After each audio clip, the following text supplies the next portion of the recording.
Good morning, everyone. Welcome to the welcome to the Trade Ideas live trading room for Wednesday, May the 18th. My name is Barry Anderson, moderator of your trading room. A couple of yeses to let me know you can hear me and see my screen. That'll help me. Thank you, Green.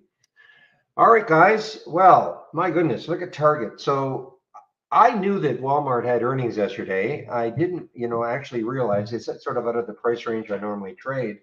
I had no idea how badly they were. I recall seeing it briefly, but I had no idea that it was down almost 20 odd percent, 25%, which is a huge number with 1.5 billion in the float.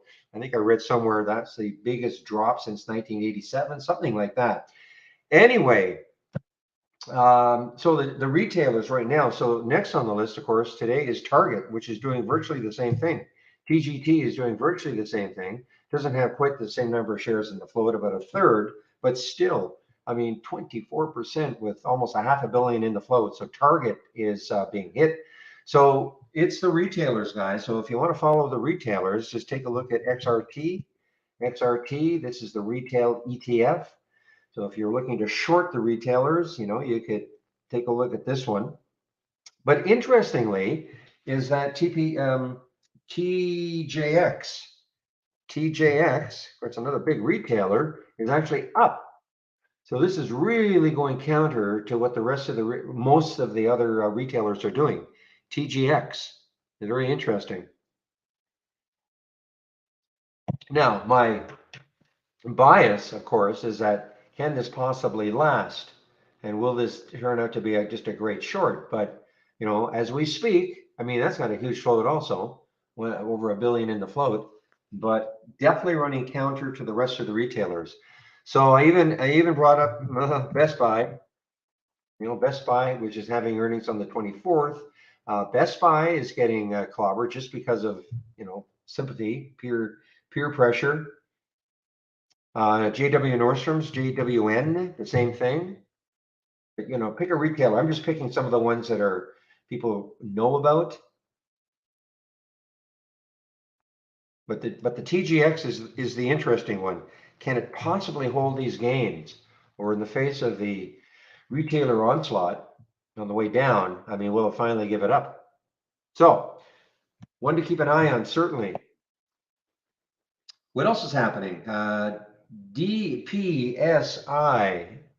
Now, has the gap held? DPSI. So, what the heck did these guys do? Okay, so I mean, we saw this pop way up here. I have no idea. Well, actually, the volume wasn't terrible, but we got a pop all the way up to 14. It's still up 28%. Decent volume. I don't see any reason for it. I mean, had earnings a couple of days ago, so I don't really understand what happened here. This is not shortable for me at Interactive Brokers, so I can't do anything about that. But just crazy action pre-market for the DPSI. A low float situation, 6 million in the float. Now, is this really a big deal between you and me? NCMI is gapped up. Why? Because AMC has disclosed a 6.8% stake in them. All right, so the theater chain. But that is the reason for NCMI gapping up. DOCS earnings play. DOCS earnings play. Gap down on earnings.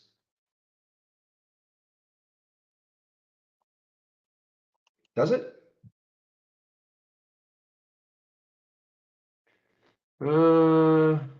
I don't see that it's shortable at IB. I mean, depends what you mean by shortable. I mean, yeah, they can try to locate, but I'm talking about right now. If it involves a locate, I don't even bother.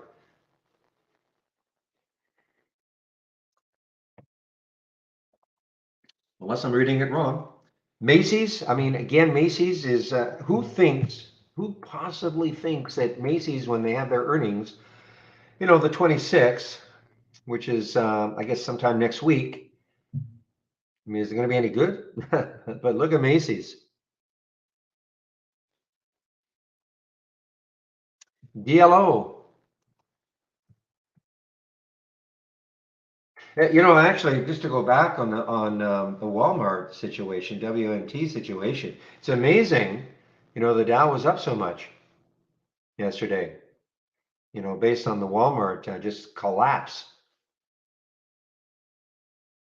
DLO is an earnings play. DLO is an earnings play. Where are they out of? Interesting flag.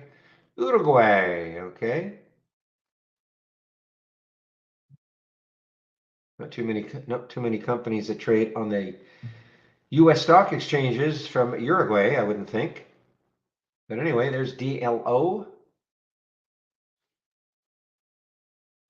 Now, UPST, is this the day that it finally starts giving it up again?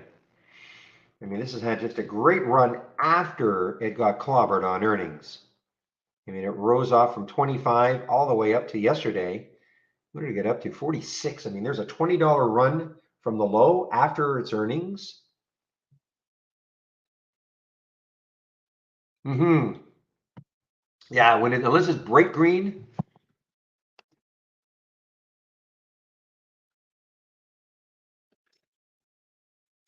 Yeah, I don't know about the GLBE, which was the incredible one yesterday. I mean, again, my bias, especially with the market. I mean, we're in for definitely a gap down market to begin with after yesterday's big gap up market. But if this gives up 22, not very volume, not a ton of volume yet. I mean, look what it did yesterday. 24 million shares, almost 25 million shares yesterday. I mean, you'd have to think that in the face of this market that this will fade. I mean, that would be my bias. Will it happen? I mean, remember when I saw this yesterday, my huge bias was to short this right almost at the beginning because it was an all-time low, and it was an earnings play, all-time low, the whole bit, everything I love, and it just absolutely ran. ELTK, ELTK, ELTK. Excuse me, I think it's an earnings play. Yeah, it's an earnings play. Now this, it's not trading very much right now. Obviously, 32,000. The big deal here is 1.5 million in the float. Another Israeli stock. Anything can happen with that sort of a float. Okay, so the only reason to bring it to your attention, it is an earnings play, and because of that float, this could get. I mean, it already is up. Well, it's up 10%, but I mean, it got as high as $5, and this actually is shortable. I didn't think there were short. In fact, when I looked first, I don't think there were any shorts available. I think there are 15,000 now at Interactive Brokers. When I say that, it's not that I want to short it right now, but it's just that there must have been some short covering taking place. Anybody who got lucky enough to get it up here?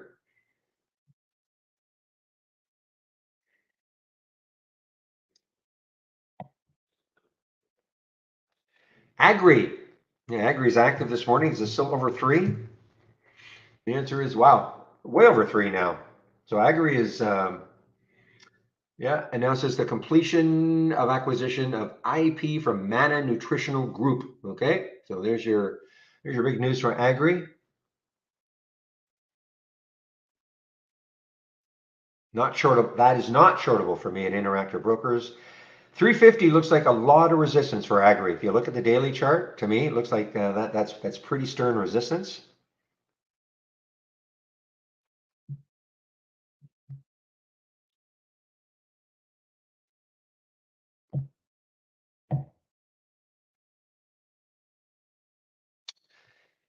Acre, ACRE. I don't think this is an earnings play. This is, I guess, a REIT of some sort. It's a financing. $104 million stock offering at, what's the price? 7 million. Why are they making me do some math? Okay.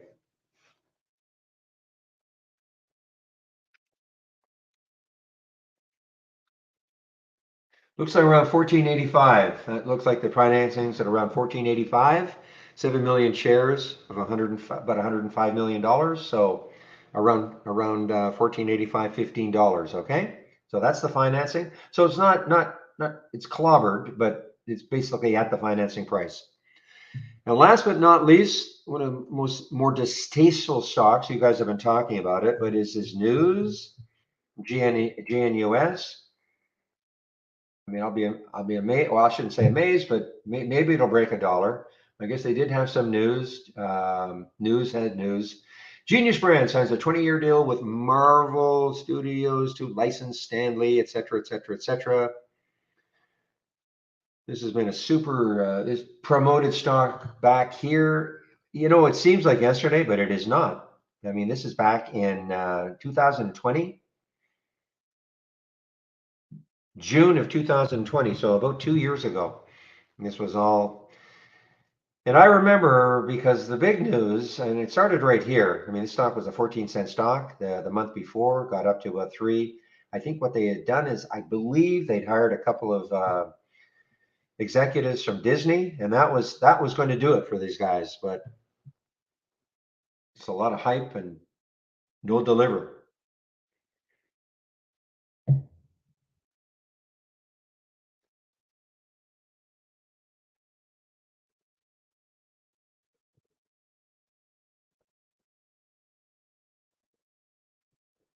All right, let me take a look to see what sort of upgrades and downgrades we have this morning from briefing.com. Well, we don't have too many of each.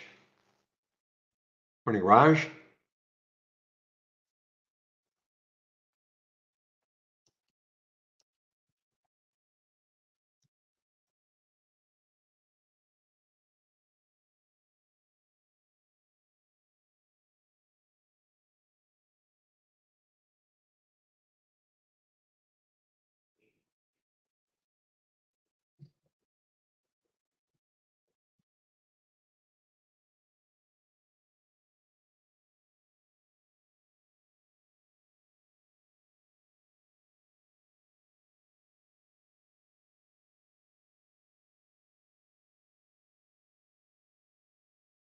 A few more to go of the upgrades.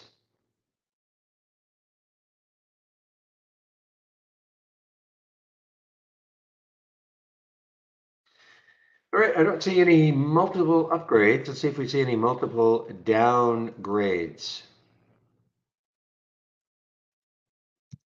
Again, this is from briefing.com. This has got nothing to do with trade ideas, okay? These upgrades and downgrades that I post every morning.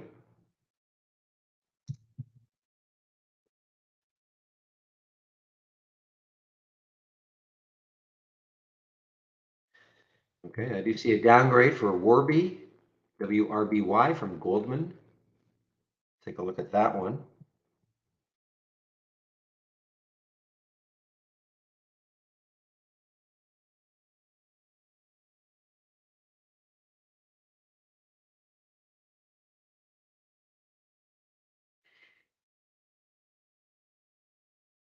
Okay, there are some of the upgrades, some of the downgrades from briefing.com this morning.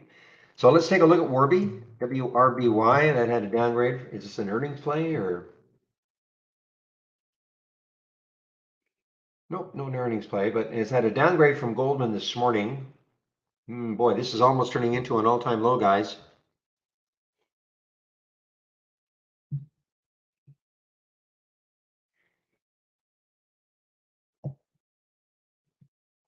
Oh, the strategies, I have the same ones all the time, Raj. It's nothing to do with a choppy market or trending market. You know, the basic, stocks making new highs, stocks making new lows. That always happens, doesn't matter what sort of market you're in. Of course, it's always nicer to have I don't care if the choppiness is okay as long as we get pockets from within the choppiness. So what do I mean by that? Again, as an intraday trader, give me an hour or two of a trend. That's fine. It doesn't have to be trending all day. So in other words, the market. So for instance, right now, the market is gapped down. If we get an hour of the market moving up, that's okay for me. Usually we can find some things within that hour that are perhaps trending okay. But I don't change my any of my not strategies, but my ideas, the idea generators. I don't change anything really.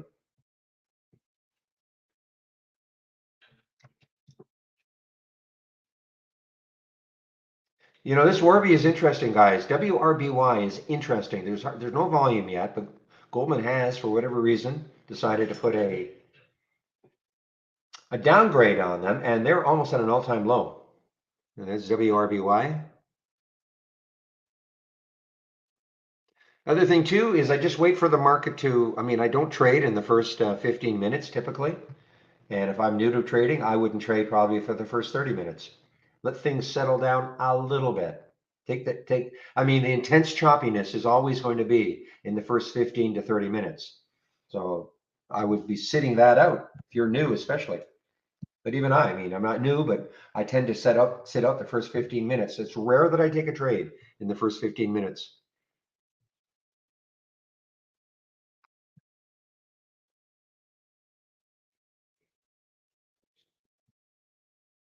So again, just to put a stamp on this, there's not one strategy to say, okay, this is what I use when the markets are in theory choppy.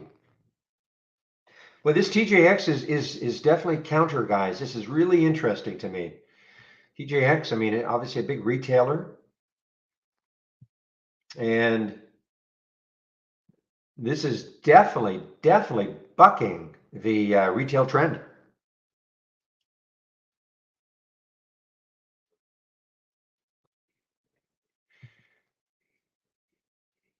But if the market continues like this, it's an earnings play, but if the market does continue like this, you sort of wonder, like, how can it continue? But so I'm not going to guess that I'm not going to take a short now because I feel it's going to drop. I just don't know. It's very strong. The next high looking left is 61.22. So that could be a stalling point. If it somehow made it through there, then you're talking 63.54.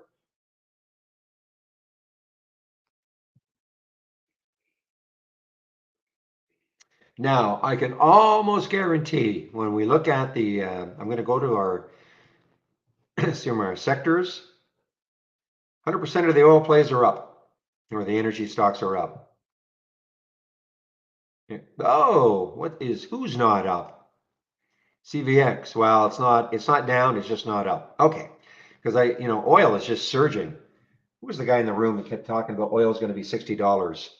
It might be. But right now, what is it, 114, 115-ish?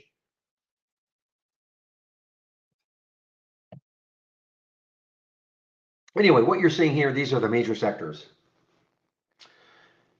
So usually usually the energy sector, XLE, usually it's 100% or zero. And so what do these percentages mean?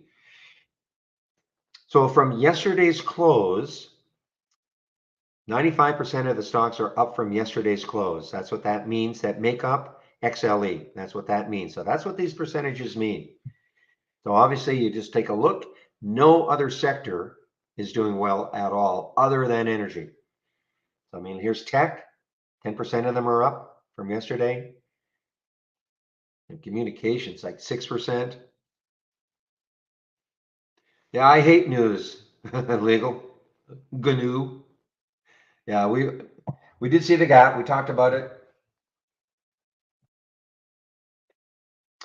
However, when we look at this, if I can remember to put this up again, except instead of the change from the close, the change from the open, we can have a completely different picture.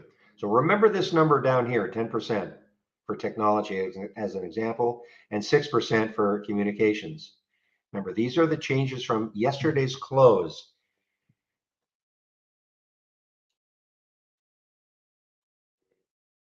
Well, how did Dollar Tree do? DLTR, DL.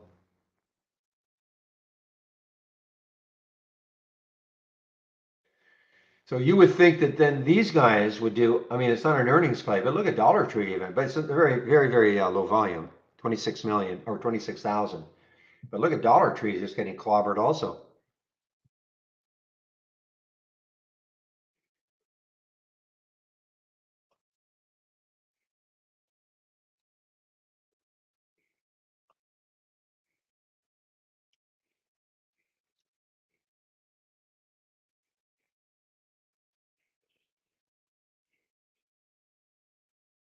That's interesting. Tank, I did not know that, but I guess that makes sense. Yeah, I guess that makes sense.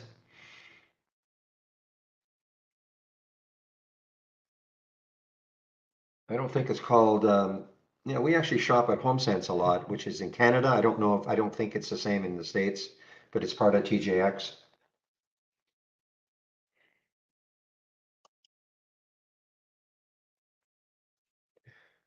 Well, you guys are talking about Redbox. When I saw Redbox, it looked like it was RDBX.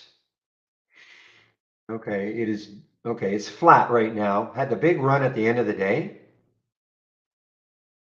I was trying to get up to those highs again.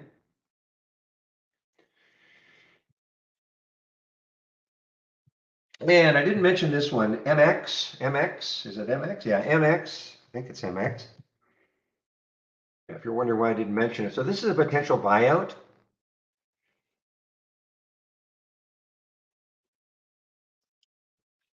This is the news for MX. Jumps after LX Group and Carlyle submitted a bid. Okay.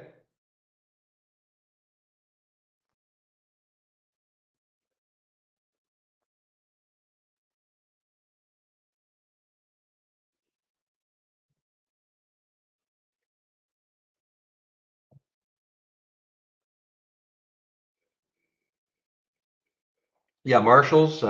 We do have Marshalls in Canada.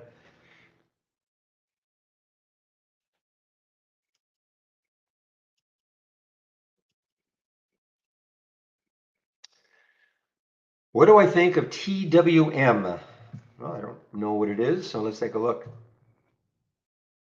Oh, okay. So, well, I mean, obviously, if you're going to short the market and you don't want to, sorry, you want to short the market, I mean, you can buy this one. I don't trade ETFs, so,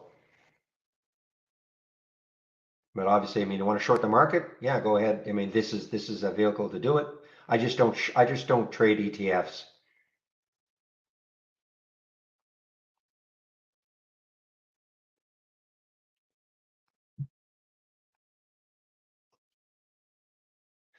I don't know, Joe. I haven't really heard that much about it in Canada regarding the baby food shortage. I really haven't. It's possible. I don't see, but not having a baby. I mean, that's terrible to say it like that.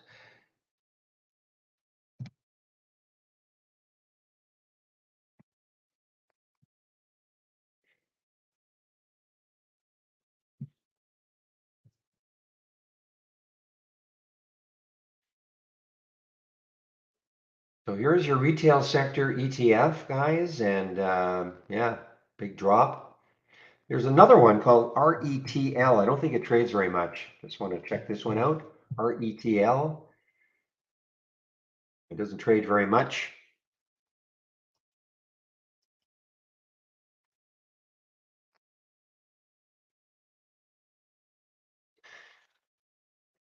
No, ETFs aren't dangerous. I mean, no, I just prefer the individual stocks. Usually they give me a better percentage return. Nothing wrong with trading ETFs. They're not dangerous at all. Well, I shouldn't say it like that. I just prefer to find this like individual stocks that are moving. I mean, ETFs, typically you're not going to find like massive percentage moves in an ETF on a daily basis. So I just prefer to zero in on the stocks that are really moving. That's all. It's just a personal, it's not an indictment of trading ETFs at all. Hello, Nathaniel. Good morning.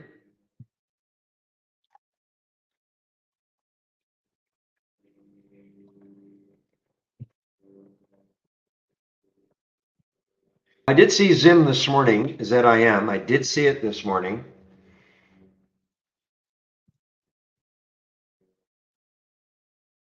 But I saw it up here and down, so I mean, now you talk about chop. I mean, this is choppy. So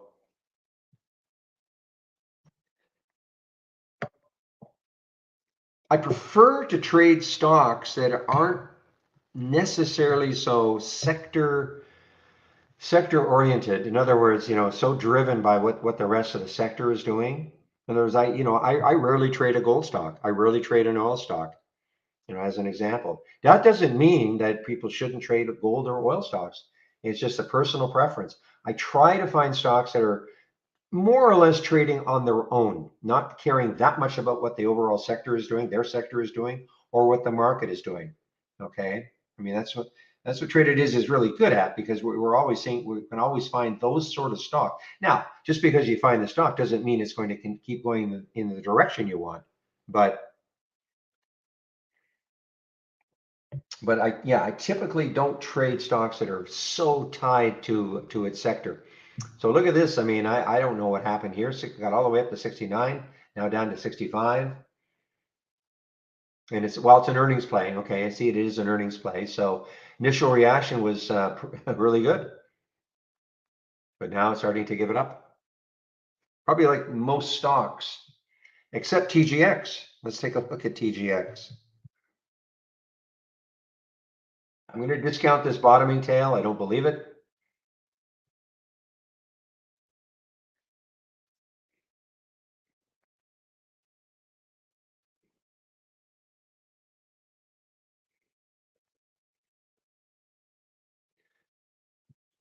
PIK, haven't seen this one for a while, Ori. PIK. Oh yeah, Kit Pick. Boy, that was such a little glamorous stock for a while.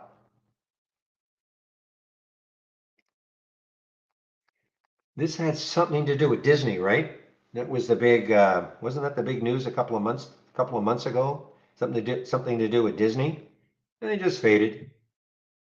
But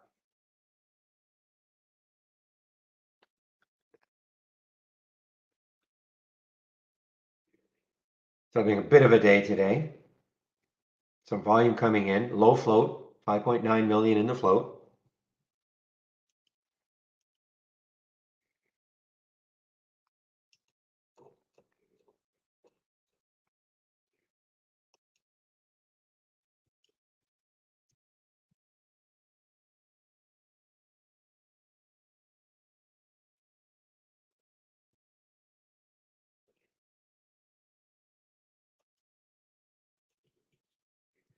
And I'm hearing TJX, so TJX is continuing to make new highs.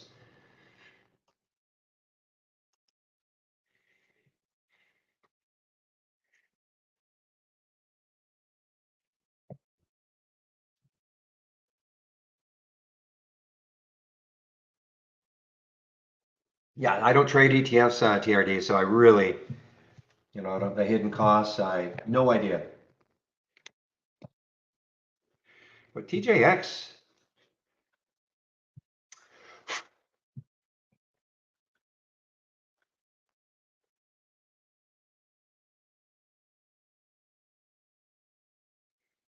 well, the next high looking left again is 61.12. Okay, so it's a little less than $1 to get there to that next high.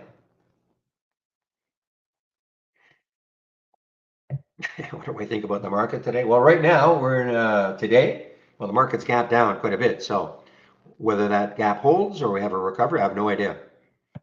Just have to wait, see what happens once the market opens.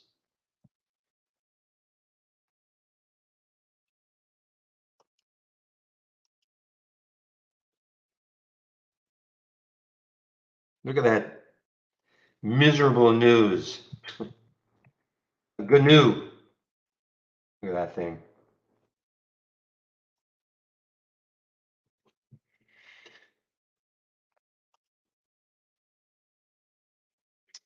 Yes, less than a minute, less than 7 seconds, guys. Okay, well, let's have a great trading day, everybody. And again, I typically don't trade in the first 15 minutes. If you're new to trading, I wouldn't trade in the first 30 minutes. I would just sit it out.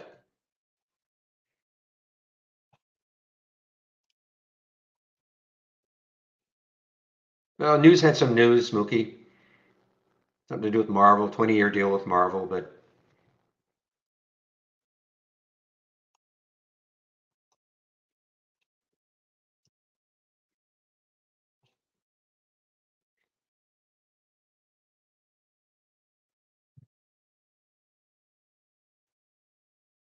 all right, so let's see what's happened right off the bat. So the Dow's down 300, Nas is down a couple of hundred, SPY's down 46. So, but always of interest, that first 15-minute candle on the SPY, and see if the direction, if it continues selling Or do we have a little pop?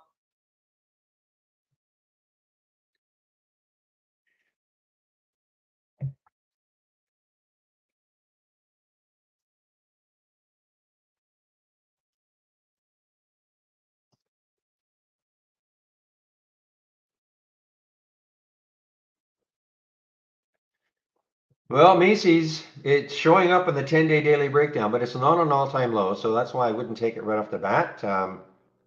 Boy, look at the room it's got underneath. I mean, on the monthly chart, 1650.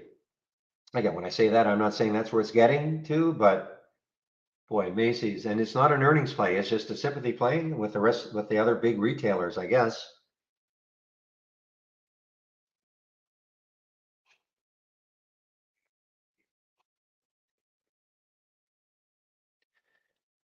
Yeah, DPSI did get halted, so this is the crazy spike it had. I have no idea how much volume up that 14. Wow, look at Macy's, guys. I mean, again, I just am reluctant to take anything so quickly on the short even, but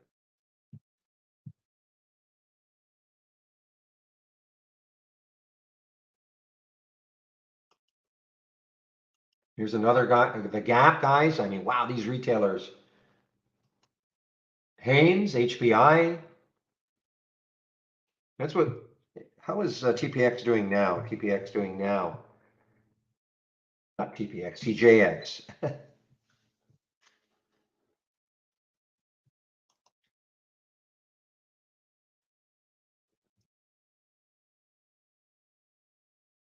Still, I mean, yeah, it did hit 62 and it's pulled back about $1, but I mean, it is still not what I call really giving it up yet at all.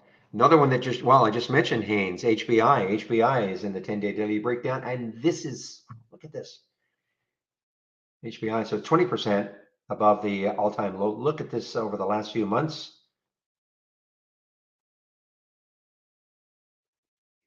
Again, it had earnings on the 5th.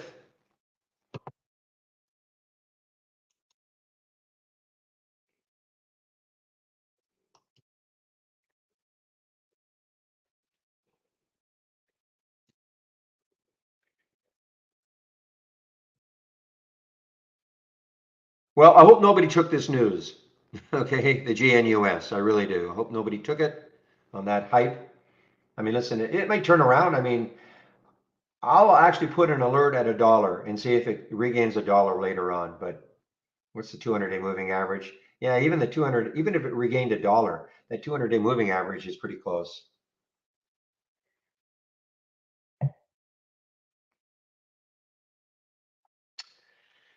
So I'll be waiting for the gap continuation or reverse scan to start giving me some ideas. Again, nothing will happen in this window for me. I put a 15-minute delay on it.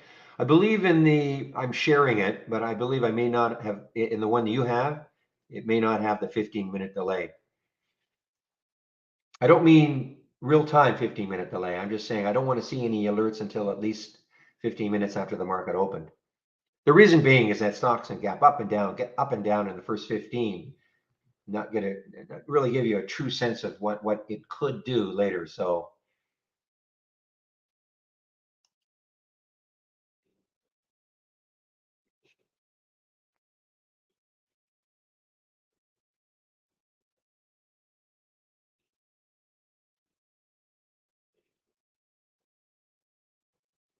AMD, what about AMD? Probably moving down like the rest of the market. Oops.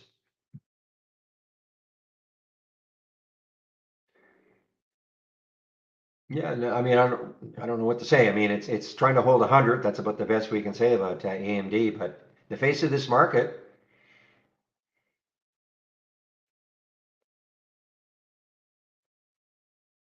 the low of yesterday was 96, 97 or so.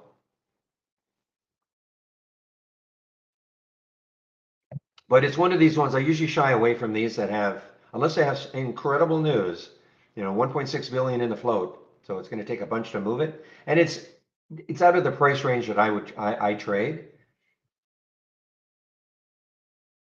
Doesn't mean it's a bad stock or anything, but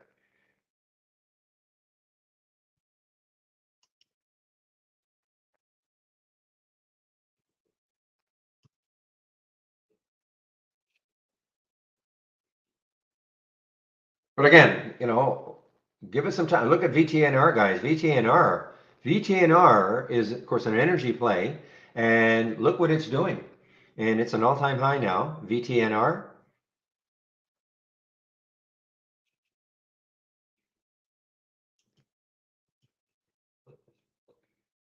There's really no action in the pre-market, and the market opened, and look what it did. But again, it's early.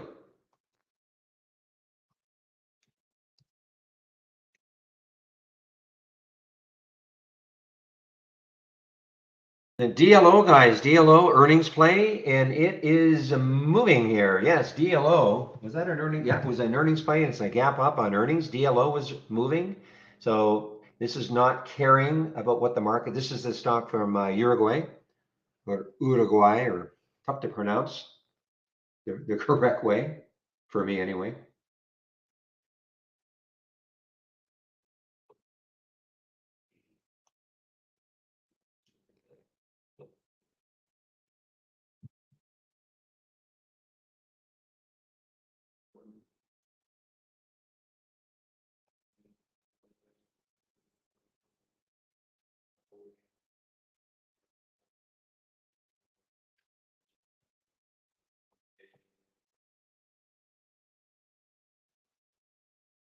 Yeah, this crazy one, this VGXX, I have no idea what to make of it. Had this insane move yesterday on no volume, and it's the same sort of thing today. So it's just showing up on the Hauss resume, so I was drawn to it. So the DPSI, all right, what could this do coming out of the halt? Excuse me. So this is Interactive Brokers, okay? This is time and sales for Interactive Brokers, nothing to do with trade ideas. So this is DPSI. The halt is at 678. No real clue where it's going to open. A lot of times what you see here is you'll see, because you see 678, 679. So if you were in this one before, you would be hoping to see a bigger number here, you know, in the sevens or something. But anyway, typically they are 5-minute halts. We'll have to see if that is the case. If it is the case, it'll be 9:36 plus 26.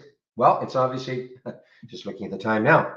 So it's obviously going to be at least a 10-minute halt. You got halted at 9:31 plus 26 seconds. So we were past 5 minutes on that.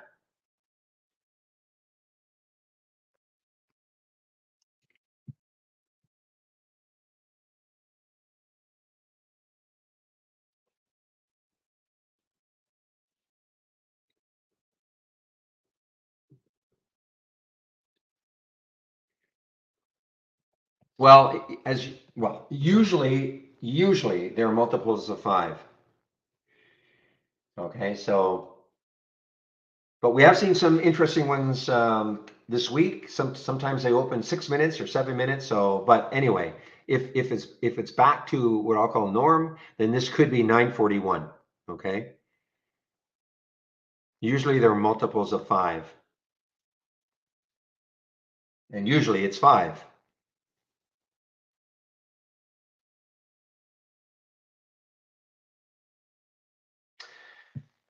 Okay, guys, so here's a little uh-oh moment. So that first candle is red. That first big candle is red. So we had the big gap down in the market, and that first SPY candle is red. So at this point, you would not expect too many bounce plays to be working right now.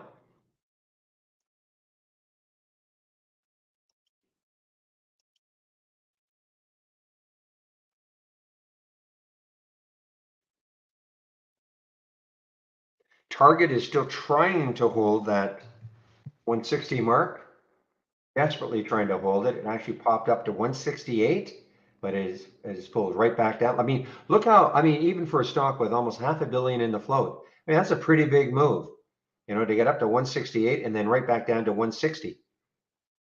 You know, that's how choppy it can be in the first 15, 30 minutes.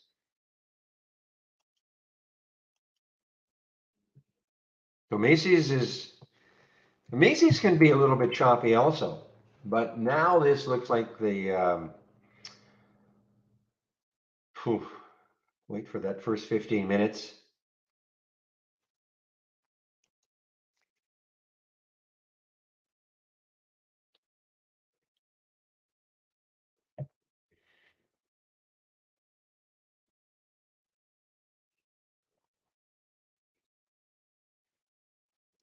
So this is another crazy one. This is a SPAC that is all over the place. Otra. I can't remember who they were looking to merge with, but a few days ago it got up to 15.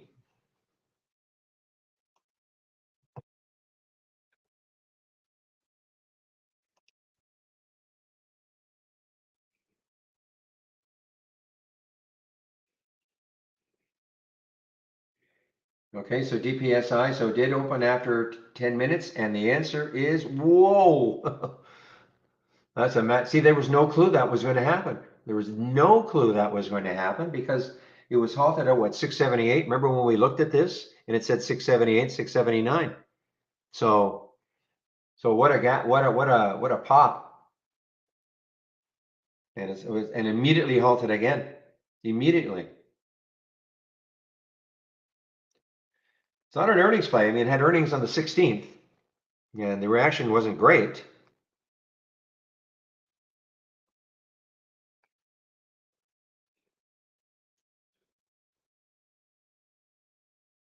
So if MX is showing up on some of your scans, just remember this is a potential buyout. A bid has been proposed.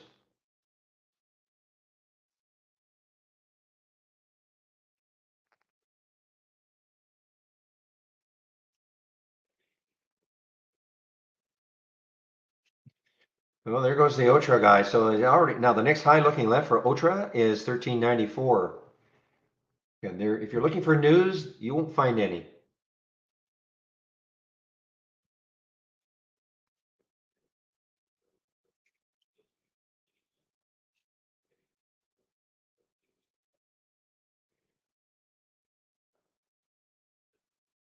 Now, this is kind of cool, guys. We've got some kind of a deal. I don't see. Yeah, actually, we've got some kind of a deal. This is yesterday, but we should start seeing more with Interactive Brokers now. So we'll start to see some headlines in if you have the news headlines up for Interactive Brokers, you're going to start to see some things like this. Ultra now this is yesterday, but Ultra alert from Trade Ideas breaking out in volume.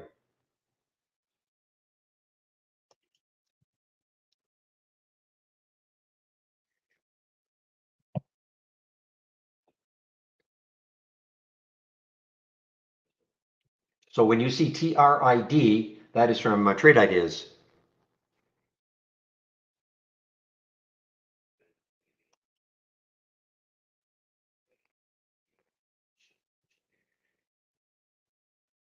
Okay, keep an eye on the Warby, WRBY,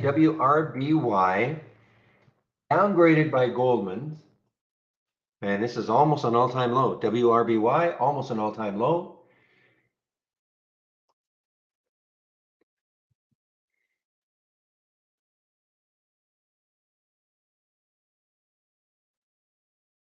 Woof. Boy, this is almost an all-time low also. I mean, only 8.88% above or in the range. Not an earnings play, but retailer, I guess, getting clobbered with the rest of the retailers.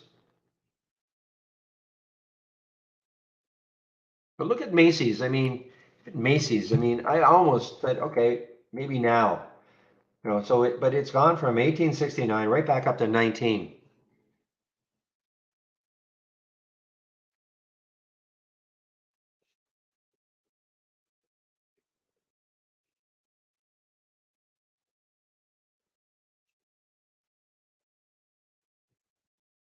Okay, so here is an alert from the AI. Now, what sort of room does this one have? It's a THCA. Is this this is a SPAC? Yeah, so be careful. This is a SPAC, okay? So you got to be awfully careful. 1093, 1096. 11.24. So I'd be really careful on this one.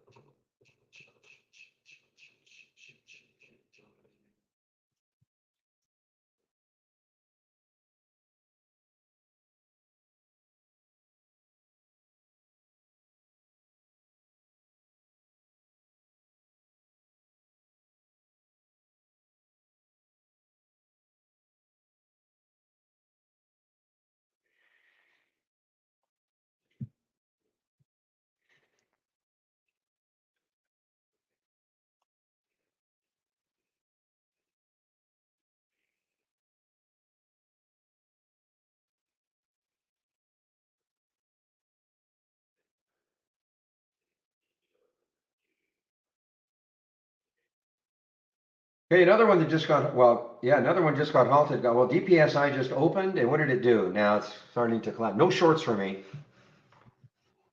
And VEDU was halted on the way down. Wow, VEDU halted on the way down. This is a recent IPO, I guess yesterday. Oh, that's right. This one was yesterday. So there were no shorts available for me for that one yet. Too soon.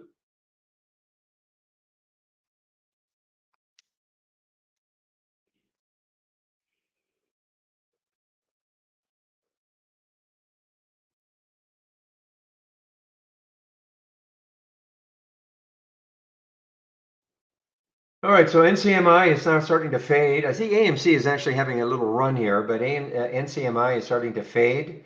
I mean, the reason for the pop is that AMC said they took a 6.8% stake in the company, NCMI, but it is starting to fade.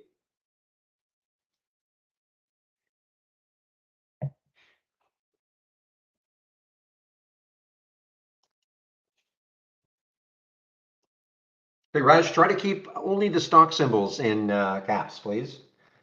Makes it easier just to see the stock symbols. TGT is still hanging around the 160 mark.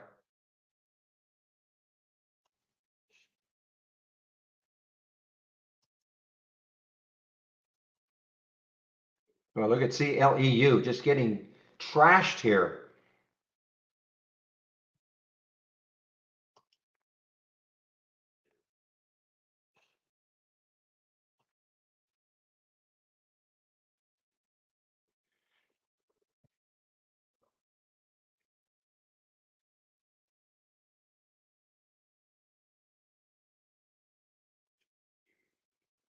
Look, I mean, guys, look how choppy, even Macy's. I call this choppy. I mean, we had an alert on the 10-day daily breakdown at 1909 potential short. Now, if you'd taken it right there, that wouldn't have been terrible. But look at this bounce. Now, ASO, I believe, is the same in terms of a retailer, of course. ASO is showing up on that scan also. But with the way some of these have bounced,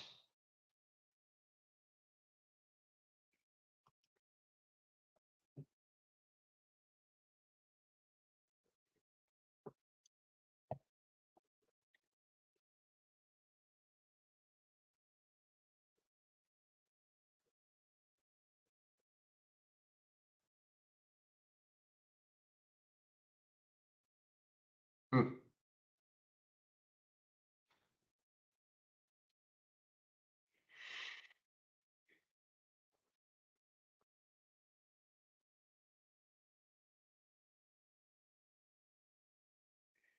Okay, so the AI has looked at this one, the para, and as a potential short.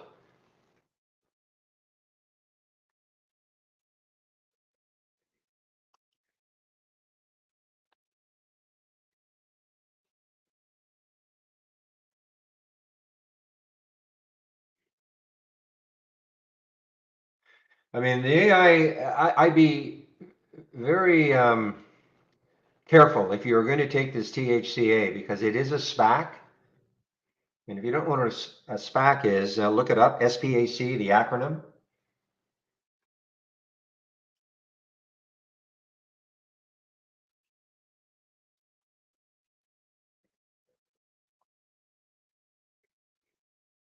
Boy, Target is just holding 160. DGT holding 160.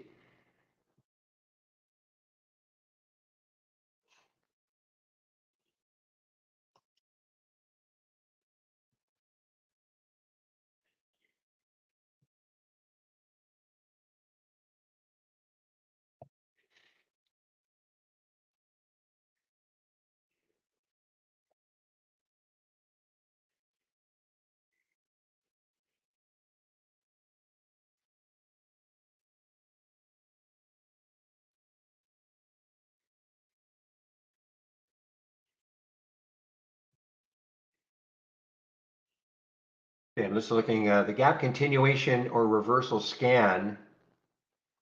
Only given one so far, and that's DPSI. This is what I'm afraid of. This is not going to give too many alerts now that we're really starting to get out of earnings season.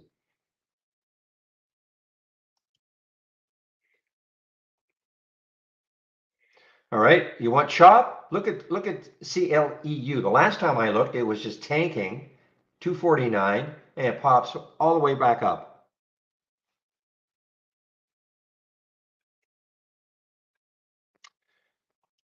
I'm afraid to look at UPST. Is it wow? Because wow is right. Unbelievable, truly. When I saw this last, it looked like, okay, maybe this was going to, after this nice run, it was going to give it up. Not even close. UPST, just not even close.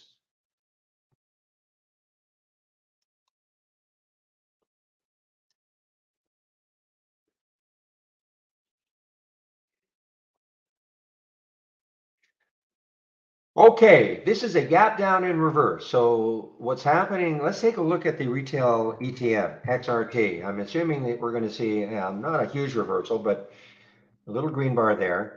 But we're seeing a lot of reversals in the retails. AEO is one of them.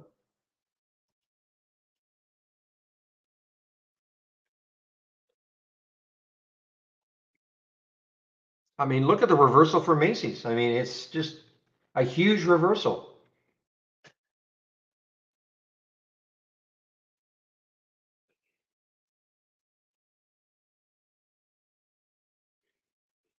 So keep an eye on AEO, guys. I mean, the high in the pre-market was 15. So, I mean, if we get this reversal, holds 14 and starts to run,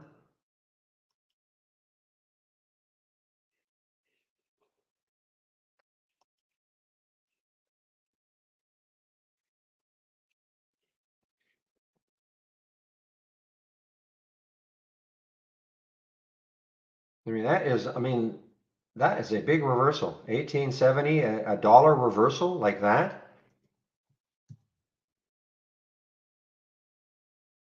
AEO, I mean, it did virtually the same thing. Look at that candle. Look at that first 15-minute candle for AEO, and now this candle.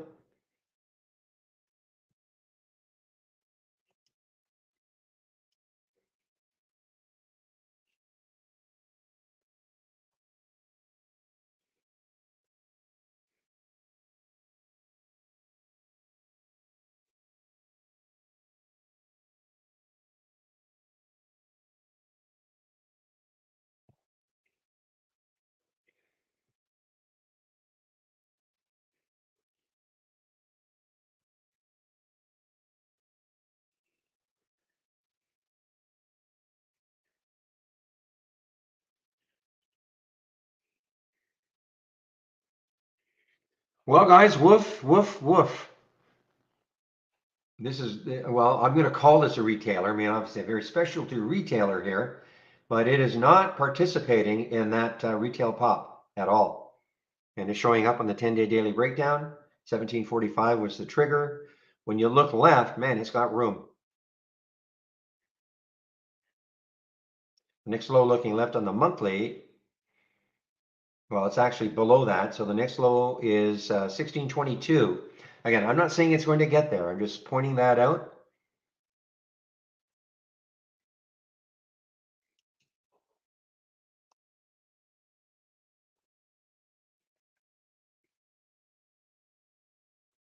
There are there are people in this room that trade AMD a lot. I am not one of them, but not really. I mean, there's yesterday's high. I mean, if you're bound and determined to take this trade, I'd probably let it break yesterday's high, 103.20. Maybe it runs from there a bit.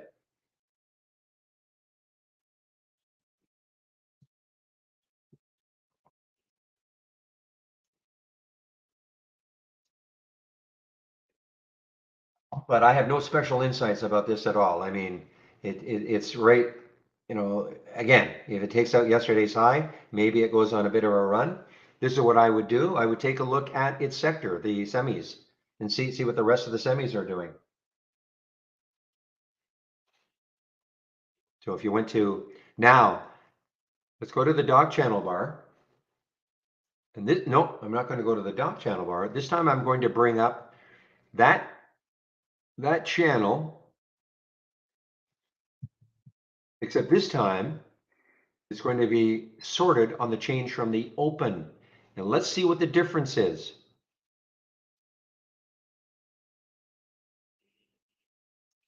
If there is any. Yeah, huge difference, guys. Remember technology. When the change from the open, when we looked, 10 minutes before the market opened, virtually, I think there was only 10% of the stocks were up from yesterday's close. But look what's happened. Since these are now 43% of them are up from the open. Okay. And now look at energy. I mean, this is why the change from the open is the way to go once the market opens. Okay. Because remember when we looked at energy, 100% of them are up from the close, but look what's happened. Since the market opened, 95% of them are below their open. So we've had a little surge in technology stocks from the open and a huge downward move for energy. Now it's 100% of them.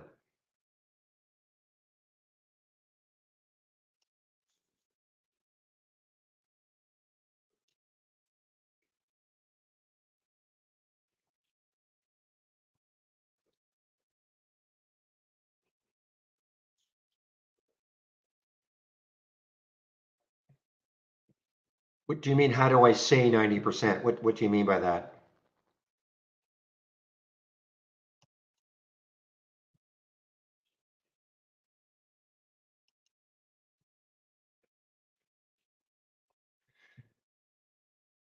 I was just reading what the system was telling me. That's all. So I don't understand what you mean by that exactly. How do I say? Well,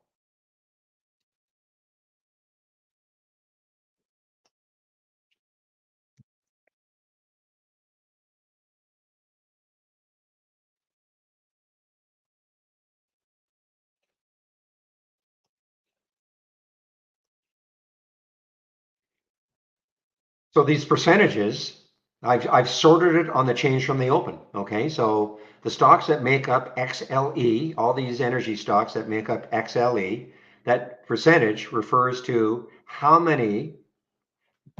what percentage are below the open now. 95% of them are below whatever they opened at.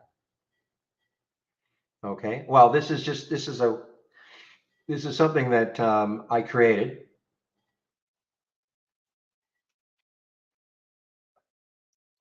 I can share it if you want. I mean, it's simple enough to do on your own, but I will share it.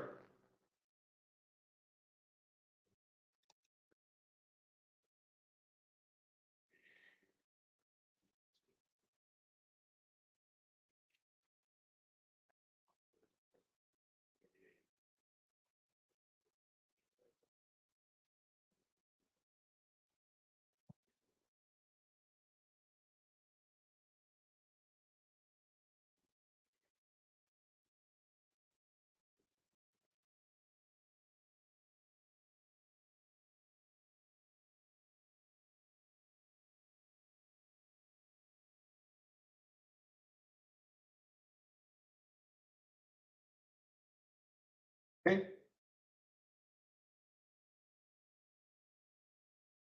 Yeah, guys, there's the AEI.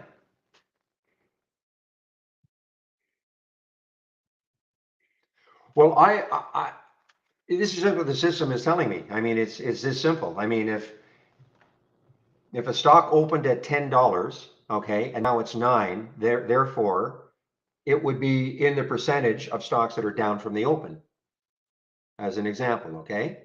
So if it says 95%, that's all the stocks within that sector are saying, like 95, as an example, 95% of them would be below whatever they opened at. That's what the number is telling you. Does that make sense? Well, if you click on that alert, that link, if you click on the link, you'll see.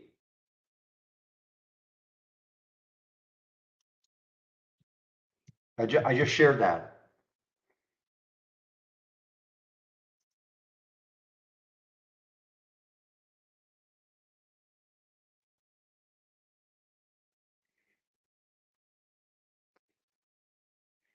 So I just shared this. So that's what the numbers are telling me.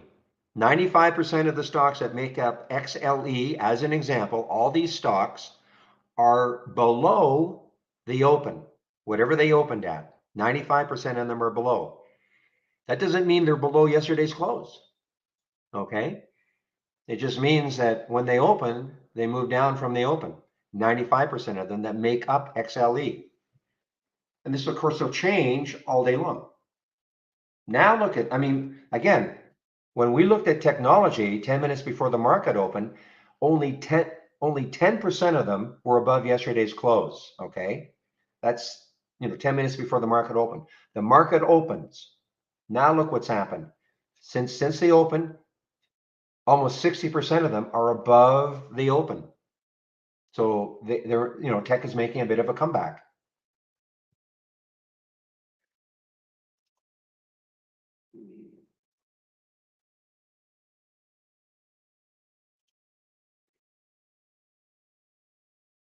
Okay.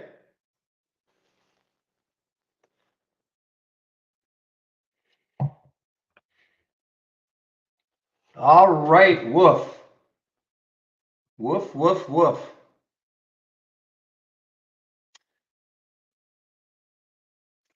I was waiting on that. Was sort of so. Here was the alert, guys. 15 minutes into the market, that was 9:45, 54. The alert price was 17.45. Kind of chopped around that area for a bit, but now it's taken out 17. Now, how far down it goes, I don't know, but it's getting closer and closer to an all-time low.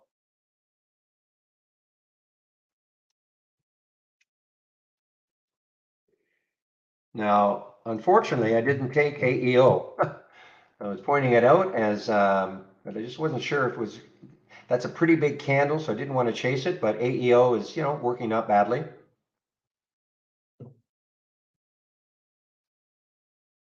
But the wolf,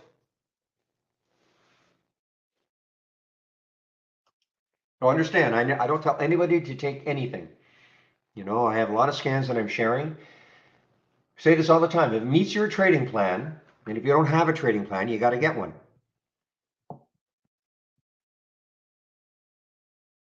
And a trading plan can be things like, I mean, I have a certain range of price of stocks that I like to trade. It has to be a minimum volume, things like that. I have to see, do I like momentum? Are they on the way up or down? I mean, you have to figure out what your style of trading is going to be. Meanwhile, woof, woof, woof, woof.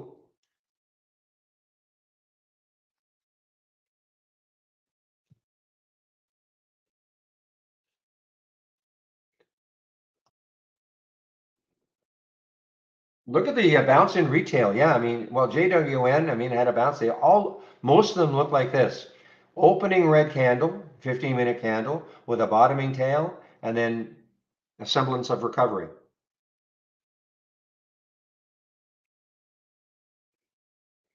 And look at Target. I mean, Target is reluctant to give up that 15-minute or that 160 mark.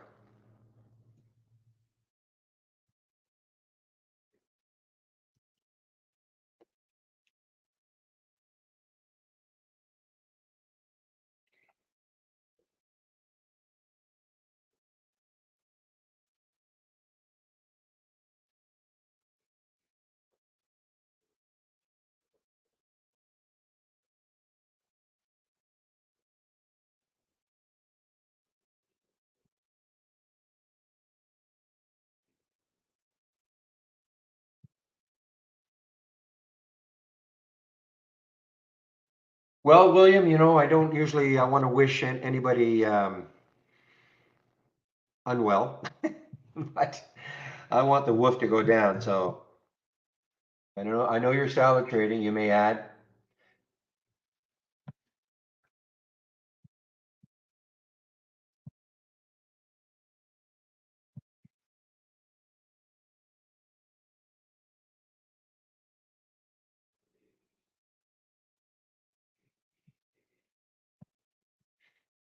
And I'm not in at 17. I'm in around 1730. So,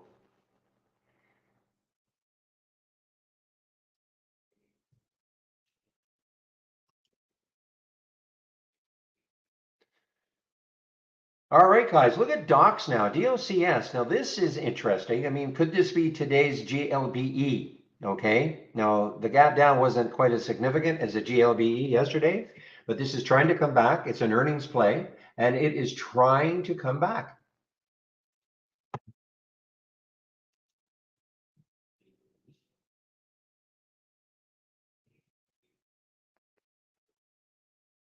Boy, I'd really watch this one. I mean, this is trying to come back here.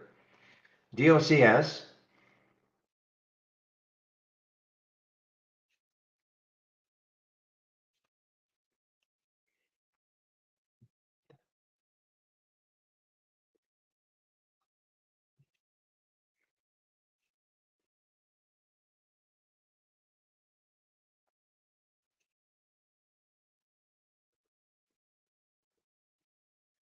All right, well, Wolf finally showed up on your scan, Zach, so I'll be watching, but I'm still short this. I have not taken any profit yet.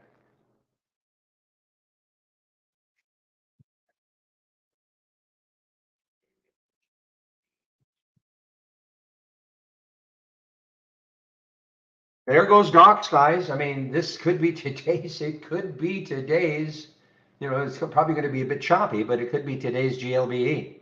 Big recovery. And now, GLBE yesterday, I think, had the market on its side for a bit, but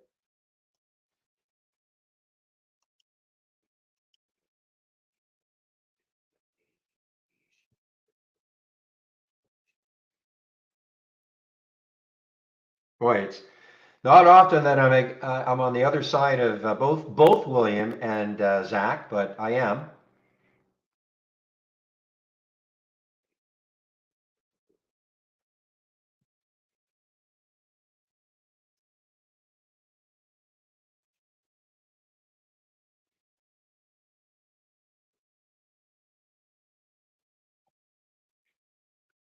Okay, I have just covered some around 1660.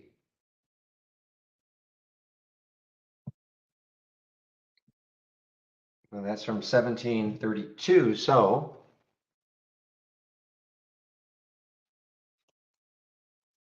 look how strong TGX is, guys. I mean, this is remarkable. Maybe that's too strong a word, but I mean, this is remarkable. I mean, it's the retailer that maybe TGX is lifting the rest of the retailers.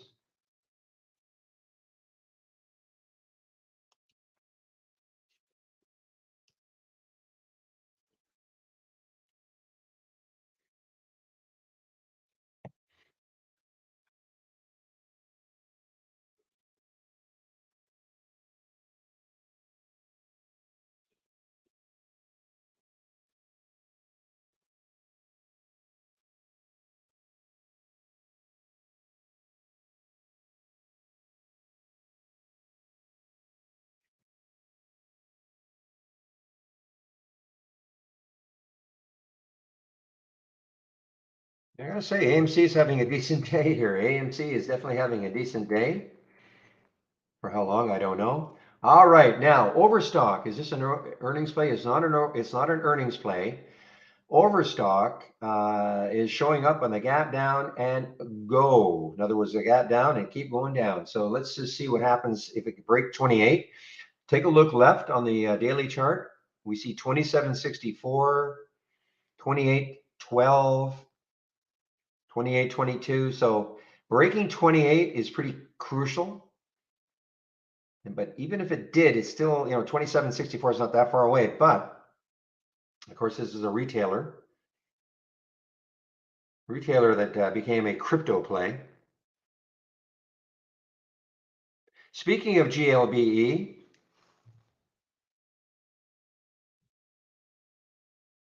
it's been choppy. Also, look at these topping tails. The buyers were trying like mad to get this up, but the sellers today anyway are in control.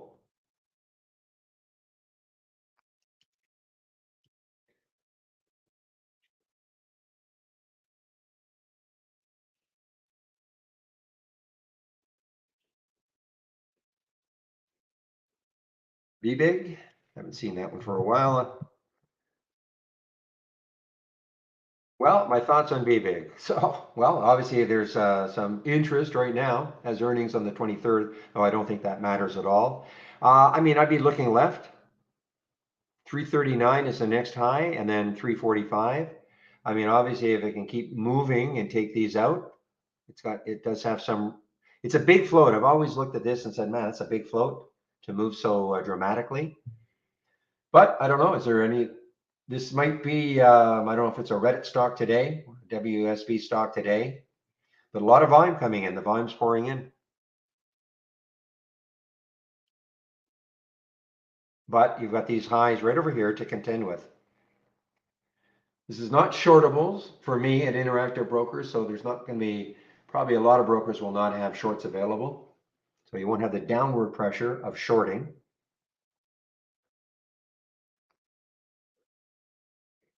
But my thought, does that mean, yeah, you should buy this? Of course, I'm never saying anything like that.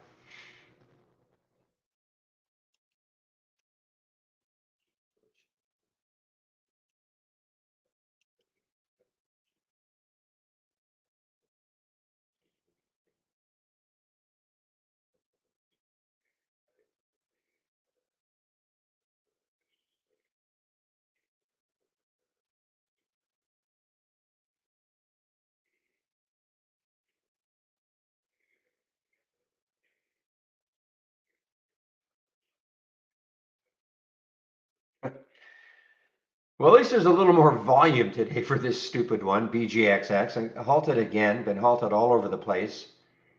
Was a sort of an IPO yesterday, I guess, but there was no volume.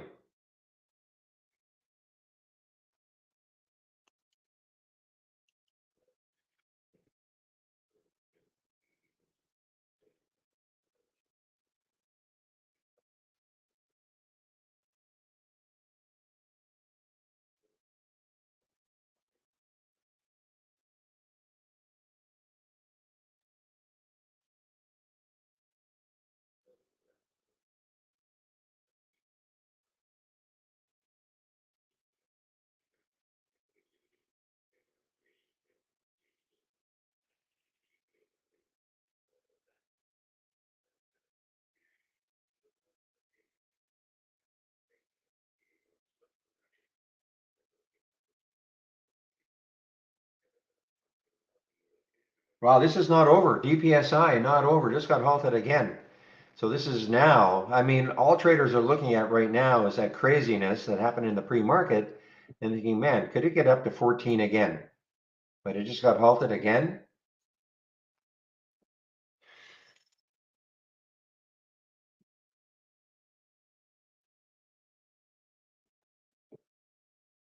Okay, so this is now a gap up and reverse, a gap down and reverse for ACRE.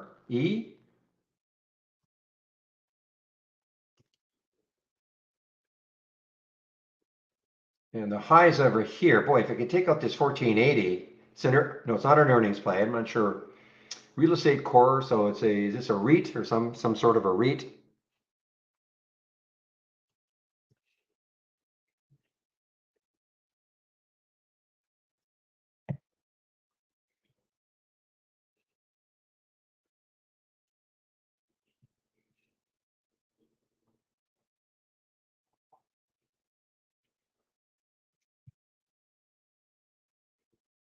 Oh, that's right. Isn't this the one that I figured out that it was about 1485? $15 or something like that? Yeah. So it's a $15. I think it's 7 million shares. They're raising about $105 million.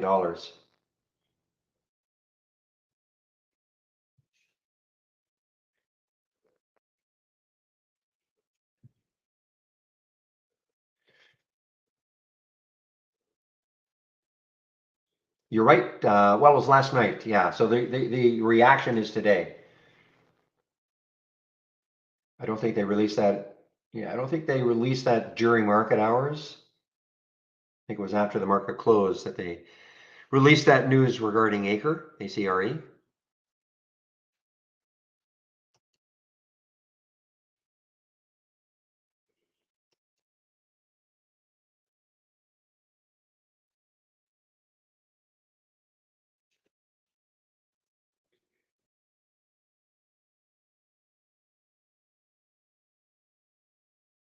Yeah, just like GLBE. I mean, if the market ever catches a bid, I mean, the next high looking left, 35.60.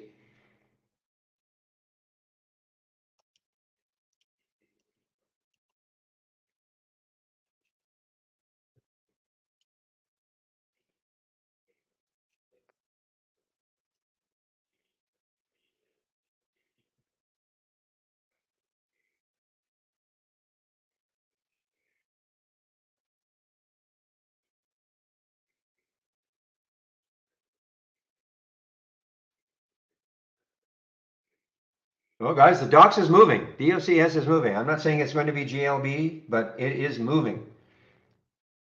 Look at this. Woohoo.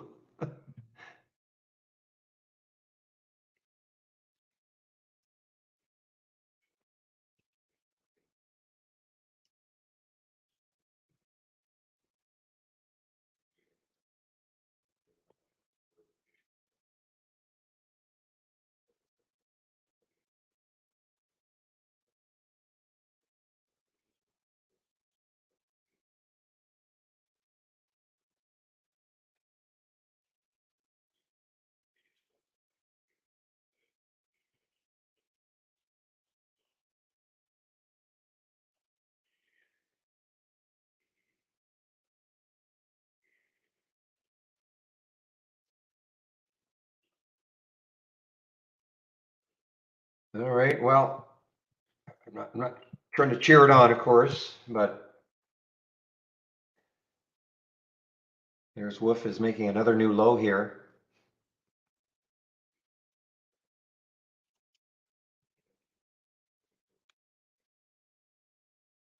All right, guys, it's about 10:20, so this is when I get into my little spiel. First of all, if you are new to the room, welcome to the room. This is the format, Monday to Friday between 8 a.m. and 3:30 p.m. Eastern Time. I share my screen. I'm live on the mic. This is nothing. This is not special for this test drive. Wow, look at DPSI now. And I mean, it popped up, came out of the halt. This is a low float. Why can this happen? 6 million in the float. That's the reason. Again, if you're unfamiliar with that, what the float means, a low number for me, anything under 20 million is what I would consider a low float. That is a supply of stock that's available to trade on a daily basis. Okay, so if you have low supply and then for whatever reason, high demand, this is what can happen. Like any other, just pick any other commodity on earth. Low supply, high demand, what happens to the price? Goes up.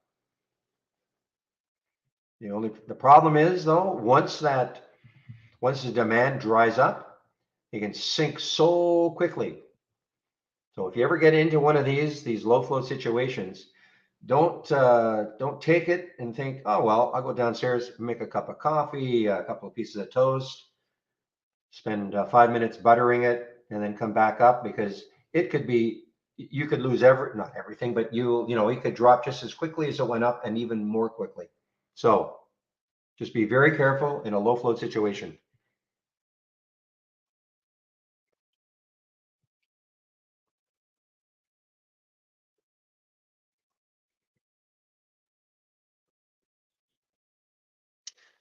All right, we are in this test drive still. So if you want to take part in this test drive, the test drive will allow you access to our premium service, everything that the premium service has to offer, except no auto trading.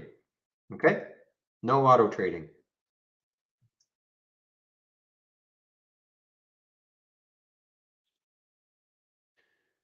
So if you sign up today, you'll get the balance of today plus 7 days. So you will not get the full 10 days. Okay? The test drive is set for these between the 16th and the 29th. So it did start on Monday.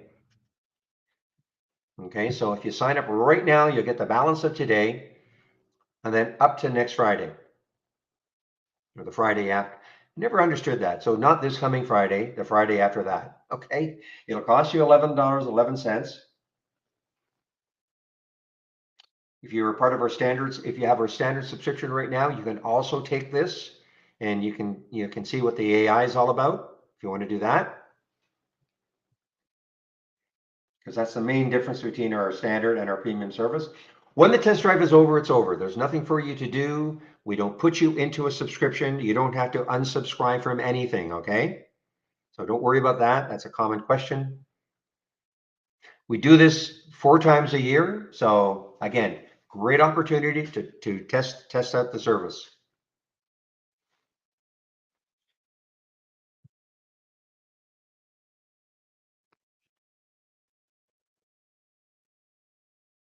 Next, a little bit about my homepage.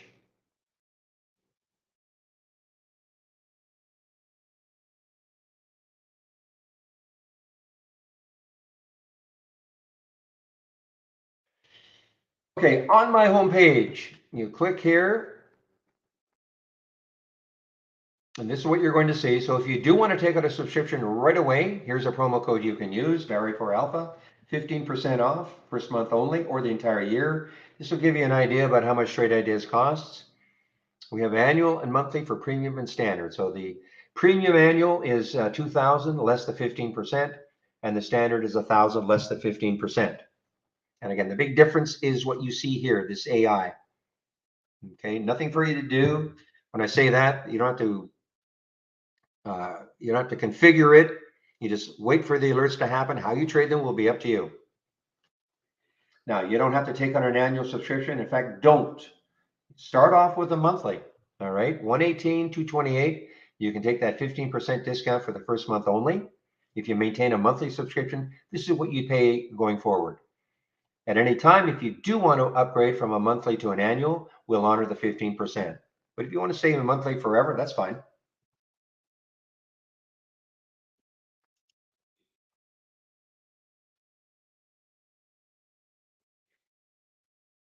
So if you're going to take the test drive or you are brand new to Trade Ideas, please do this. Check on that Let's Get Started. The first thing you should do before you do anything else, save yourself some agony. There are 10 videos here. It'll take you about 30 minutes. It starts off with the download and installation, first startup and login, the toolbar and right click magic. Okay, so it's a great introduction. Some of the basics are covered. Oops.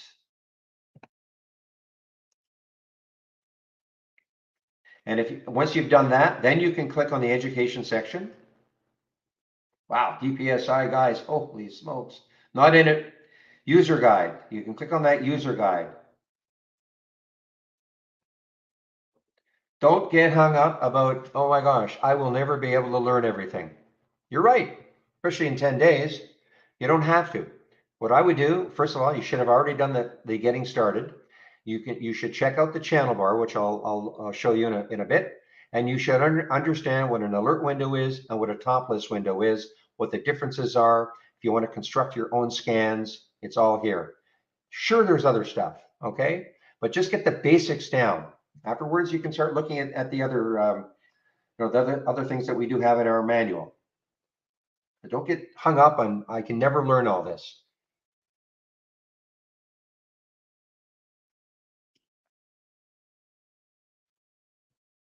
Daily support. So today is Wednesday. So I take a break at around noon, from noon to 1 Eastern time. One of the other traders takes over in our YouTube room. And today is Wednesday, so it should be Steve Gomez. He's the originator of the Trades of the Week. So you can head over there. I'll put the YouTube link in before I do take my break. if you do want to head over there between 12 and 1 o'clock. Today, Chris will be there also between 3:30 and 4:30. I keep the main room open until 3:30. And then Chris will take over in our YouTube room between 3:30 and 4:30. Again, I'll put the link in before I shut down the main room. Daily webinars, we're no webinars for the next 2 weeks while we're in the test drive. But once we're back to our normal schedule, you can sign up for them all right here. And back to basics. If you're brand new to trading, we're just looking for a refresher. Michael Noss at Trade Ideas put this together. It starts off with what is a stock? Okay, so please, this is all free stuff. Trading isn't easy, guys, okay? You have to spend some time.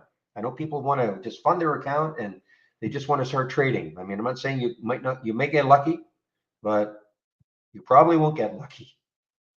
Trading does take some effort, time to, first of all, we're a software program. Got to learn the software a little bit, and then the mechanics of trading.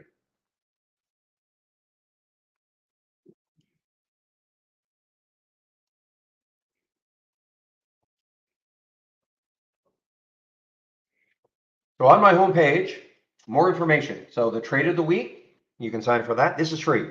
It is sent to you before the market opens every Monday morning. I do a stock of the day video at noon Eastern, and we've already gone over the education. And last, all the scans that I am sharing. So if you want to take a look at my scans, there they are. This is what I use in the pre-market, gap up, gap down, and the pre-market actives up and down. This is what I use in the pre-market. Kind of, it helps me to identify some of the stocks that might be in play for the day.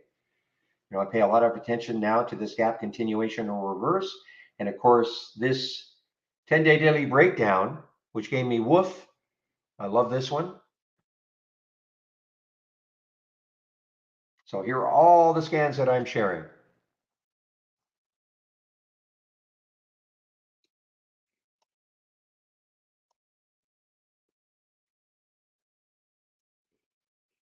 Wait a moment as I size the window on my other monitor.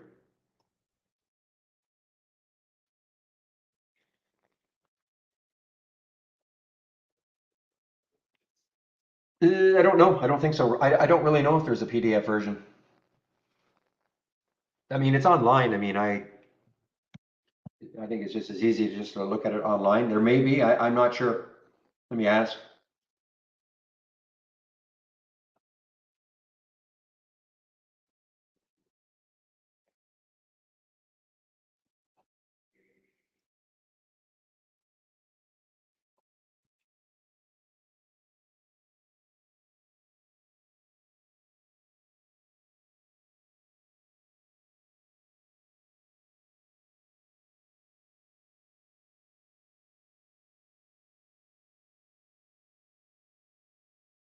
What is Trade Ideas? We are a, look at that TPSI, unbelievable. I mean, that's that magnet, guys. I always talk about a magnet, that is not a trading term typically, but when you see like a big topping tail like that, that's all traders are looking at. They're going, wow, what if it could get close to that? It's like a sort of like a magnet. And look at the market. So, I mean, you want your definition of an alpha stock? This is an alpha stock. Why? Look what the market's doing. Look what it's doing. This doesn't care about what the market is doing.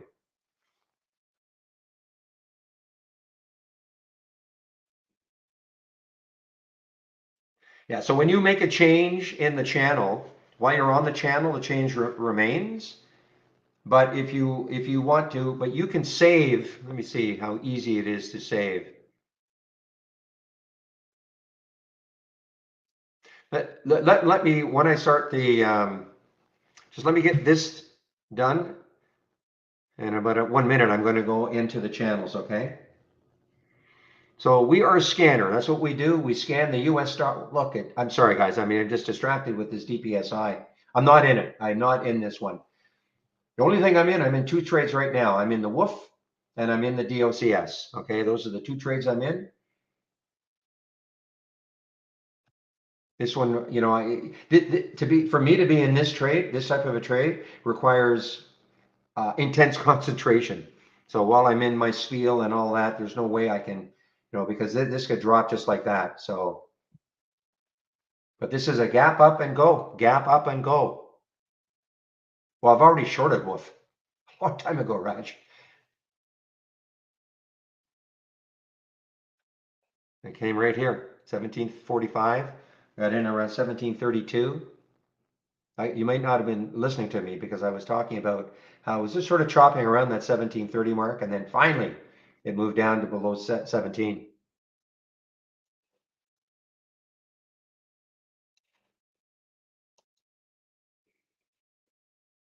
So we're a scanner. That's what we do. We scan the U.S. stock market.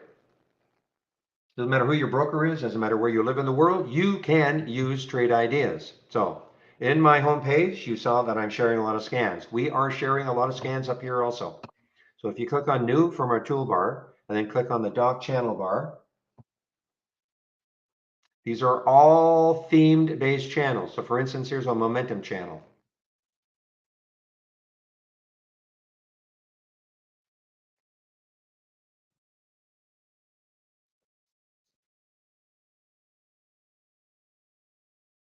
Yeah, okay, so this is what you can do. So this is a momentum channel, okay? If you wanted to make a change here, first of all, if you wanted this scan right here, this one called momentum, I mean, who wouldn't want this, right? DPSI. So if you want this and to make it part of your layout, so instead of having to go through the channels all day long and cycle through them all day long, just in order to see this, the idea really is to take something like take a scan that looks interesting to you and pop it out. And here's how you do it. You right click and duplicate into free floating window. When you do that,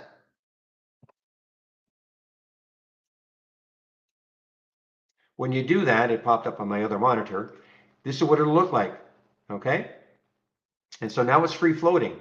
Now you can save it to the cloud. You can right click, save or share to cloud, and save it to the cloud. Why? Because the idea now is to go through the different channels and maybe start doing exactly what I did with this one, extracting a scan that you think, hey, I wouldn't mind having that as part of my layout. Just sort of pick and choose. Once you've done that, then you can just file, load from cloud. And if you'd saved it, there it is right there. I actually did it before. You just highlight it, load it, go to another one, highlight, load, and then you'll bring them back one at a time. You'll see all the windows one at a time, and then you can save the entire layout. You can maybe add some charts, add whatever else you want, and then you create your first layout without actually not having to know how to create a scan from scratch.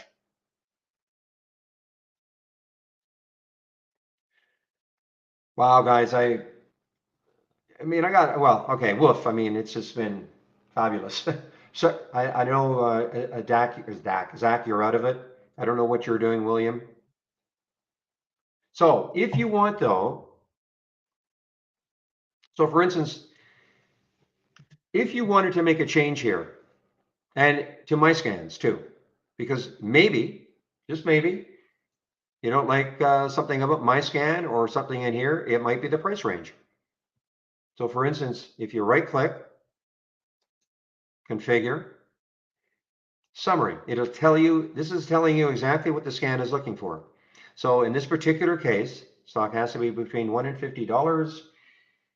Current volume is 3. That's a very powerful filter. It means it's trading at least three times normal what it would normally have done over the last 10 days up to this point in time, 1030. Okay, very powerful filter. I use it, all the time, etc. So, but you might look at that and go, you know what? I'd rather have a different price range. So you just click on the icon and make the change. You can type in 10 and 100 as an example. Say okay.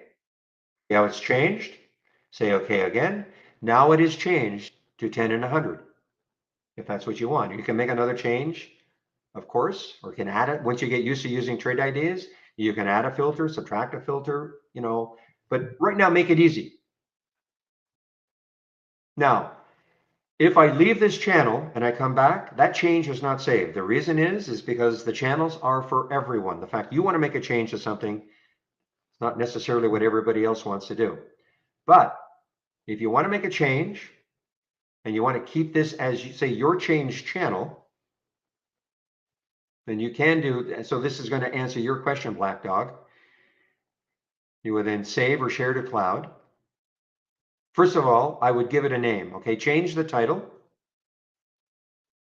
Okay, now you can give it a name. You can call it, say, Black Dog's Momentum Channel. So you can make changes all over the place. And so just give it another name, call it, whatever, Black Dog's Momentum Channel. Say okay. And then save it to the cloud. Save or share to cloud. You could actually make the change right here. Just call it again, Black Dogs.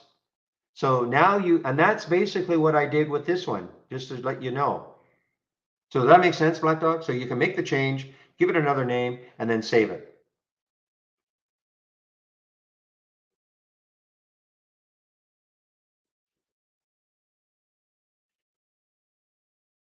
So that's what I did with this one.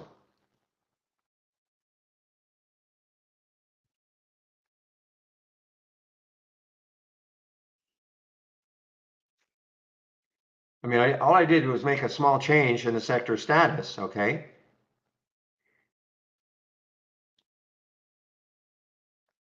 Well, you can add it, I guess, as a channel in that channel bar. I don't do any, I just load it from the cloud, load from the cloud. What I do is, especially for the dock channels, I started off with dock. I give the name starting with dock because when you file load from cloud, I can do a search. So I can see all of my dock channels just by typing in, dock to begin with. So I see all my dock channels here. That's what I do. Now, there is a way to put it into the channel bar if you want. I don't do that. I'd have to figure it out. I'm sure it's very simple to do.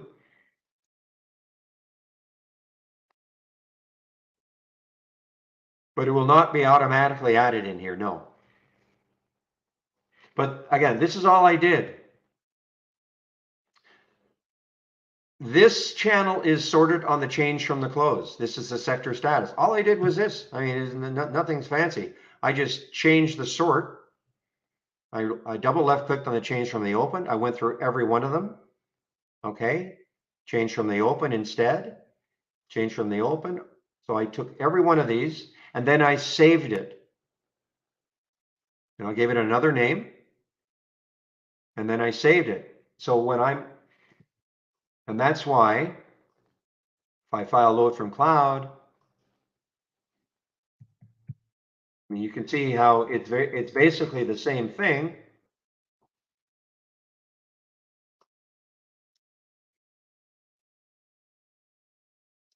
I mean, it looks just like that sector status channel, doesn't it? Except it's changed from the open. So, I mean, instead of my having to go into the sector status and click on these, I just said, well, why don't I just create another docked window with this automatically done, and I just bring that back down. I think you're allowed 5 channels that you can create. So again, this may sound complicated, guys, but you don't have to know how to do all this right now. If you're part of this test drive, don't think, oh my gosh, the guy's talking about all this stuff. How am I going to possibly remember all this? You don't have to. So get the basics down.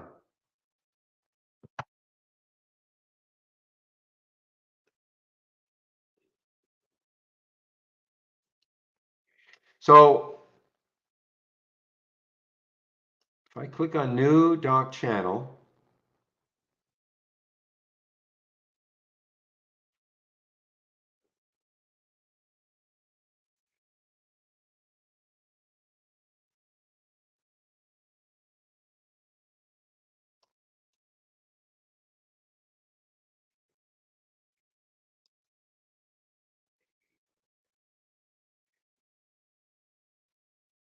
just give me a moment, please.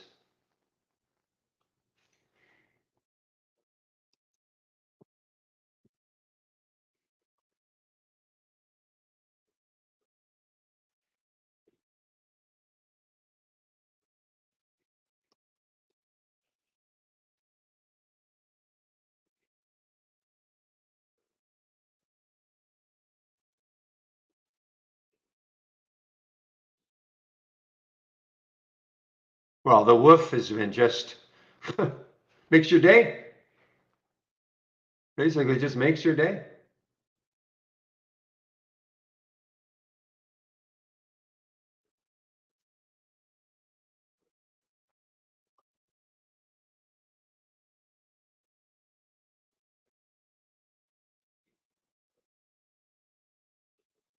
Oh, phew, okay. See, is I mean, I know the software, but so this is how you would add anything, okay, to the channel bar. So you, up here it says new channel, right click, and it says edit custom channels. You can have 5 of them, okay? So assuming you have, you could go, you just add a channel. I think, let me just do this, add a channel, and you would bring it back from the cloud.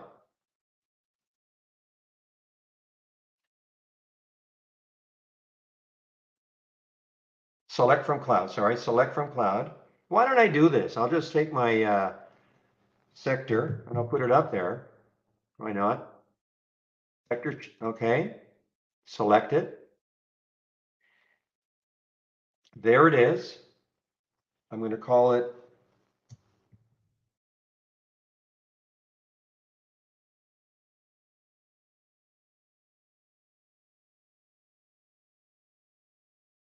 sector change from the open. Is it going to work? Say okay.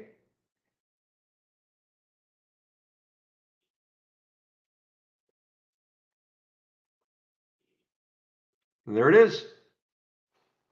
Okay, so there it is. So now,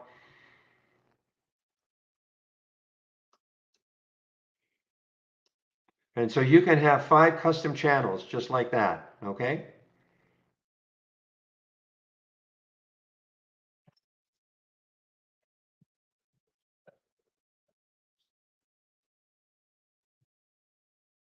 Otherwise, you just file load it from the cloud. I mean, it makes it slightly easier if it's something that you're going to be looking at all the time. Understand, I have a layout that I'm on the whole day. I don't have a layout for specific times. Look at this. I'm sorry. William, are you still in the short? I mean, can I crow a little bit?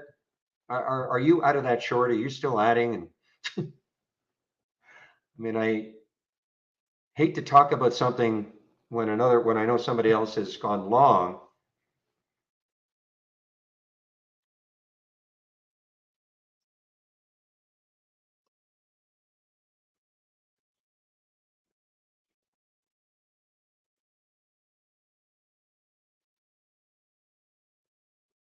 Okay.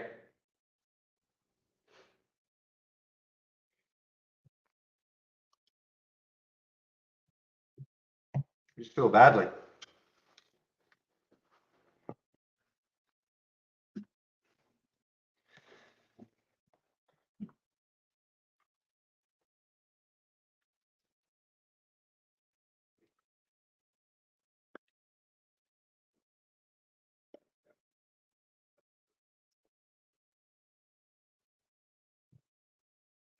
Now, first of all, did I know Woof was going to be like that? Of course not. I had no idea it was going to do exactly what it's doing. But my 10-day daily breakdown, has given me some really outstanding trades, especially when they're now look at it. Now you see, especially when they're close to an all-time low.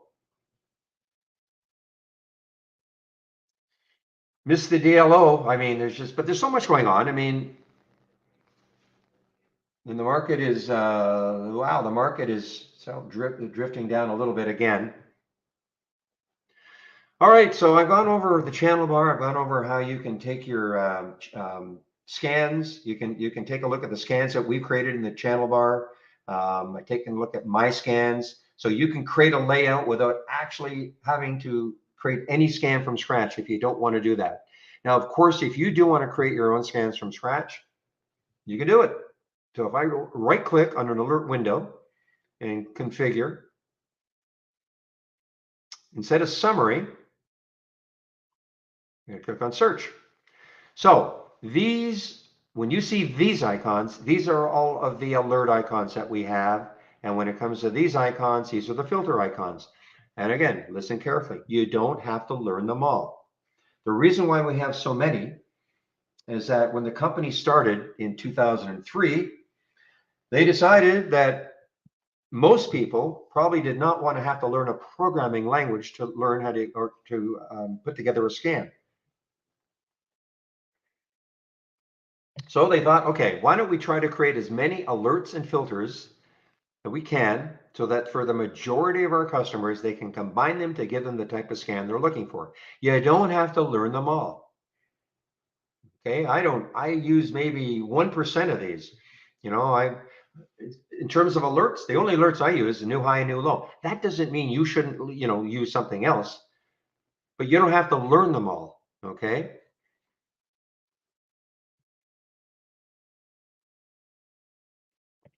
So you can create your own scans if you want to, or you can take my scans, modify them. You can take the scans that we've got in our toolbar. You can modify them if you want, or just leave them as they are. Out of the docks, guys, out of the docks. So all I've got right now still is the woof. Just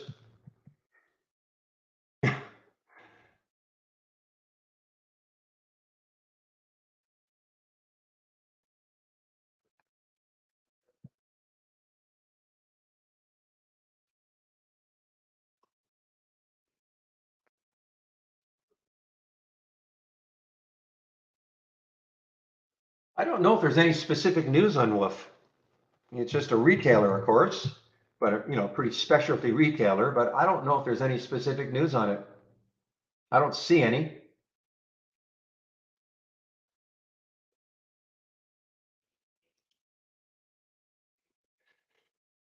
So go to my homepage, Craig, and go to the scan section. Here's my homepage link. Just go to my homepage, go to the scan section, and you will find everything.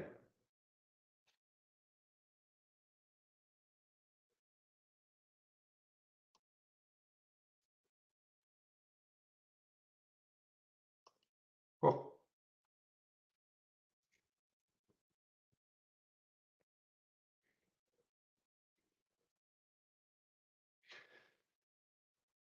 Okay. I just got word that you can.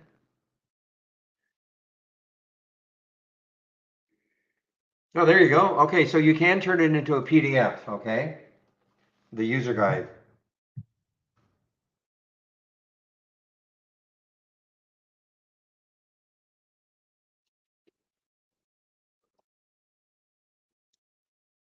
Does this translate? If you click on this, what happens?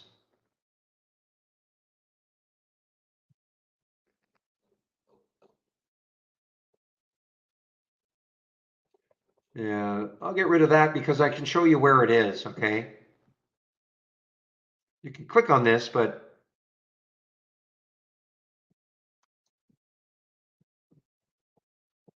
yeah, I wouldn't click on this because it's probably not, I can't even get rid of it. I don't know how to get rid of a,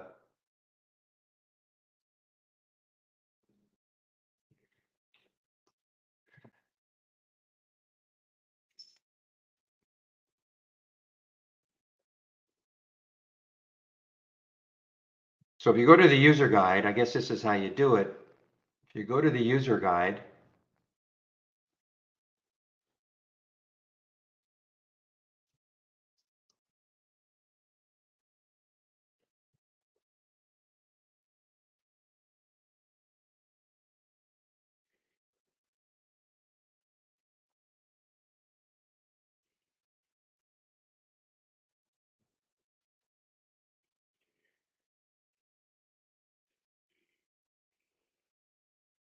all right, well, you can take, I guess that link works, okay? Stephanie has outlined how you can do it. Okay, save as a PDF, okay? You can print it or save it as a PDF. So I guess that link does work. I wasn't sure if it would work for you guys.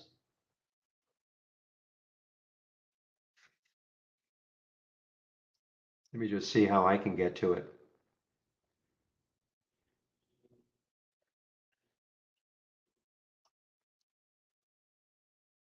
This is for Raj, who wanted to know if you could create a PDF.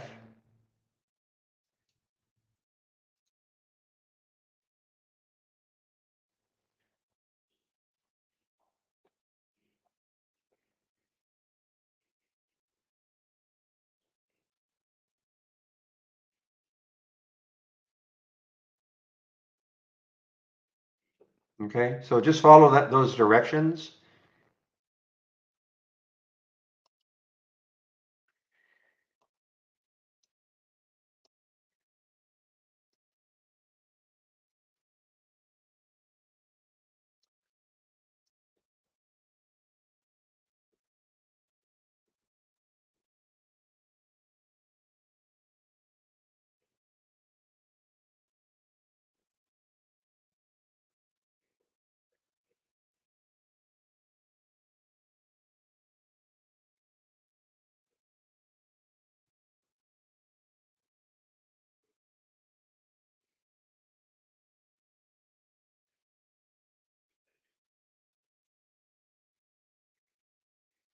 Okay, I put it in the, if you go to these, I should have put it in the off topic. Let me see if I can copy it again. Just a minute. I'll put it in here again. I put it in the off topic. I should have put it, or stocks, I should have put it in the.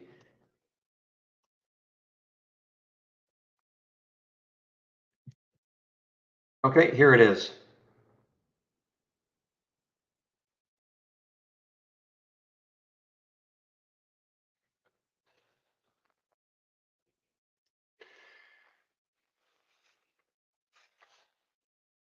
Meanwhile, DPSI, holy smokes, just unbelievable. This is getting closer and closer to that crazy number of 1420 in the pre-market.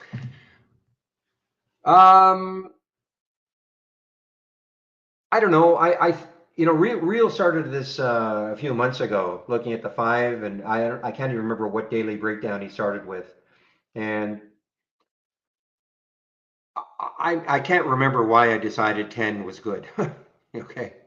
You could try five, you can try 20. It was more important to me, though, to see where it was in the lifetime range.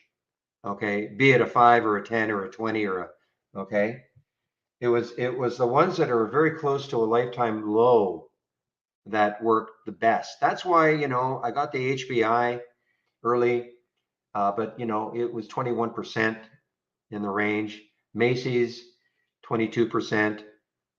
Wolf, though, right now, it wasn't a lifetime low at the time, but it was very close. So it's sort of a combination. So the 10-day low, but also I look at that position in lifetime and see how close it is to the lifetime low also. Now, do they all work out as spectacularly as Wolf did? No, but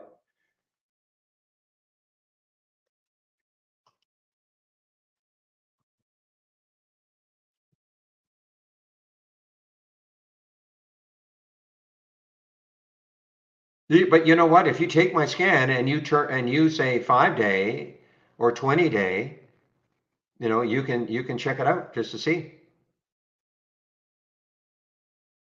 The other thing is, you notice here that I've got the 20-day column. So most of these are 20-day lows also, even though it's a 10-day daily breakdown.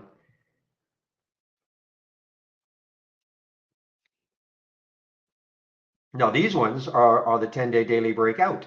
And they work sometimes, but I much stocks that get shorted like this, usually I have found that they give me the bigger percentage gains. But look at DLO, 2465, what did it get up to? 2505, but it chopped around. But this one, the DPSI, 1180, there was the alert. Now, if you're wondering, well, why did it not alert here? Well, the reason being is that some filters that I've got in here were not met until it actually got to that 1180 mark right there. But if you'd taken it there, you would have, you have to have a stop, but it pulled back. But this is a wild one. I mean, this is very, very wild. I probably, I pay way more attention to the 10-day daily breakdown. So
So when you say, can the alert window, so the linking that we have, what linking means is, it just means that when you can establish a link, and we do link with IB, okay, it just loads it into the order entry platform, if that's what you mean.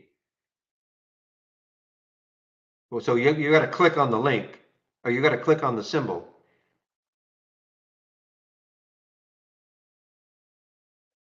Is that, if that's what you mean?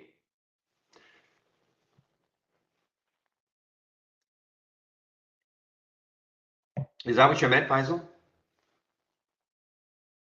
So we have what we call an external linking tool. If you click on tool and external linking, you notice right here, I am connected to Interactive Brokers. And it's quite simple to do, if that's what you mean. You basically just follow these steps. They add the link,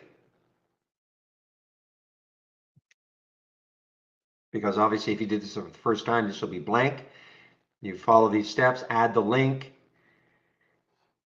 go over to the order entry in Interactive Brokers, just like it's saying though. Hold down the shift key. I'm not going to do it because it'll destroy my link, but you just hold down the shift key and go into the order entry. And the only other thing you have to do is the rule. I'm going to show you what I'm talking about.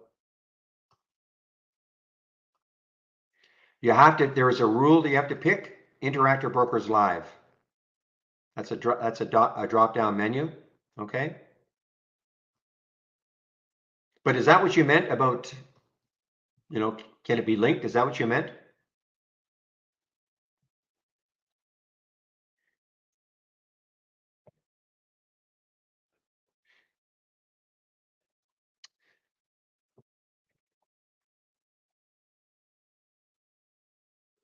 Okay, guys, so, okay, good.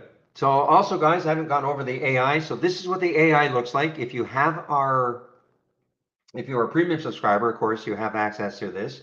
If you're part of this test drive, this is what I would do. Uncomplicate it. Click on New from our toolbar, and then click on AI/Holly Strategy Trades window. Okay. And when you do that, this is the window. I'm going to take this. I'm going to check on the profitable trades. Okay. So when you do that, this is the window that will show up. And the only thing I would do is this in the filter section. This is a drop down. Just click on profitable trades. Okay. Just said yesterday and the day before and the day before and the day before. Just focus on the ones that are working. I don't know. I don't even know if there are other trades that were, or not trades, but alerts. Yeah, there weren't any others. Okay. And why am I saying only focus on the profitable trades? Because I mean, I know there's some that's going to sound like, well, that's just cherry picking. It's only cherry picking if you are insistent that you want to auto trade the AI and take every single trade. Okay. I don't agree with auto trading the AI at all. I use it like a watch list.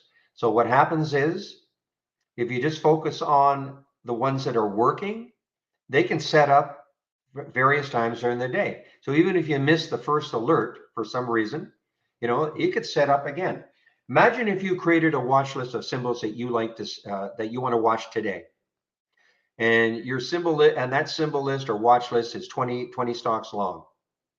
Well, would you be concentrating on the ones that in theory weren't working? In other words, if you want working, meaning maybe they're up for the day, they're up a certain percentage and they're moving, but you've got half of them are doing that, the other half are dropping. Would you concentrate on the ones that are dropping? No. Okay, so the same thing with this. Just concentrate on the ones that are working, because during the day they can set up at various times. For instance, right now, the para, as an example, I'm not saying this is going to happen, but let's just say you missed this alert, the 3313 to short, and it dropped like this. Now, what if it started to base a little bit and then it started to drop again? That could give you another opportunity at a different level during the day to short it.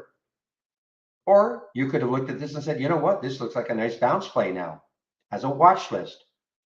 Okay, even though the AI says to short, fine. But now it's bouncing. So maybe you take it as a bounce at some point. But this is going to give you a list of stocks, a very, short list of stocks to concentrate on during the day. I know what people want. They want to be able to just automate everything, turn it on in the morning, count their money in the afternoon. I'm sorry, it's not going to work that way.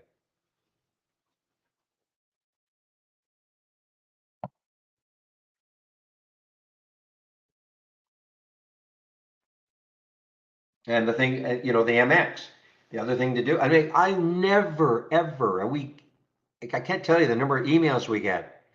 Well, I got an alert at 3313, and by the time I was able to look at it, even though I clicked on the alert, it was already at 3305. In other words, say 8 cents away. How can I possibly trade it? Well, these are not designed to, they're not scalping alerts. If you're looking for a scalping program, again, we have people that say, well, I've got my strategy. I've got a strategy and I want to make, I'm looking for 5 cent profit with a 1 cent stop. It won't work. Okay. You're up against the high frequency traders, guys who pay billions of dollars to get 1 centimeter closer to the terminals in New York. Okay, to the exchanges.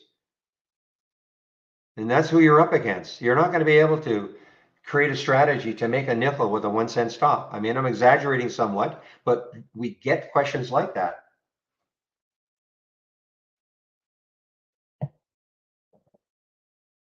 So don't get hung up on, well, I know when I clicked on the alert and I clicked on it, the minute it came in, it's already moved a nickel.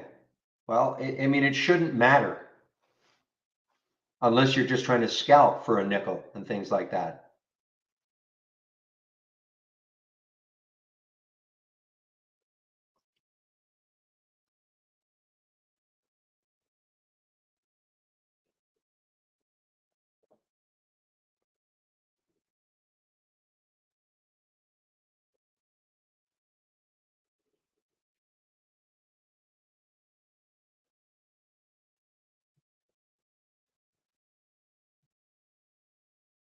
Exactly, Frank.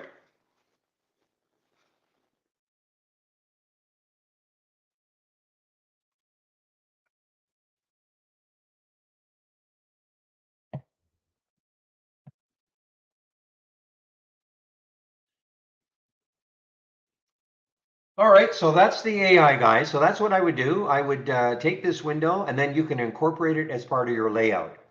Because then tomorrow, assuming you open the program before 9:30, this window will be blank. There's nothing for you to do. There's nothing to configure. You just wait for the alerts to happen. And how you trade them, of course, will be up to you. The earliest you'll get an alert, it will be 9:35. The first alert I think came in at 9:41, but that's the earliest. It does not give you any alerts in the pre-market nor in the post-market.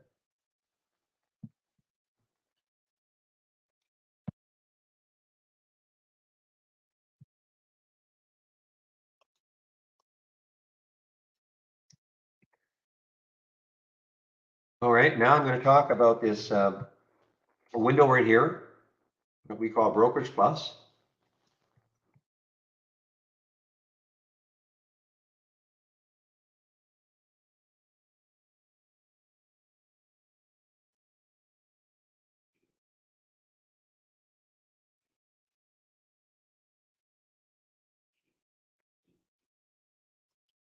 So I put the link in for Brokerage Plus. And Brokerage Plus, we call this window here, we call this Brokerage Plus, okay? And it's only available if you're using our downloadable application. If you're using the web-based version, not available. So what does it all mean? Well, if you have an Interactive Brokers account or an E-Trade account, you can actually trade from within Trade Ideas using this window. The link that I put in has 2 videos. There is a short video that again shows you how, if you have an IB or E-Trade account, how you can use this to trade from within Trade Ideas. The longer video goes into a lot more detail about how to use this. How I like to demonstrate its use though is as a simulator. Don't trade until you have practiced. I know you want to. You know, you've just funded your account and you can't wait to get going. Well, I'm not saying you won't get lucky, but the odds are against you, you know, until you practice trading, figuring out your own trading style, figuring out where you're going to put a stop if the trade doesn't work for you, you know, where are you going to get out of a trade if it's not working for you. Hope and prayer is not a trading strategy.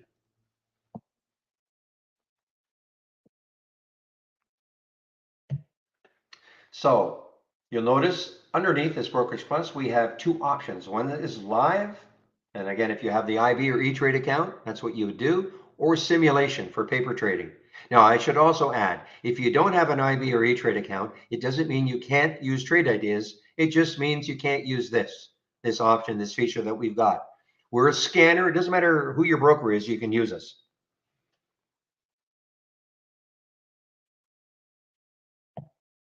Now, as a simulator, it uses our real-time data. So you don't even need a broker. If you're still considering who your broker is going to be, that's fine. But you do want to practice trading. Now, in the test drive, you can practice trading. I mean, and if you do take out a subscription later on, all you need is our standard service. Again, it uses our real-time data, and then you can practice trading.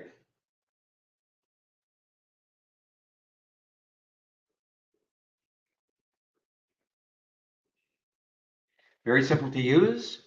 You just click on an alert. The symbol will show up here. Now, before I start, I'm going to get out. I'm going to disconnect. This is what you would see. It would say not connected. And then you just click on sim, the simulator. This will change to account. You click on that and then the box will pop up. Click on the simulated trading default. Now you're in our simulator. Okay, now you can practice trading. And again, it's very simple to use.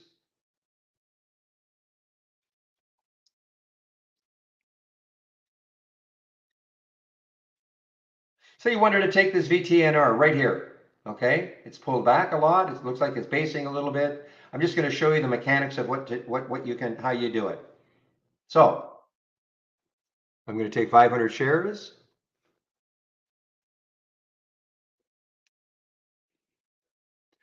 The spread is, yeah, it's only a penny, so that, or a couple pennies, so that's okay.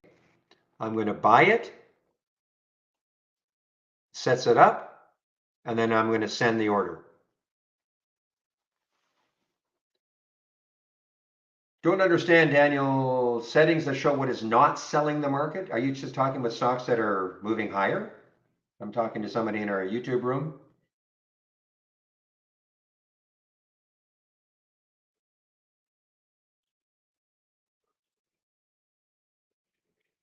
Okay, so that's the first thing. So now you're in a trade. Now, I always like to describe it like this, though. You should always look for reasons not to take a trade. Now, again, I'm just showing you the mechanics of doing this. This is in the simulator.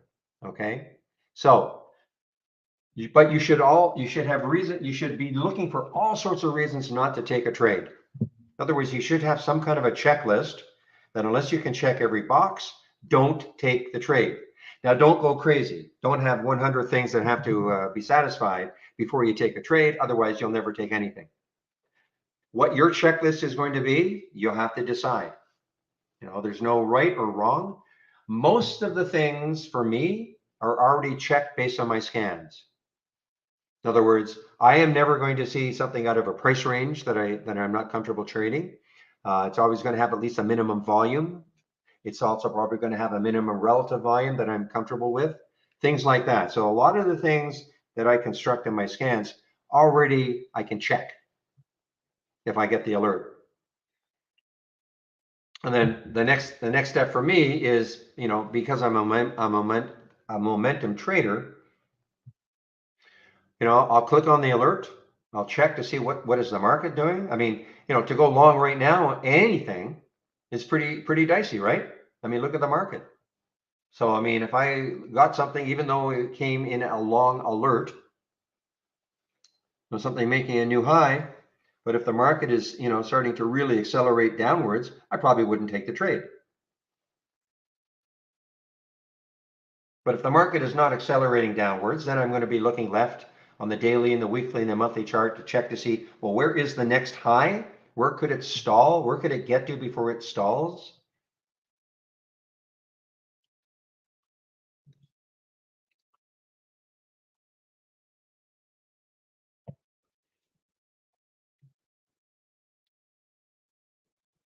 Well, you can add it, okay, in your software.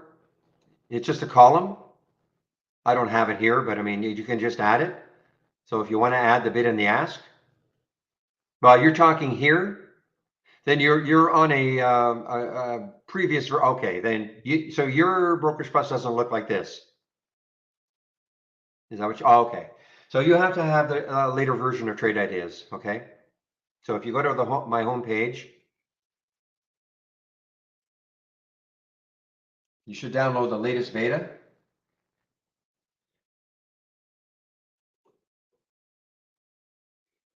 Give me a moment. So if you go to click on my homepage link. Let me just get rid of these things.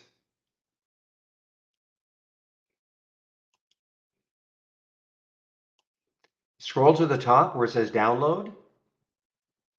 And then click on the download and scroll down here. This is the latest beta. It's fine, okay, download it. I don't know what version you're on, but for instance, we now, all our data starts at 4 in the morning Eastern time. We now go from 4 to 8, 4 in the morning, 8 p.m. So I don't know what version you're on, if that's important to you. I mean, that's a huge difference for a lot of people. But I mean, also, this is the window that you'd see.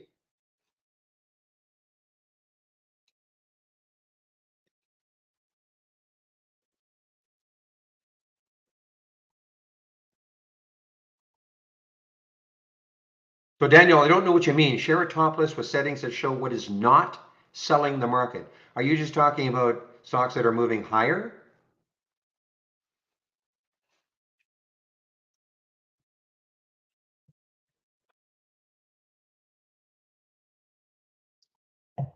Can you hear me, Daniel? I'm not on mute. I know I'm not on mute.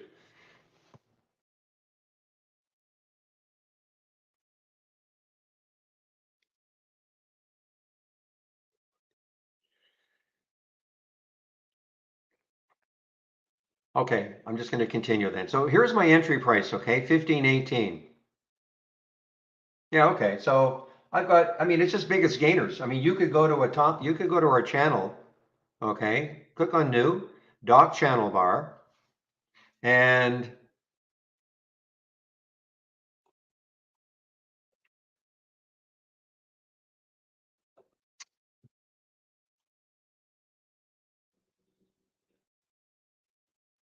explosive winners, biggest gainers from the open.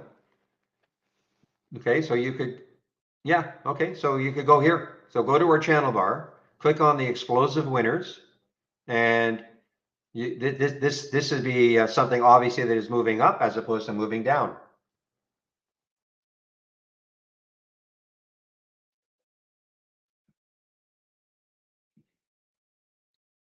And all you'd have to do then is just right click, duplicate it into a free floating window. Then you can massage it. In other words, if you don't, make it the price range that you're looking for, maybe a minimum volume. Does that all make sense?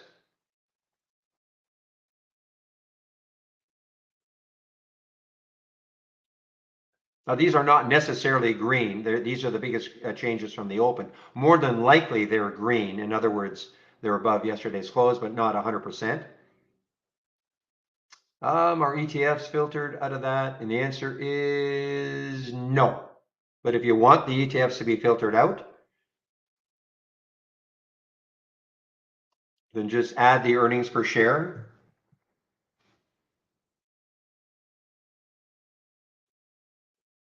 Okay. Well, all you have to do, okay, so the question is, how do I filter out ETFs? I just want to see stocks. I just want to see stocks. Okay, so for any top list window or an alert window, this is just a little trick. So right click, configure, search, and type in EPS. All we're trying to do is just bring up the EPS filter. Click on it. Now add the filter. And in the min, put 0.001, something like that. And in the max, put minus 0.001. Why? Because ETFs don't have earnings. Only companies have earnings, of course. So if they're negative or positive, you know, you will only see stocks if you use this filter.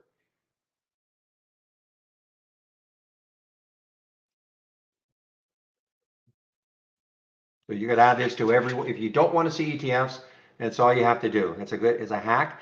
Now, as far as SPACs are concerned, I don't know if we have an up-to-date SPACs list, but we do have a symbol list. I mean, I rarely get SPACs showing up, okay? I mean, I don't know if it's a major issue. I know one showed up in the AI, but if you really, really wanted to, you could click on our symbol lists, add existing list. Then you have to find, I think we have a SPAC somewhere. Yeah, SPACs. You just have to find SPAC. And when you click on it, it'll move over to this, okay, over to this column. And then you would just check it. I mean, I know this is a little, probably confusing, but I mean, if you're bound and determined, I mean, you can do it. And you would just check this and it says, and then this is a drop down menu. And you would just go exclude the following lists, SPACs, and say, okay, so you could attach that symbol list to every top list and alert window that you want if you're bound and determined to get rid of SPACs. Okay, guys, I'm all out of the woof. I'm in nothing right now. What time is it? 11:20. Wow, what a fast morning.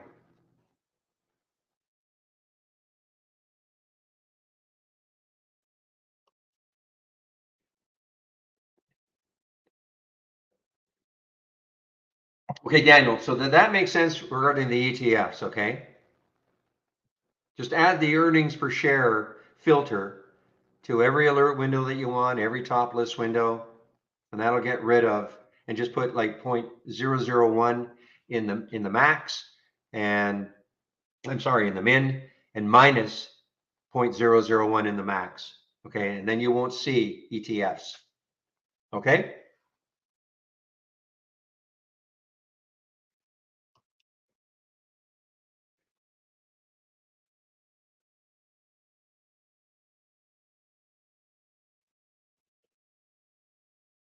Let me get out of this thing because I was going to demonstrate some money management techniques, but it's too late. So what I'm going to do,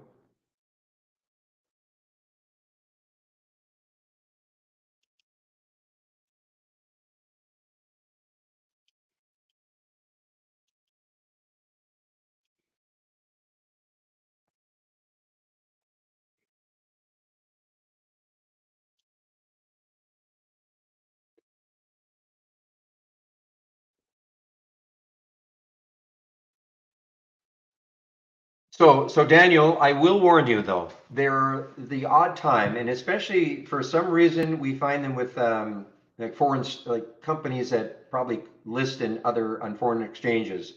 We've noticed this with some Israeli companies. Sometimes it doesn't appear to our data provider that they release earnings. Okay, so the odd time you will see some stock that you think, well, wait a minute, this is a stock and I'm not seeing it. Why am I not seeing it? And that's because that ETF filter is blocking it. It's very rare, okay, very rare, but it can happen. Just to let you know. But I don't think you should worry about it. But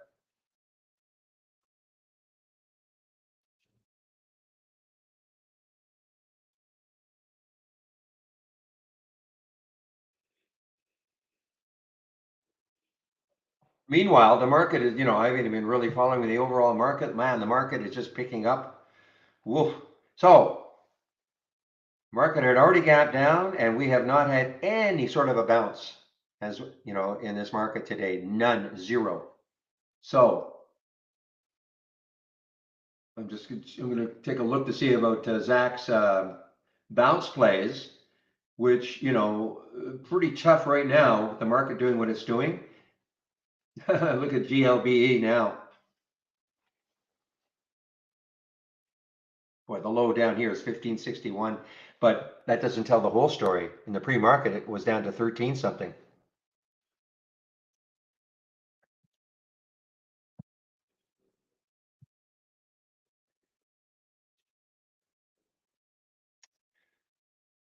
Wow.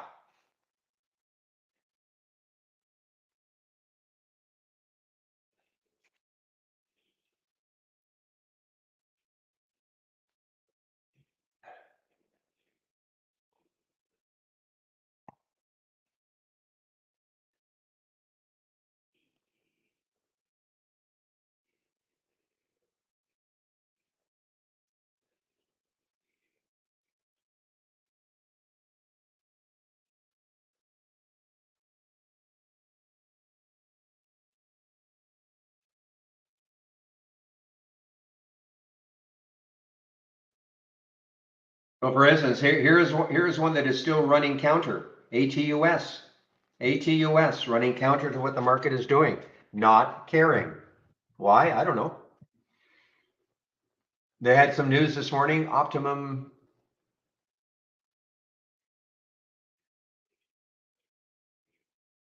Yeah, so they're introducing 5 gig fiber.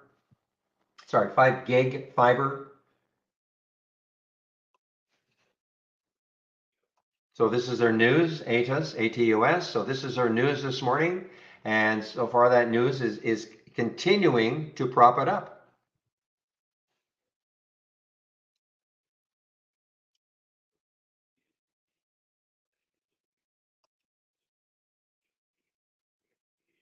Give me a moment, please. I just have to let my little dog outside. Just give me a moment.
All right, guys, I'm back.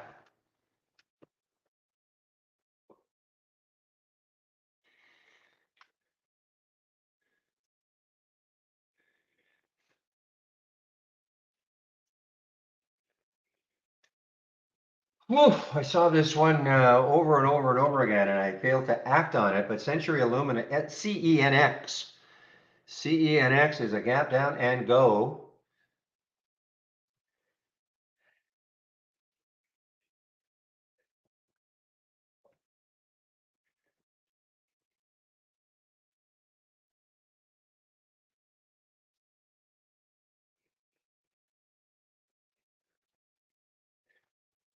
There's the first alert that I had for it, CENX. If you're wondering what these blue arrows refer to, it's just when the alert happened. That's all it means. It's nothing to do with buy, sell. Okay, it's just referring to that is the on the different time frames.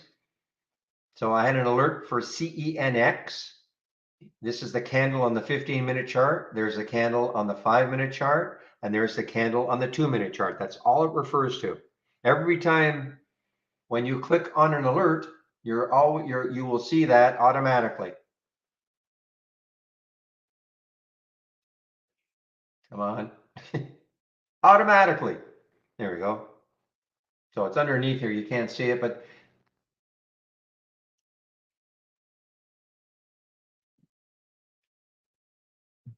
boy, this GLB, guys, looks like it's going to take out 20.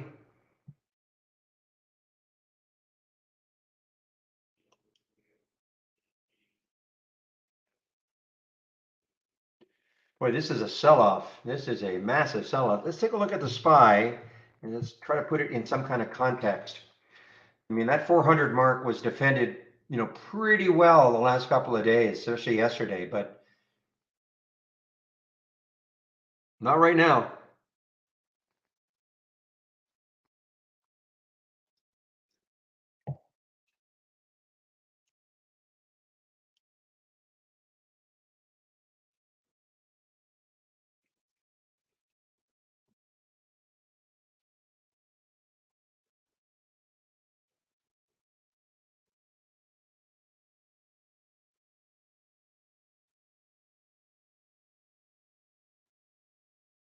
Why did somebody tell me about GNUS? I just hate this thing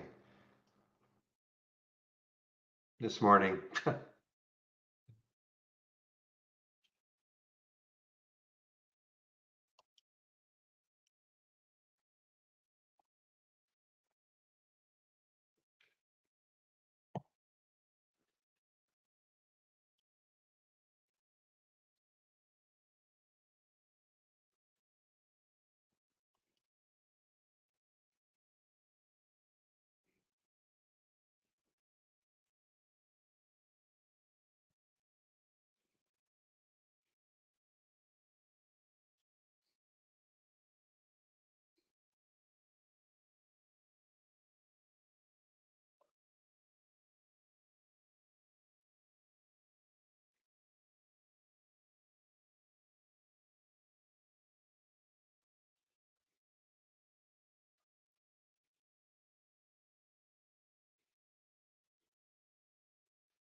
All right, guys, sorry about that. Just internal discussion, trade ideas, just following along.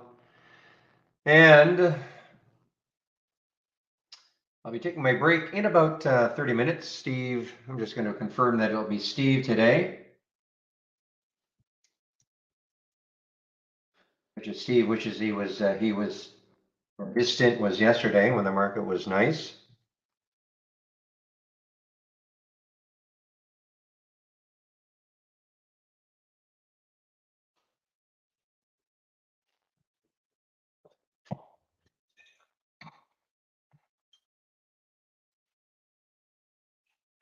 And it is Steve, yes. Okay, so I've just confirmed. So Steve will be in our YouTube room between 12 and 1. So before I take my break, I will put the link in for YouTube.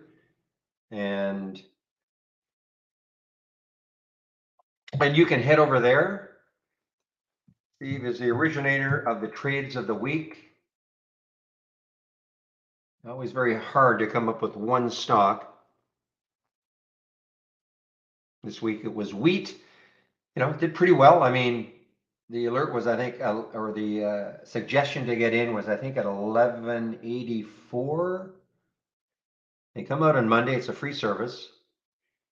So it got up to 1245. How you trade them will be up to you. I mean, these are intended for longer term holds, but again, in this market, I don't know what constitutes a long hold. I don't know how you swing traders are doing. I should check the swing trading tag.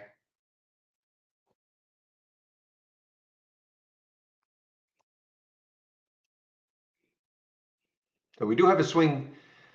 Well, I guess we could call it a room. We have a tab here. You just have to click on swing trading, and in here, a lot of people talking about swing trading. Okay, I am not a swing trader.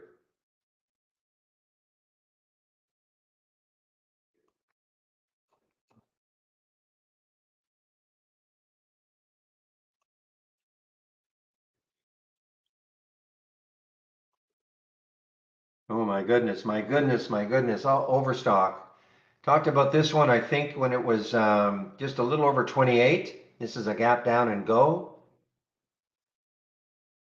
Of course, with the market falling.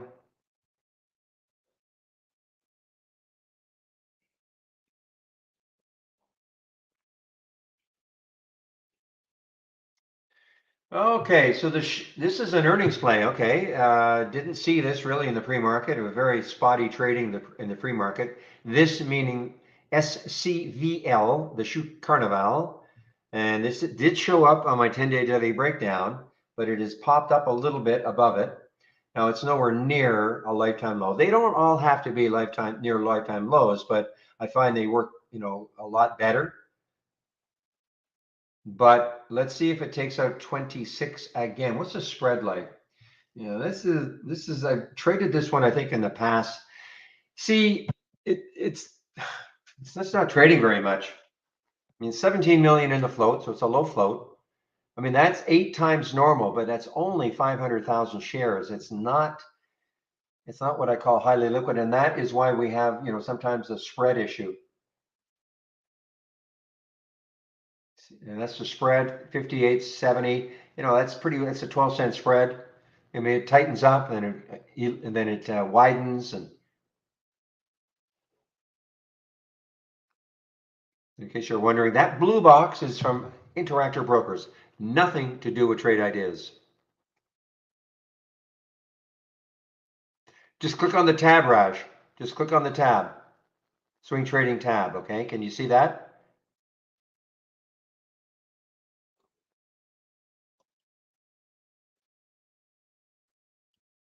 Okay.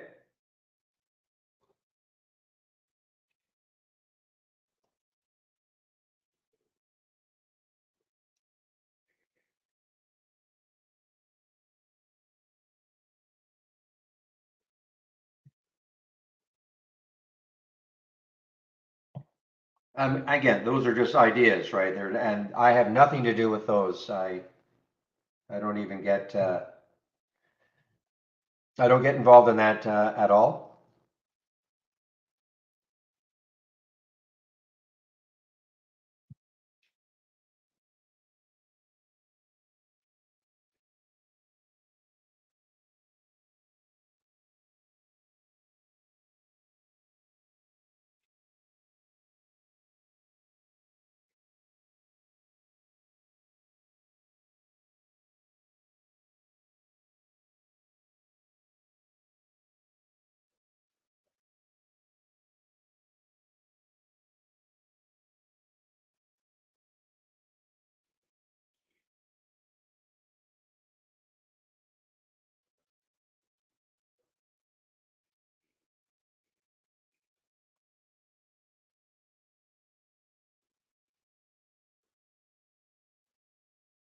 Just looking at stocks that are going against the grain here, guys.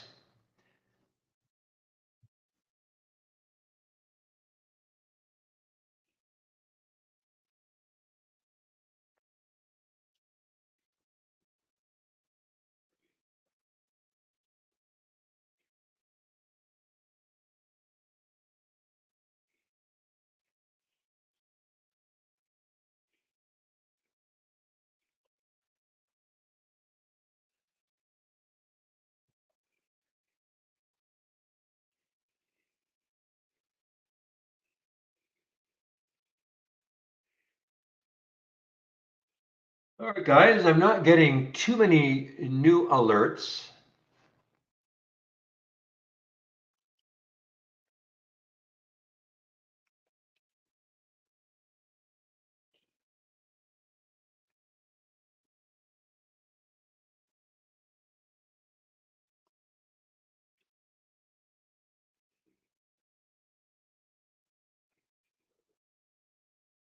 Yeah, so before I go on my break, I just want to go over just a little bit of, okay, take a look at DVAX here. Let's say you wanted to take this trade. Okay, I'm going to go through this again. I'm going to put a stop in. What's the spread like? Yeah, it's a penny stop or penny spread. 500 shares. I'm going to take 500 shares. I'm going to buy it right at the ask. Send it. Again, I'm just showing the mechanics of doing this. I'm going to put a stop. What's this enters in here? Okay, so the entry was 960. I'm going to put a stop at 940. I'm going to sort of resume my thoughts about money management and all. And remember, I was talking about how you should always have a checklist. You should be very selective about what stocks you're going to buy. And in other words, look for reasons not to take a stock, not to take a trade. So, but guess what? Even if you can check every box and it looks spectacular, maybe it even has, some news and the room is talking about it and all this sort of stuff. You know what? Even the best setups don't work sometimes. So you have to, the way I trade, you have to have a stop. The stop is the price I'm going to get out of the trade if I feel it's not working. So where am I going to put a stop? Now, what I do typically, and again, I'm just using this for demonstration purposes. I usually look at a 5-minute chart, no less than a 5-minute chart, and sometimes a 15-minute chart, and I size up what I see might be a support area. Okay. And if so, a support area meaning a lot of action at a certain price for a length of time. If it breaks down through that support area, I want to be out of the trade. I think, you know what? It's not working. Now, if you're starting out trading, what I would do to make it super simple, because people ask all the time, well, where is your support? Where's your resistance? Do you have things like that with trade ideas? Very subjective. Your idea of support, my idea of support could be very, very different. But this we do know is true. If you take the low of the previous 5-minute candle, that's a defined number, maybe start up with that and use that as your stop and practice with it. See how it works. Maybe you get more comfortable with the low of the 15-minute candle, or but practice it. So, but whatever that stop is, that is going to share size you. How? Well, again, if you agree with the idea of putting a stop in, the next thing is, okay, if the trade doesn't work, how much am I actually willing to lose on the trade? And so if you've got a $5,000 account, I would hope it makes sense that you're not going to be risking $1,000 a trade. So in the simulator, I'm always demonstrating risking $100 a trade. And how I trade, I don't vary the amount that I risk per trade by very much. If I try to keep it about the same. In other words, I don't risk 1,000 one trade, 500 the next, 50 the next. Okay, I try to keep it about the same. So in this simulator, I'm demonstrating risking $100 a trade. That's why I took 500 shares. Why? Well, if I take the entry 960 and my stop that I put in, that's 940. The difference is 20 cents. If I divide 20 cents into $100, you get 500 shares. So the other thing that should become apparent is I don't take the same number of shares. It's always going to be based on the difference between my entry and my stop. and I take that number and I divide into how much I'm willing to risk, that will share size me. So there's a lot, there's a little bit to this. That's why you've got to practice, practice, practice. Before you start trading, you better practice. If you cannot make money in a simulator, forget about trying to make money, with real money. And unfortunately, even if you can make money in a simulator, it doesn't necessarily translate to making money once you start trading live. Why? Well, here's one reason: not obeying your stop. Sometimes it's really, really hard. I don't care how long you've been trading. You get into a trade and you've been able to check all these boxes, and you're so convinced that the trade has to work that you don't care about your stop. As it starts moving down towards your stop, you start ignoring your stop, thinking, you know what, maybe my stop was a little too tight, because this is so fantastic. How can it not work? And so the $100 manageable loss turns into $200, $300, $400, $500 before you finally give up and sell. And that's going to happen. Almost, almost as bad is not obeying your stop. Now you're down $200, $300, $400, $500, and then it does turn around, and now you're up $200, $300, $400, $500, and you congratulate yourself. Wow, I'm so glad I didn't obey my stop. Can that happen? Of course it can happen. Of course it can happen. But in my opinion, and in my experience, not obeying your stop can really, really destroy your account, and just destroy your confidence in trading. Because listen, you get stopped out, you move on. And the other thing is that you can also look at it this way: you get stopped out, and maybe it gets back to that original area where you thought you wanted to get in, and maybe it sets up again. Maybe the market conditions have turned a little bit. Maybe something has changed. You don't know. Maybe we're just a little bit early. All sorts of maybes. Commissions are so cheap now; they're either free or super cheap, that not getting out of a trade because you don't want to pay commissions is not valid anymore. So that's it, guys. Off my soapbox. Practice trading. Cannot emphasize it enough, to practice trading using our simulator. And even if you're not new to trading, but maybe you've got a new idea, like a new scan that you put together, and you want to see how it would work. You can practice in our simulator.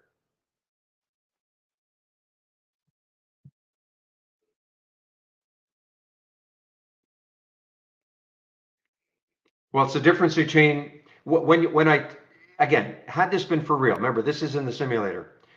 If I had taken this trade at 960, I would know where my stop is. Okay, I know ahead of time. I didn't, I'm not figuring out my stop afterwards. I'm sizing it up. I'm saying, okay, if I get in here at 960, I know my stop's at 940. That's 20 cents. Then I divide that 20 cents into how much I'm willing to risk on the trade. In this case, it's $100. So again, there's a little bit of math that goes on. Now, there are some who have, an Excel spreadsheet where you can very quickly figure out how many shares you would take. But you divide, in this case, I took 20 cents, divided it into 100, and that got me the 500 shares. But you could have an Excel spreadsheet that's based on, how much you're willing to risk for trade, be it $50, $100, $150, and then you could have the differences. The difference. So if it's 10 cents and I'm risking $100, I can take 1,000 shares. If it's 12 cents, it would turn into another number of shares. You just have so you can glance at it quickly. That's it.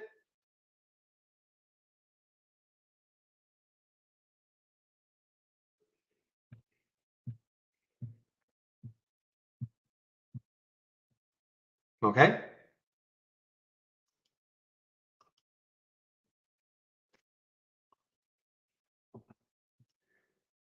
Got to admit, that's an impressive bounce for Wolf.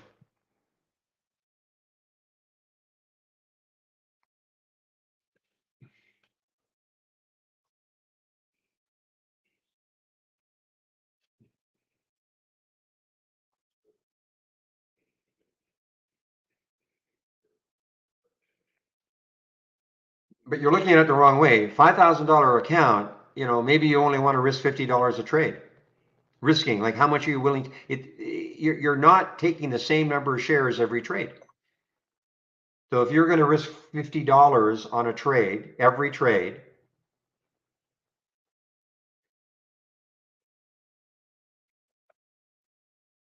you would be taking, okay, your entry and your stop, the difference, and you divide that into $50, and that'll share size you. So in other words, in this particular case, I would have taken 250 shares if I'm going to risk $50.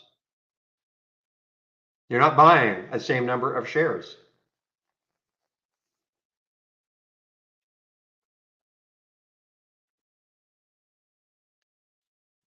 The other thing, if you're starting out new, I would only be in one trade at a time, max. I'm only usually in two trades at a time, but I would never be, if you're starting out new, I would only be in one trade at a time.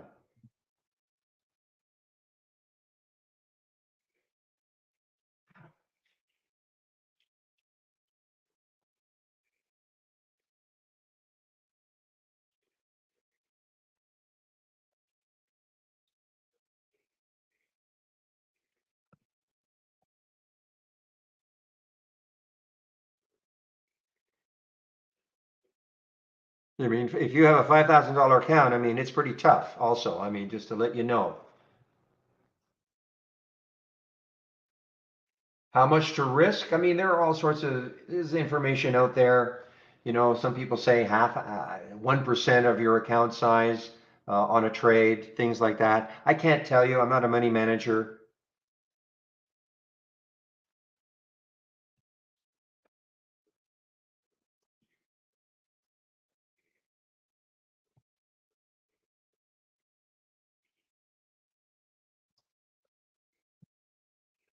The other thing, I mean, if you are in the States, and I'm just talking in general now, if you're in the States, you've got that PDT rule, that pattern day trading rule to contend with.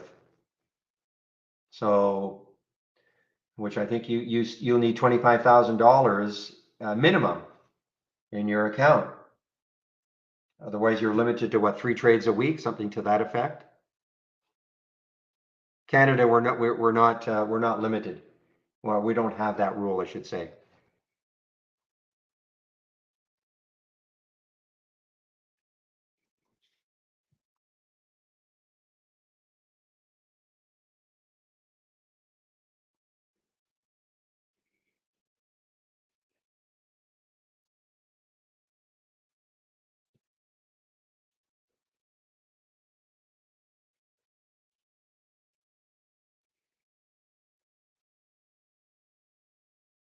All right, guys, getting close to Steve taking over for me in our YouTube room. So before I'll put the YouTube link in. You can head over there at noon.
Okay, guys, GLBE. I know there are some of you that are short, and you should be.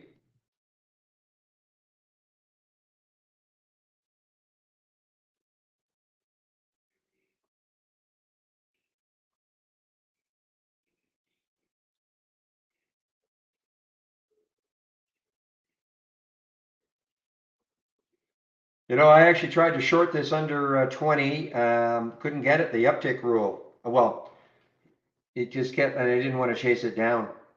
Look at that green bar ignored. Wow, that's a great green bar ignored. On the 15-minute chart for GLBE.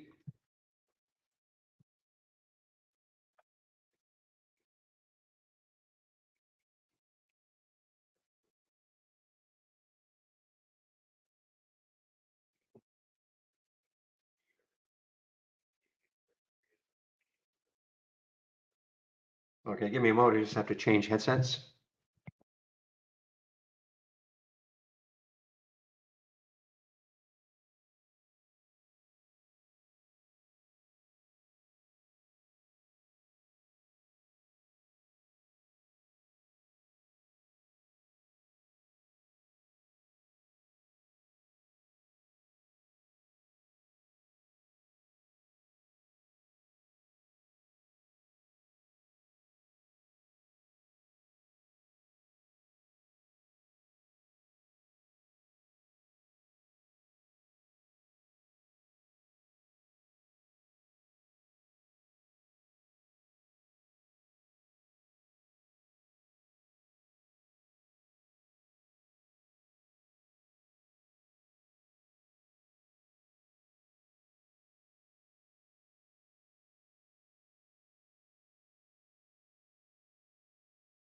All right, back.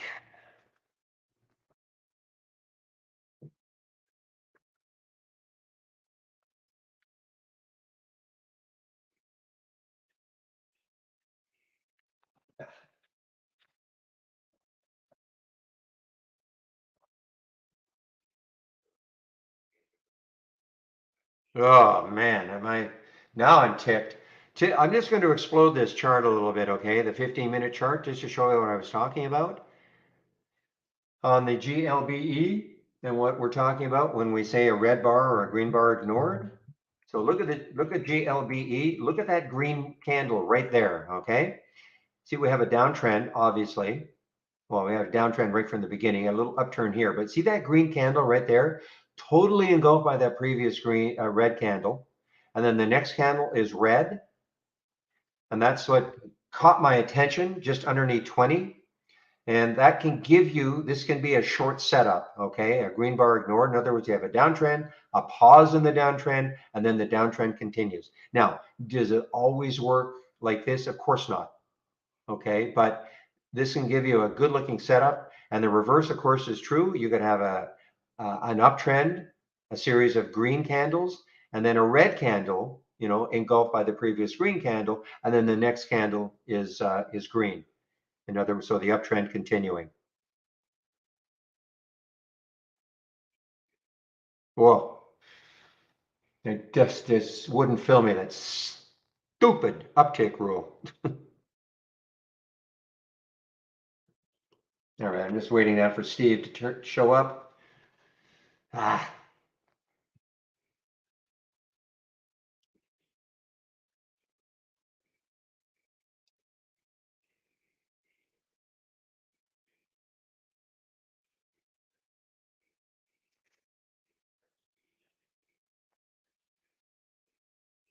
we have not had any sort of a bounce in the market today.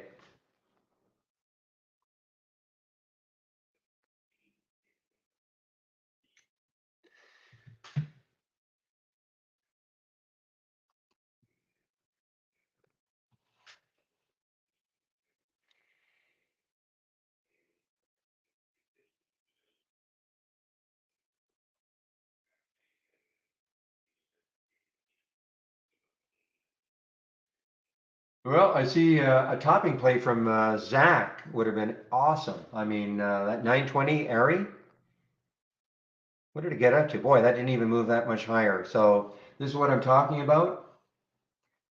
1106 Airy. I pay more attention to these, you know, in the afternoon when things have settled down a little bit more for me. I can pay a little more attention to this sort of stuff. But look at that. That's a top. That's and again, I'm sharing this one. But look at that, Airy 1106 top at 920, and I don't think it got. Yeah, it only got up to 923.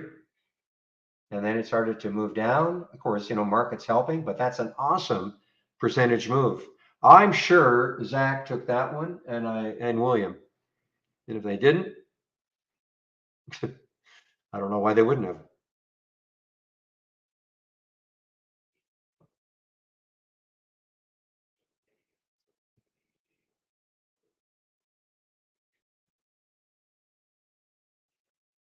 All right, I'm just going to get my script together here. That I'm on a break just as soon as Steve shows up.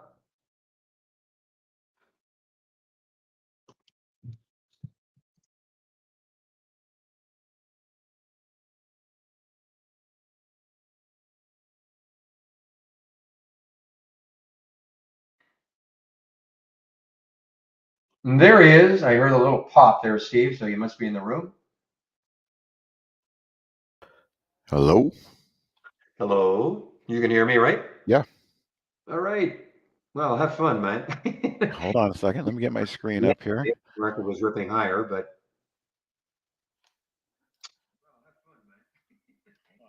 it is what it is. Hang on one second. Let me get my screen. Okay. There we go. Share screen.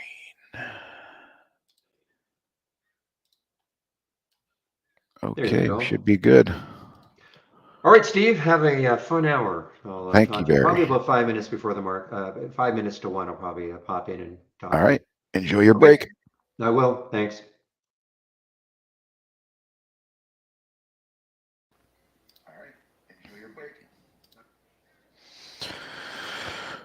All right. Hello, everybody. Looks like you can see my screen and hear the voice. So, welcome to the Wednesday. Yeah, I see that comment there, Omni. It's I'm going to show you a couple things here. I was kind of watching the SPY, especially. Some of you regulars know that I use this 5-day average, moving average on my 15-minute chart right there. It's essentially just a 130 period SMA. And it's usually an area of interest. As you can see back here, it is support for the SPY. Well, today we filled this gap here in the SPY, and I fully expected some buyers to kind of step in here, but they didn't. We just bled right through, traded right through that line like a hot knife through cold butter. Not good for the bulls for the most part so far. And the NASDAQ, same kind of a thing. The NASDAQ Q is blasted. Look at the support they found the other day. So, this is why I call this a level, an area of interest. I kind of expected to see this today, but we didn't. We blasted right through. And I think, what's probably happening out there is certain stocks like Walmart, Target, they're scaring people. They are scaring people. They're realizing, wow, maybe this inflation thing is a lot worse than we thought. These companies can't even make any money now when their margins. So not good. SPY and Q having a rough go at it. And I think, yeah, your comment is valid there. Green bar ignored. 1, 2, for the most part. Like to have 4 signal candles. We'll see what happens. But anyway, welcome everybody. Hello, SG. Next level of support. Well, there's two schools of thought here. I'm gonna mark up this one right here. This is the low of that gap right there. And then this would be the filling of that gap. So both of those areas are very much in play. Another observation I caught yesterday was look back here on this day. Okay, the SPYs bounced up and closed above. This is my reference point right here. They closed above the declining 10 SMA. The very next day, boom, right back down below. I was on the podcast with Wolf Financial yesterday, and myself included, and everybody else said, hey, I really kind of like the way we're closing here today. We probably should have some follow through tomorrow. Nope. Same exact thing that happened back here. We get a nice little close above that declining 10 SMA, major head fake overnight, and then gap down and trade lower. So tough backdrop we're working with here today for certain. But that would be the levels I think that could be in play to answer your question, SG. Good initials, by the way. Hello, Iris. Gosh, I'm in some of this DNA and I don't like it, but I'm going to watch it till the end of the day. If it closes below the 10 SMA, I'm going to get out at 5 minutes before the bell. I liked it because I saw RKDA, another small bioscience company, exploding off of lows with good volume. I thought there might have been some sympathy in DNA. So sitting in a loser there about midday yesterday.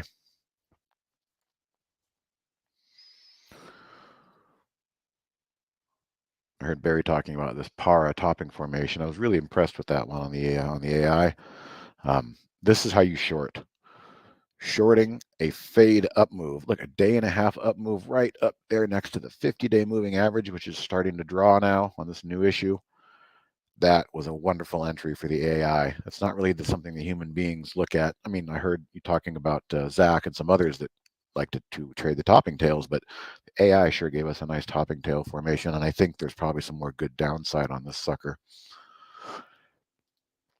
The other ones are longs. Okay, here's a wonderful example of my weekly reminder of the 10 SMA on a 15-minute chart, forcing the issue of the buyers to jump back in and get strong and defend this thing. As long as it stays above that 10 SMA, should be good.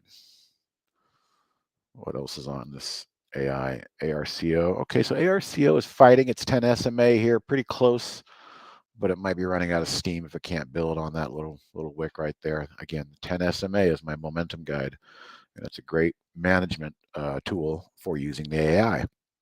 This chart was just a mess. I'm kind of embarrassed the AI called out a SPAC, but it did. But this was the level of interest right there. It should have held. The buyer should have defended that level of the 10 SMA. They didn't. And here's that 130 SMA that's actually kind of holding the price currently. But that one's not a very good one. Hello, Rajiv. Whatever you guys want to talk about. I know we've probably got some new test drive users in here. I think probably a few people were sent to come here and get some questions answered on this product, especially if it's your first time using this product. There's a lot of layers, a lot of richness to what we can do with this, and that can also translate into confusion for some people. So that's one of the reasons we do these midday updates, is to try and get people caught up that are feeling like they're maybe behind the curve and they don't understand how to make something work. If you're one of those people, go ahead and chime in and I will try to help get you going. And he's in some RIBT, so that's helping him. Yeah, looks like there.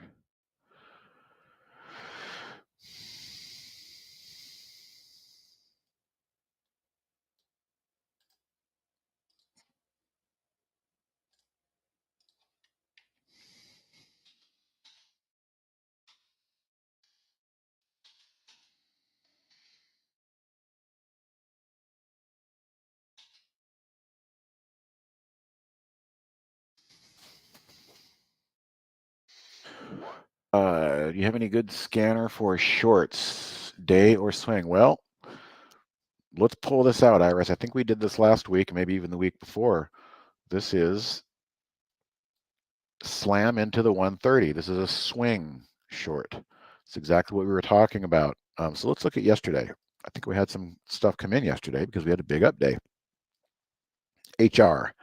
Now, it's a good segue here because what I was talking about earlier was that 130 line in my 15-minute chart. Look at how it held the price there. Okay, this is in a downtrend on the daily, this W. This scan looks for this moment right here. Bam. Slamming into the 130. It's a short sell. Even though it's a new high and it's green, this is a fade, just like the AI did. So I created this scan manually to try and emulate, the market that we're in right now, which is not a buy the dip market. It is a sell the rip market. If you are buying the dip, you better be real quick on getting out if it rolls back over and goes against you, because the backdrop of this market is not working. W. What else did we have on here yesterday? PDI. Went through the 130, but it's still triggered. So all of these trades, beautiful, are lower today than they were yesterday. So just for fun, let's go through this exercise again. I'm going to back test this strategy. What we're doing is we're starting around 11 o'clock Eastern, and that's our sweet spot. The exit is going to be 3 days, tomorrow plus 2 days at the open. The risk management is we're going to risk 2% on a swing trade to try and make 7% on the downside. We're going to go 64 days, and let's simulate a sell and a hold for a 3-day short. Oh yes, SG, I will be sharing this. Of course, anything I bring up and try to show you value, I'm happy to share, of course. But let's look at the data here. This is probably one of the strongest backtest swing scans I've had in a couple of years. It is on point. All right. So in 60 days, we had 300 trades. Average winner $1.80, average loser 80 cents. Strategy return over 60 days was 51% annualized, almost 700%. So the scary thing about this trade is this scan is these only come out on days. Look, this is done by optimizing that scan. This was the one filter I really found valuable. It's this one right here. S&P change today. Minimum 1.4%. The S&P has to be up big for these stocks to trigger a faded short sell. That's why when I share this scan with you, a lot of you are going to see this blank for days on end. But every now and then we get a big up day in the market, and that's when these things start triggering for fading to the short side. And I mean, gosh, look at that. That's a beauty. That's hardly any pain right there at all. BGS short into the close, and then boom, you're getting paid today. Look at the 10 SMA telling the sellers it's time to lean on this price again. You're under the SMA this time, not over it. We want it to be down. So Iris, that's really the best thing I would be able to give you or anybody else right now for a swing trading scan that works.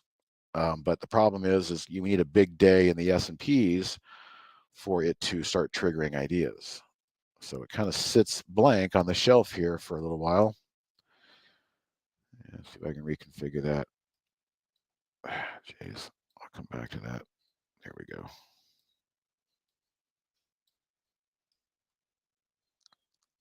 Close enough. All right, so here is the slam into the 130. That's that moving average I showed you. And there is the cloud code for that. All right, Rajiv, I'm new. What kind of strategies or scans can you suggest for swing trade long? Well, we just did that one for shorts, of course. For swing trade long, I don't really have anything that's working well right now. I had something that was working well, but that was working in an up market. And I'll just show you what it was. But the reason it's not working now, and again, I'm going to use my analogy of a baseball manager. You have to be a manager of these scans. They don't all work every day at once. Sometimes some of them have to go on the shelf, and sometimes some of them have to be disregarded. Other times you got to really lean on the ones that you think are working. Just like a manager will manage the positions and the players on the baseball field for the proper scenario. It's called jam down to, there it is. We looked at this recently. This used to work great. Jam down to the 10 SMA and buy. This was a buy the dip type of a scan. So LUCD. Okay, so there is, let's look at the history of today. But I'm going to suggest this scan probably doesn't work well, again, because we are in a downtrend. We are in a seller's market. So anything that, let's see if I can find a good one. No, that makes no sense. Okay, so this SG basically came up and was jammed down on the open to its 10-day simple moving average. But these just aren't working out. I would not share this because I don't want people to try and think that this works in a down market. So currently, I really don't have anything. What I do have for you, though, is this. And anybody who is on the test drive is not aware of this. This is what you're going to want to do. What we're watching. All right, what is this all about? Well, this is a dynamic global symbol list that's monitored by myself and Andy, primarily Andy. This starts every single day blank, but behind the scenes, there's a watch list of probably a dozen stocks that myself and Andy are watching. And he is primarily responsible for deciding when to move that symbol from our personal watch list into a global top list alert. And today, there's only one idea that really stood out long, and that was AEP, and that is definitely working. So how do you get this? Well, there's two ways to get this. The first way is I'll just share the cloud with you, but I'll show you another way, which is probably even better for newer users. Okay, so this is what we are watching. And the symbol list will change every day. If you have that cloud loaded, you will be able to catch in real time a new symbol coming in. Yesterday, we only had 2 or 3 symbols. Again, this is a long only scan. We're not putting short ideas in here. So we're having a hard time, looking at the current of the river flowing south quickly, and we're trying to find longs. There's always a long somewhere. There's always something going up somewhere.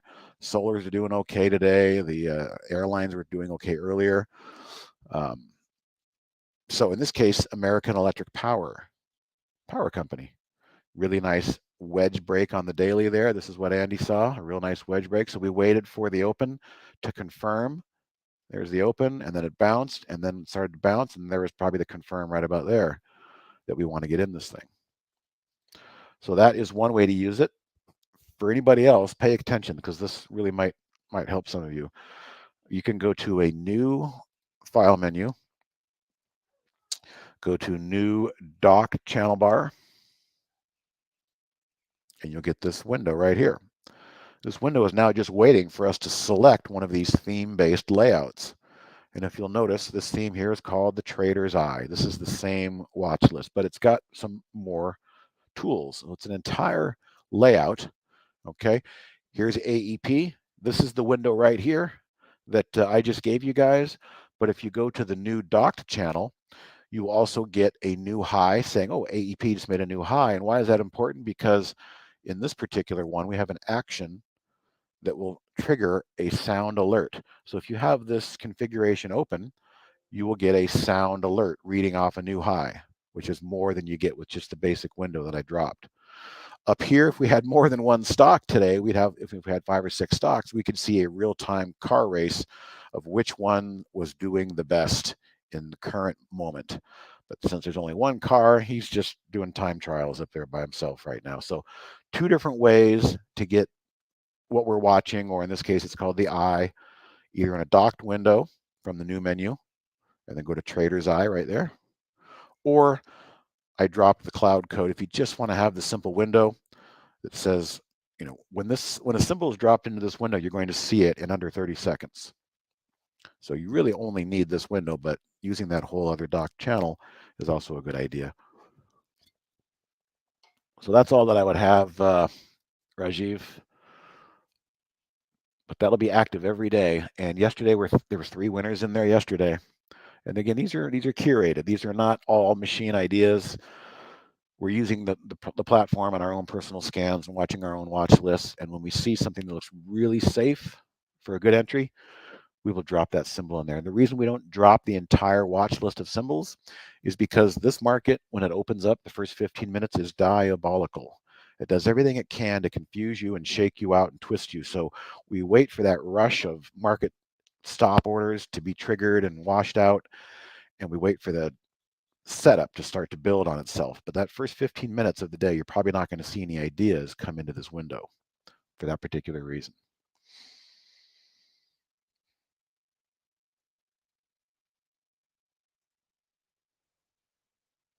Yes, Pamela, the Trader's Eye is full-on swing trading. You're welcome to day trade them if they work well, but the idea is we're marrying them up to the daily chart here too as well. So there should be some runs. So you could look at this thing and say, wow, well, maybe this could be an interesting price target for my swing hold here if AEP can do that over the next day or two. I'll take it. We're just giving you the entry idea. We're not giving you stops, targets, entry levels. We're just saying here, this is what we're watching. We might be trading it. We might not be trading it, but we like it.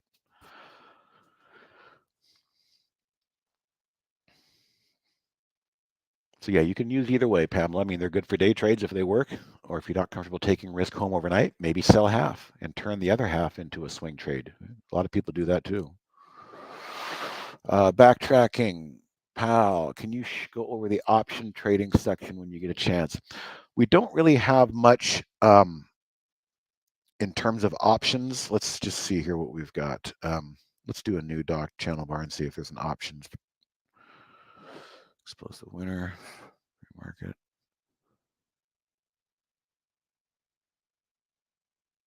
Unusual options. Okay, so here's the layout for unusual options under the docked window. And let's kind of break it down and see what we're looking at. So again, Trade Ideas is rather limited in our options data, which is primarily dialed into the put and call volume, expressed in percent or expressed in ratios. We don't really have any sweepers or any other strike prices or things like that. So it's essentially our options data is just looking for explosive volume in the option call and puts. So if we go through here, let's see, we've got a top list window. What is making this up? Okay, let's go to the summary tab. This is the best way to do it. Okay, stocks price between 10 and 500. Daily volume is averaging 500,000 shares a day. The current volume is at least 1.3 on the relative volume. The current ratio of puts to calls is greater than 0.5 to 1. Stocks where the average of options is at least 100. So we're pretty much exercising and deploying all of the filters that we do have that are related to options. Contracts, volume, ratios, put call, things like that. So that list gives us these ideas. So when we look at these, okay, so this thing's down pretty good. I imagine that the options contracts today, 400%, 4 times normal to the downside, obviously. The puts are being heavily traded on that one.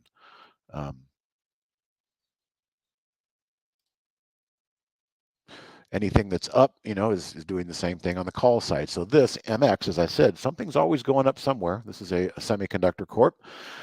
Nice gap up. Did they have earnings? I don't see earnings in there. But look at the 10-day simple moving average there, holding it up. And this is also, by the way, this is also on the AI. So this is an AI trade. I knew this looked familiar. And I can tell it's an AI trade because you have the risk and reward from the current levels right here. Over here on this one, somebody knows something. What's this one looking at? Oh, just 2 things. Only 2 things. What do we got? Okay, so anything that's doing over 2 times normal options volume, percent, and contracts. So that's a very simple scan over there on the left.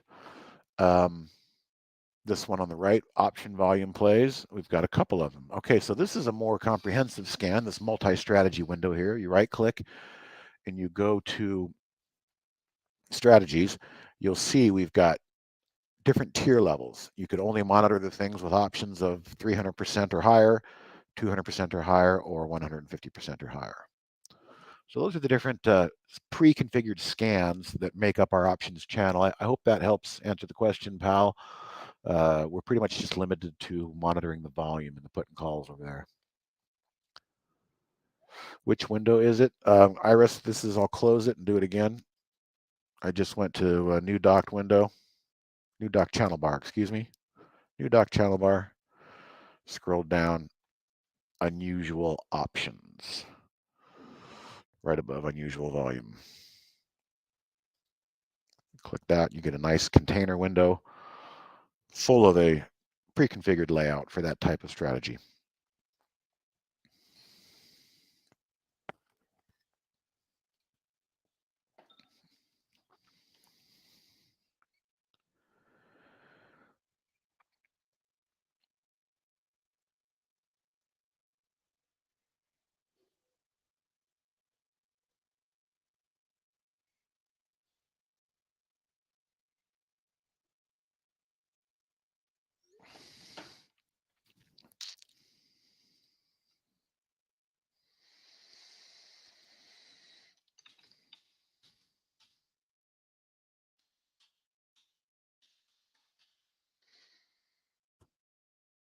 All right, very confused. Been trying to first make an alert window for stocks that broke out and have pulled back to a level of support, i.e. pivot or, okay.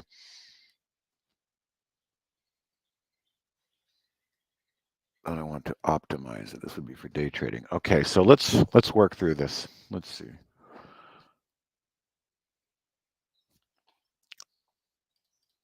Let's try. So you're talking about optimizing. We're going to have to definitely use an alert window. And let's do this. Let's clear out everything. And let's take a look at some of your basic points. You want it to be up on the day. So we're going to start with change, close.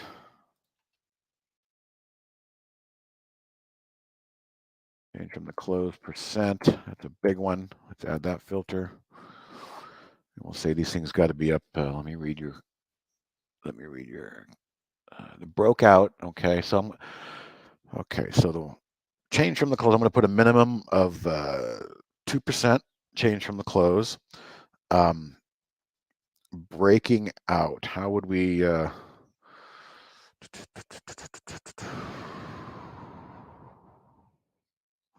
We could do something like a new, let's see, 10-day position in 10-day range. Let's do that. So if we take 10 days, we want to, hold on, darn it. Gosh dang it. Position and range. I want position and range. Position in 10-day range, add filter. Okay. And it's going to be 100. So it's going to be above 100 is the high of the 10-day range. So today it's trading above its 10-day range. We can try to use that for breakout. There's other things we can try if we don't like that. Price, of course, we could do minimum $5, maximum 500. You can change that. So we're starting with a stock that's up on the day. We want some good relative volume too, I think. We want some good relative volume. So we want at least maybe 1.3 relative volume. So now we need to start configuring what we're looking for. So this is kind of the base. Stock's up 2% on the day. Relative volume's good, breaking out of a 10-day range. But our event is going to be something different. Our event is going to be a 5-minute low. We could also try 15-minute low. I'm going to do that for a reason. I'm going to use 15-minute low for a reason.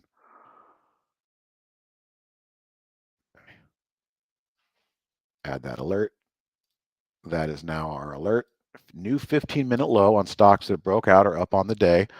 But where are we going to see this 15-minute low? This is the part I can talk about, and then have pulled back to a level of support. So you've heard me talk about, here's an example right here. Stock is up on the day, pulled back, new 15-minute low. Where did it find support? It found support at the 10 SMA. So this is our filter. We're looking for a new 15-minute low right at the 10 SMA where we hope to lean on it. I see your strategy, buy into it, and scalp it out. It's a good strategy. I like the concept. So let's continue. We've got more work to do. We want to specify where we want to see that 10-minute low. We're going to use the 10 SMA on a 15-minute period right there. Adding that filter. We're going to see that new event of a 15-minute low. I'm going to do 0.05 below, and I'll do 0.05% above.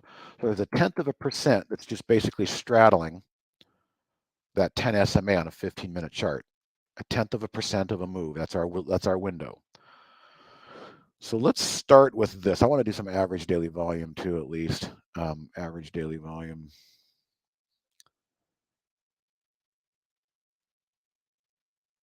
Let's do the average daily volume. Let's say it's got at least 300,000 shares a day, averaging 3 months. Here we go. Okay. Strong pullback to the 10 SMA 15 is what we'll call this, and we'll see what we've got in there. NWE is our first one. Okay. There's the daily chart. It is breaking out. It has been running. It's a little bit extended, but look, up on the day, pulled back. There's our 15-minute pullback candle. See that blue arrow right there? Signaling this might be a spot to buy a pullback for a scalp. All right. Let's see what else is on here for today. Probably a lot of stuff. No, geez, only 2 names. Okay. So here's the pullback. It bled through. So that one didn't work. So, I mean, this is really the closest thing I could come to on a day like today with a lot of stocks down. We don't really have a lot of ideas in there, it looks like. What could we do to try and bring some more ideas in? Well, we could do this. We could say relative volume has to be at least just normal 1. We could get rid of the position and 10-day breakout because that might be giving us a lot of extended items. Maybe we'll try something else for breakout. I have a feeling that's going to give us a lot more names. I don't know, it gave us a couple more names.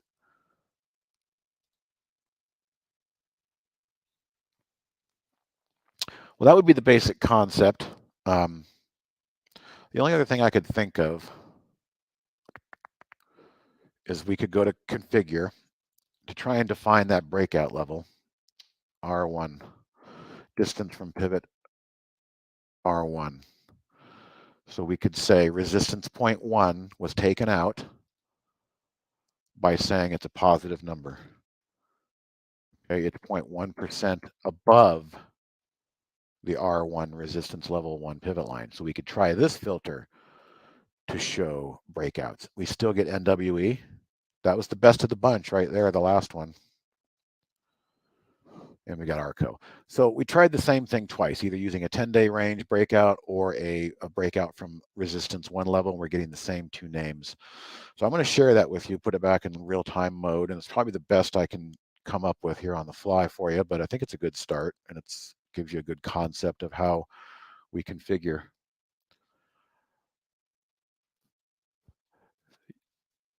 You have a problem finding the full statement.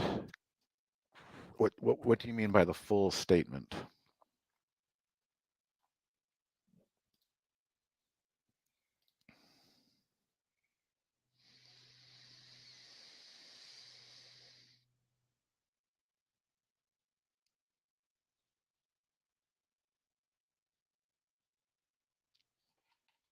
No, the full statement meaning you're looking for. It gets kind of hard when you say, first I want it to do this, and then I want it to do that, i.e. can't find breakouts and supports holding separately.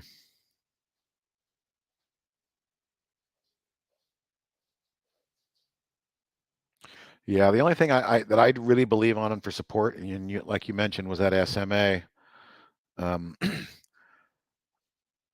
holding as the support. So all I really did was create something that's up on the day with good volume, with a 15-minute low pulling back to support. To me, is the 10 SMA on a 15-minute chart. So it's probably, again, that's probably the best I can do for the moment, but I'm going to give that to you just to play around with.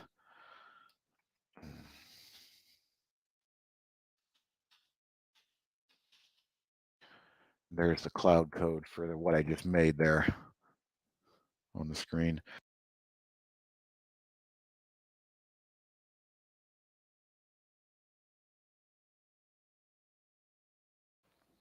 Oh, Iris on the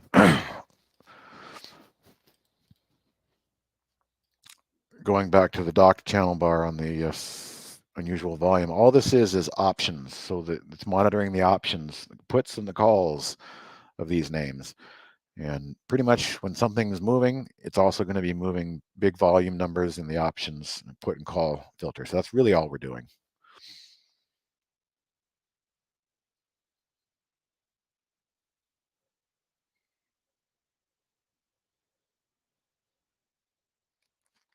Okay, so if you like to replace the 10 SMA with a pivot, what you would do is, let me bring this back up.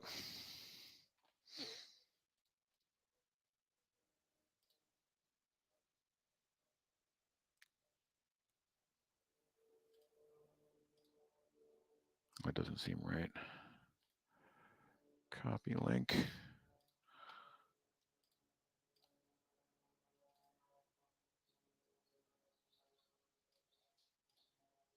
Okay, so in our configuration example here, we would go back in and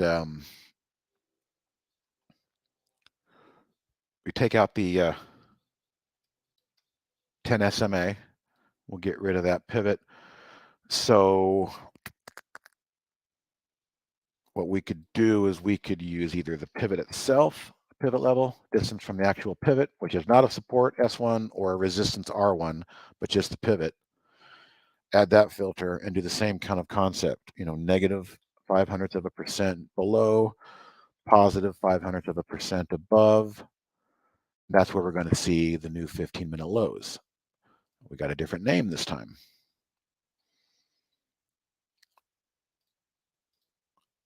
We got a couple different names this time. So that would be a way you would just swap out the 10 SMA and you could put the pivot, or you could experiment with S1 instead of the pivot, or you could make 2 different scans and monitor them both, or 3, monitor the ones that pull back to the 10 SMA, ones that pull back to the pivot, and ones that might pull back to S1. Do that same configuration at the S1 filter. This one on the daily chart looks pretty nice, actually. That's an ultra short. That's why. Jeez. It's like TZA. Yep. I found that 20 SMA perfectly. All right. So I hope that helped, Rev.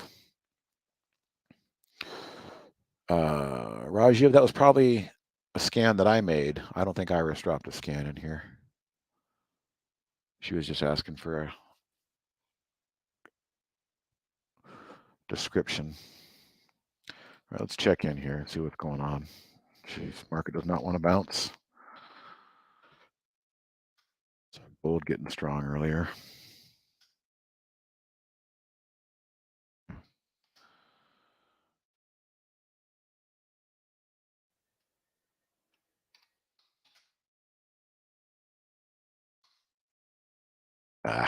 This DNA is failing me. Okay, good. I'm glad that will help you a little bit. It gives you some different concepts to explore. And if you really wanted to take it to the next level, Rev, and use a simple one window, you would use a multi-strategy window. And you would start strategy, new strategy, and it becomes just like an alert window within an alert window. So you could put the first one in there, and then once you got that, you would add another strategy with the pivot, and then another strategy with the S1, and you could have all of those in the same window if you wanted. That's the beauty of the multi-strategy window. All right, I am long this DNA, and it's threatening midday, but I'm not going to make my decision to cut it midday. I wait for the end of the day to show me its true colors. What I'm holding on to at the moment is this 130 we've talked about on both sides of the ledger, short or long. Should act as some support here. See the buyers trying to maybe stick in. But on the daily, it's in a horrible downtrend, and I'm not going to stick around for that. So at the end of the day, I'm pretty much just going to be looking at the 10-day SMA, which, wouldn't you know it, pretty much right where we are right now, in addition to the 5-day. So we're just sitting on the 10-day and also the 5-day moving average right here. If we can't bounce up and close above the 10 SMA, I'm going to get out of this trade. This is how I manage my swings. I like to wait for the end of the day to see what the candle looks like. Not always. Sometimes I'll get out, if I feel I have to. But if I'm ambivalent and not really sure, I tell myself just wait for the end of the day. Just give this thing a little time to work out. And let's see what the candle looks like at the close. Yep, that's no problem, Raj. I pretty much was sure you meant that. So hopefully you got the scan that I was dropping there, and all is good. Let's see how what we're watching is doing. It's pretty darn good. 1 for 1 in the what we're watching window. If you came in late, guys, you want to get a copy of this window right here. This is our curated list that myself and Andy are watching. And we wait for the noise to run out in the morning on the open and let these things start to settle in. By noise, I mean this thing gapped up, came down, found the 10 SMA, and it was probably called right about there as it's showing support off the 10 SMA. So we like to let the noise get out of the way first before we start dropping symbols into here. But if you don't have it and you came late, I'm happy to share it with you. Every day there's a new swing trade idea in there, and ideally these should be a day or a 2 or 3 day hold. Back on this one, you see I drew an orange line there. If I was long, I'm not, but if I was long, I would be looking at that for my target to at least take half off. And that's just the simple 1-2 punch of good swing trading. Sometimes you might have to wait a day or two to get your move, but hopefully these what we're watching symbols, they're doing something today, and we're not just throwing everything up against the wall and see what sticks and then point to it 4 days later and say, well, you could have bought that one. No, we really are trying hard to curate this thing with very solid ideas.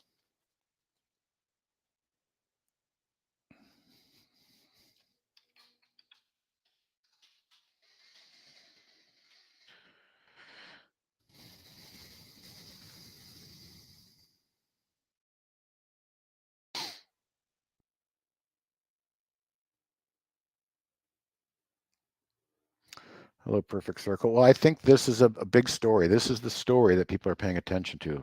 Besides the fact that I'm going to Costco right after the close to load up on my stuff, margaritas and wine and burgers, cat litter. This is a big story. This is a really big story. I don't mean to make light of it. This is what the market is totally focused on. Walmart was yesterday, okay, and that caught a lot of people by surprise. But today you've got Target and you've got Costco piling on. You've got the Fed telling us one thing, this crazy administration telling us one thing. Inflation's not as bad as you think. No, this was confirmation that this is worse than we were being told. These companies are barely holding on to their profit margins, and they're going to be raising prices quickly. But this is their first quarter under the umbrella of inflation, and these giant retailers have suffered mightily, and I think it caught a lot of people off guard. That is the reason that we're very weak today. I think it's just a further reminder that this inflation thing is worse than we thought, and it ain't going away. Somebody equated the move in Walmart to like the 87 crash, over this 2 days here. That's probably pretty, probably correct, but that's a giant, that is a giant reversion to the mean, just probably waiting there. Statistical. That could be the bottom over there. Sometimes when you have really bad earnings, you don't want to buy the first day. You want to buy the second day. If you're feeling like you're going to fear of missing out on a bounce and you want to get that great price where everybody else is panicking and getting out, there's nothing wrong with that. And my point is, I have a pretty steadfast rule. I've broken it a couple times, but I like to wait for at least the second or third day. And what that's doing is it's waiting for everybody who was stubborn yesterday and didn't get out.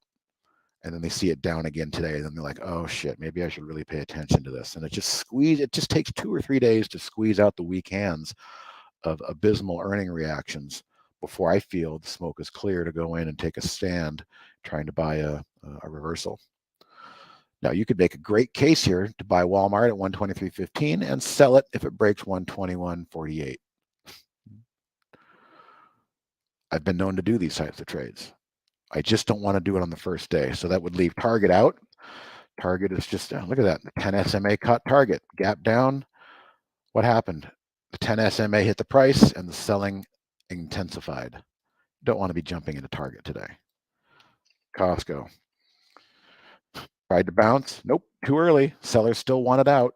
Look at my 10 SMA. If you guys aren't seeing this correlation after chart, I can't help you. But this is what I see, and this is why I use it. Horrible attempt to bounce on the first day. Probably want to wait for the second day. That's just my rule on bad earnings.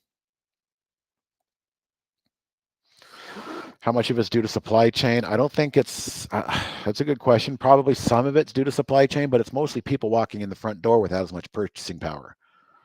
And these guys are selling products at old prices at Walmart discounts, and they're losing their margins.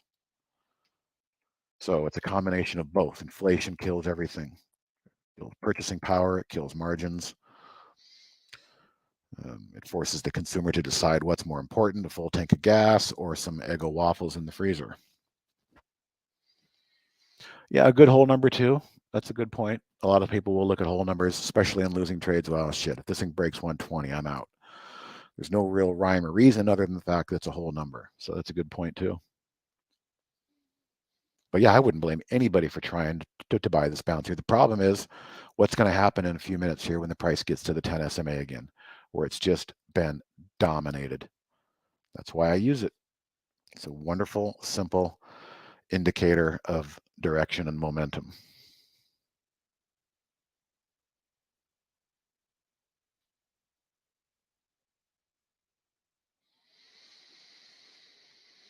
Why can't I short? Well, I can short. I have a couple different accounts. I can't go short in my 401k, but I can go short in a couple others, and I do. Currently, I'm not short anything after yesterday's bounce. If you're asking why we're not putting anything short in the what we're watching, I think that might be your question. That is probably coming. We're just trying to develop the simple foundation for it right now, and it's longs only. But at some point in the future, I'm pretty sure we will have a long and a short window. Yep, gotcha. So it's coming. It's coming, SG. Can you please show your analysis for NVIDIA? Sure. And if anybody else has stocks they want me to look at, I'll give you my unbiased opinion. All right, so I know some people were looking for NVIDIA to do some well after AMD had a good day yesterday, but AMD got reversed. Its sister cousin. Technically speaking, NVIDIA, is doing the same thing. It tried a little bit yesterday, but got beaten up. So this is kind of the same situation for me as in DNA that I was talking about earlier. I'm going to wait for the end of the day. I'm going to see if this blue line 130 5-day moving average holds here on my 15-minute chart. It's fighting, but it's not looking great. I'm also going to see at the end of the day if it can finally close above the 10 SMA like it did yesterday to give me 2 days of confirmation that this stock is buoyant and does not want to close below the 10 SMA anymore. So that seems to be kind of the same thing going on in NVIDIA over here, right? This is the moment this thing needs to bounce. You see how NVIDIA respected that 130 line 2 days ago on 3 different attempts right there? Well, it's bleeding through it right here. It needs to hold that line. If it doesn't, more than likely, it's going to finish the day under the 10 SMA. And personally, like I'm showing you in the DNA trade I'm in, I'm not going to stick around for that. So if NVIDIA looks like this at the end of the day, it might have some more downside to it.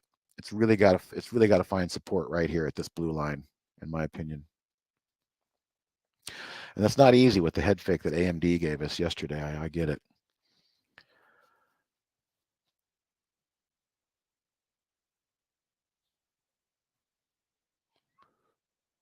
Okay, Jesse, how do you set it upon the indicators? You might have to be a bit more elaborate with that question because I forgot the context we're talking about. How do you set it upon the indicators? Oh, okay, I think I know what you're talking about. My 150 blue line. Let's do this. Here's what I'm going to do. I'm actually just going to share my chart for those that want it. I'm going to give you the SPY chart, but I will show you how to configure that as well. All right, here's my chart. 15-minute settings. You just copy that, but I will show you. Essentially, you go in and you do right-click indicators. You will add a new SMA, simple moving average, right there. And then that simple moving average, you put in 130 periods. And if you divide that by 5 days, you get 5 trading days, you have exactly 130 candles of 15-minute candles, fit perfectly into a 5-day trading period. So that's a little trick that my friend Brian Shannon showed me, and I've been using it ever since. Very significant levels when those things are coming into play.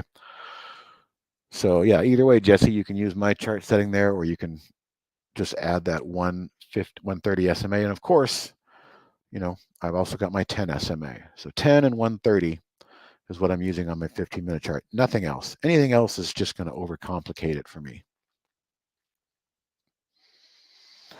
It's a 5-day SMA, but it's on a 15-minute chart, Raj. So I'm using 130 periods, which equals a perfect 5-day moving average. I don't want to see it on my daily. I want to see it on my 15-minute window. It gives me a much clearer look, much more organized look. It's the same exact data. I could put it on my 5-day, on my daily, but it's just going to be another line here. And since it's more of a faster moving average, I want to see it in my 15-minute time frame. It gives me more value in that time frame.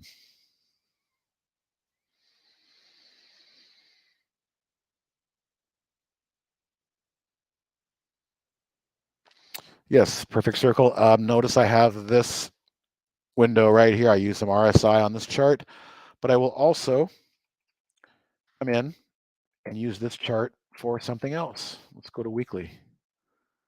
Time frame weekly. And one of the more interesting anchored VWAPs right now is to right there and move to the right. You see the little anchor right there? We even give them credit for it. Alpha Trends, anchored VWAP. Okay, clicked.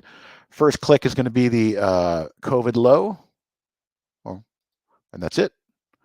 Okay, so notice, and Brian talked a lot about this, when we came down that first time back in March and April, we held the COVID anchored VWAP. We have now broken the COVID anchored VWAP. So I do use this a lot, but I use it for bigger picture items. Bigger picture items. I kind of like the stock VWAC again, so I could come in here in the weekly and I could say, well, you know, what about anchored VWAP from this giant day back here? Well, it's way above. What about anchored VWAP from this low back here? We're underneath that still. So I will use it. I will use it a lot more likely on the daily time frame. Let's see if I come in here and do anchored VWAP on that high right there. Well, that's interesting. Yeah, we're very much below that. My primaries are the moving averages, but I do default to RSI sometimes and the anchored VWAP. That's why I have this second chart with no moving averages on there. I just want to keep that one clean so I can draw some ideas and anchored VWAPs. Yeah, you're welcome, Jesse. I've been doing this long enough. I can usually piece together what somebody means if I think back of what I was just talking about. All right, my DNA is trying to hold my 5-day moving average here. And by doing so, it's just barely back above the 10 SMA. So this is what it's going to all be about for me. This is not a great chart. The only reason I'm in this chart, honestly, is I traded RKDA a while back here. Had some good trades on those, and then it broke. But I noticed a couple of days ago, this thing broke out and on volume after their earnings. Somebody likes this thing again. So same thing, bioscience under small cap, OTC bioscience. That's what DNA is. Ginkgo Bioworks. Here we go. We're holding that level. So it was really just a sympathy play. There's nothing technically strong about what DNA is showing me. I'm just trying to be sneaky and early and use some sector strength out there with some of the other companies are doing to try and get an early jump on this. And I'm underwater at the moment. I bought this midday yesterday right there, right off that 10-day moving average. But I'm in the wait and see mode here. We're just going to let it slop around and see what the risk does. All right, Willow Puff, on your 15-minute chart, do you recommend those moving averages without pre-market data? Yes, I do. I do. And I see it drives me crazy when some of my friends use these moving averages and they've got pre-market data on. There's nothing wrong with looking at pre-market data, but I just want to see what the highs and lows were for pre-market. It definitely throws off. Yep, it definitely throws it way off. It's a whole different ballgame. So I can at least see that pre-market DNA was up here at $3. Shit, now down here at 257. We're below our pre-market lows at that. So that's the only time I turn that on. I want clean charts, regular trading hours. I want moving averages defined by regular trading hours. Otherwise, they are not as useful. Great question. Simple answer.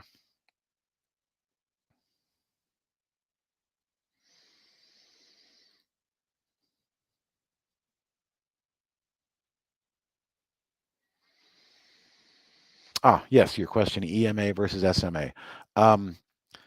I've always used SMA, and I even just kind of joke because I like to keep it simple. To me, I've seen more correlation on a 10 SMA than a 9 EMA or an 8 EMA or 13 EMA. I just see more correlation with my SMA. I've tried both, but I've locked into the SMA for just years now. I've never deviated. And when I see correlations like I'm seeing just right here, for instance, okay, there's the 10 SMA coming into play, telling me the stock is weak. Stock is weak. Here's the 130 5-day SMA telling me buyers want to take a stand here. That's it. That's all I really need. I don't need much more. And the correlation right there is close enough for me. So I know some people prefer their EMAs, exponentials, because they think it might have more value. Maybe it does, but for me, just personally, I've never seen the value, and that doesn't mean that there's a right or wrong answer. If you can find the value using a 9 EMA or a 13 EMA, more power to you. Trading is not a science, it's an art form. We all approach it differently. But yeah, good question. Thank you, Steve. 8 EMA, 20 cross. Yes, a lot of people use the 820 cross. I think we even have new Market Explorer. Okay, this is a hard-coded strategies that have been requested, and our resident builder, Michael, has added some strategies to our server window. So there it is, 820 cross on gappers. I don't even have the 8 and 20 cross on here, but if you start looking at some of these symbols, this one came in today. These all came in today, OTRA and KROS, and that seems to be it for today. Yesterday was a couple, but for whoever asked that question, Steve, yeah, if you want to go and check out that Market Explorer, again, new Explorer, Market Explorer, and just right click, and you'll have some pre-configured 80-20 cross on gaps right there. So yes, that is a valid strategy. A lot of people like it, and it's one of the reasons it made it into that Market Explorer window, because enough people asked for it.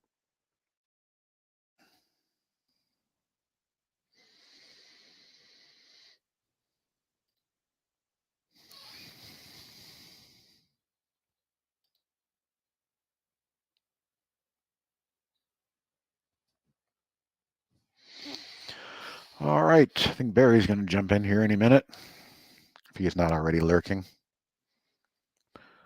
Silver on highs, that's good.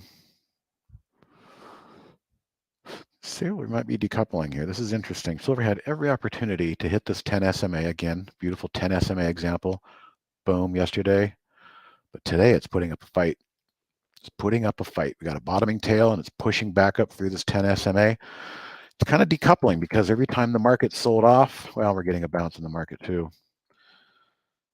Mr. Gomez. There he is. There I am. So listen, I have been listening to you for about the last maybe 15 or 20 minutes, and I'm intrigued by one thing that you say, and that's getting out of a trade. So you're saying, for instance, that you will wait to the end of the day to see, especially if it takes us, just for argument's sake, the 10 SMA on a trade you're in, but you will wait till the end of the day before you will do it. Is that correct? That's correct, if I can. Sometimes I just can't. If the market's just hurling and I realize I'm foolish to do this, I will get out midday, and sometimes I regret it. Oh, okay. Yeah. Because I was trying to think, okay, well, what happens if that stock is just absolutely tanking? I know you're talking like DNA, and I think it's Right. like 250 or so. Yeah. And all of a sudden, you got a giant red candle, and it's down to $1, 50 cents. So you're not going to wait. No. I'm always keenly aware of what's happening in the backdrop of the market, but I've been chased out of more emotional, get me out of this middays, only to watch it spike till the end of the day. For instance, I'm long DWAC here again. I think this Twitter news might help DWAC. And as long as it stays above these moving averages here, it's just sliding sideways across my 10 and my 20 on the daily. I'm staying in this thing. To get another thought I had was, I'm a swing trader, and so I literally accept the fact that I might have to take a 1.5 or 2% wiggle on some of these trades before they work. Right. I'm okay with that, and that allows me to try and have more staying power to the end of the day. But for sure, DNA is my one today that I'm watching closely. If this thing wants to bleed back below that 10 SMA, then I was wrong. This thing is still in a downtrend. I'm going to cut my losses quickly. Yeah, so you're looking at a 15-minute chart for DNA. Yeah, I see it's quite a bit under. It's a few pennies under. So what you're saying then, if that at the end of the day is under the 10 SMA on the 15-minute chart, you're gone. No. I'm using the daily on this one. The 10 SMA on the daily. I see. Okay. Yeah, it broke above the declining 10 SMA yesterday and closed above, like DWAC did for the last 2 days. Oh, okay. Today would be day 3 if DWAC can do that. Today would be day 2 if DNA can pop back up and close above its declining 10. And to me, that's an early warning signal that we might be ready for a trend reversal. And so it's not the most ideal technical setup, but it's something I'll do every now and then. But today, this is just a good example. I'll be watching. If this thing closes below 254, I'm probably going to cut it. Okay. Well, good. That was the answer I was hoping for, because I was listening to you. I think he can't mean that he would just allow it to go to, or exaggerated, to zero before he would get out of the trade. No, he would have to. I he would accept a have to be certain looking at it a little bit. I accept a certain amount of sloppiness being a swing trader, but if the backdrop is just tanking, yeah, I'm not going to be foolish and wait. I will cut my losses. I also do not like to take this what we're watching, the trader's eye. It's the same concept. Annie does not drop symbols in there until the first 15, 20 minutes are out of the way because we know how Right. noisy that is. So I will not take and I will not initiate positions on the open usually. I will wait for at least 20, 30 minutes. Many times I will take an opening position at the close. Like if I'm not in something and I'm seeing that's closing really well, I might take that chance at the close and hope for a gap up the next day. But rarely will I take an initial swing trade right at the open. Right. The other thing I heard, somebody asking about why not a short strategy for the trader's eye, and I heard what you said, but we both know that most people, unfortunately, have a real phobia about shorting. Mm-hmm. And so that is probably another reason. I mean, I heard you said that you guys are going to try to design something for it, but let's face it, most people just don't want to short. They don't feel comfortable shorting. They've Mm-hmm. heard that it's evil, or or maybe their account doesn't allow it, That too. or philosophically they think it's bad. So when I was listening to it, so but you guys are actually thinking about putting a short trader's eye? I think so. I think so down the road. And the idea of it will be to help people recognize the best type of short entries, which are like para on the AI Hmm. today, that topping Right. tail. That's the best way to short. So we won't be throwing ideas out there, things that are breaking new lows. We don't ever want to short something that's breaking yesterday's lows. It's very hard to chase momentum to the downside. It's much easier as a swing trader to fade the up moves and then just sit and then wait for it to roll over. Much more Right. profitable. So you would never, I mean, I made, we in the trading room, a lot of us were in WOOF, WOOF.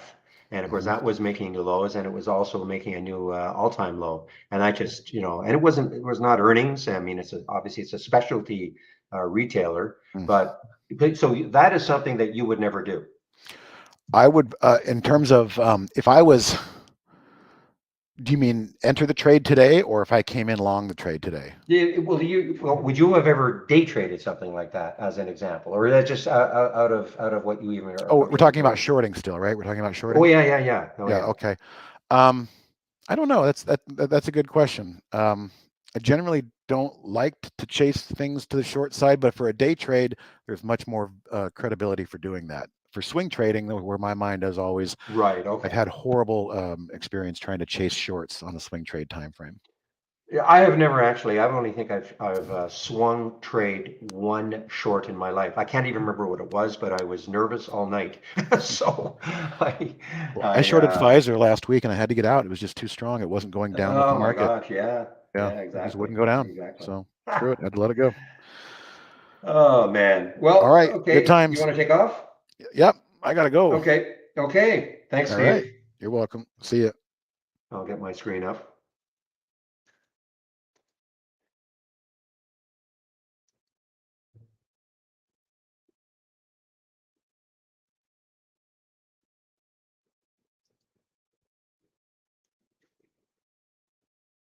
All right, guys, I'm now back in both rooms, and the only thing I have to do is get my music going. There we go.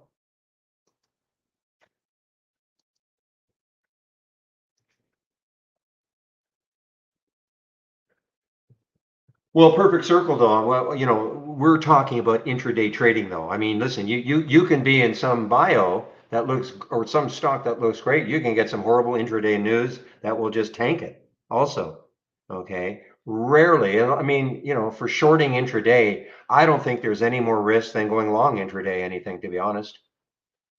I mean, you've got to watch it just like anything else. You have to have a stop in place. You can't just drift away and uh, and not monitor the trade.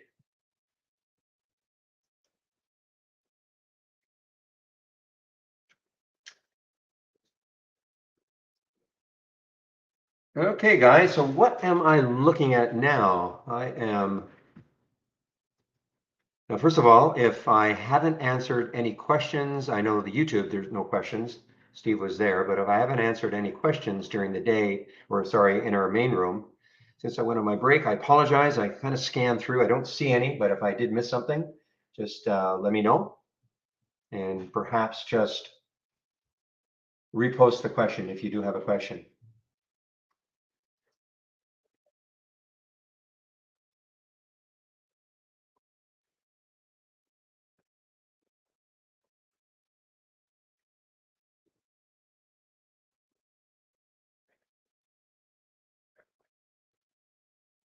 All right, I'm just looking at my thumbnail charts. I'm not seeing anything that interesting. One thing I can do is take the sound toggle off so I can maybe start getting some alerts.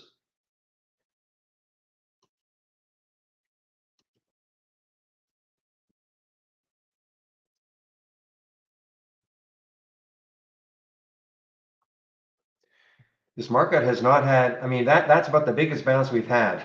Look at that green candle there. I think that's probably the biggest green candle of the day on the SPY. That's the, that'd be the 1245 candle, but next candle is now red. So we have not had a bounce. What channel is open? I don't understand your question, Youssef. What do you mean by that? What channel is open? This is in our YouTube room.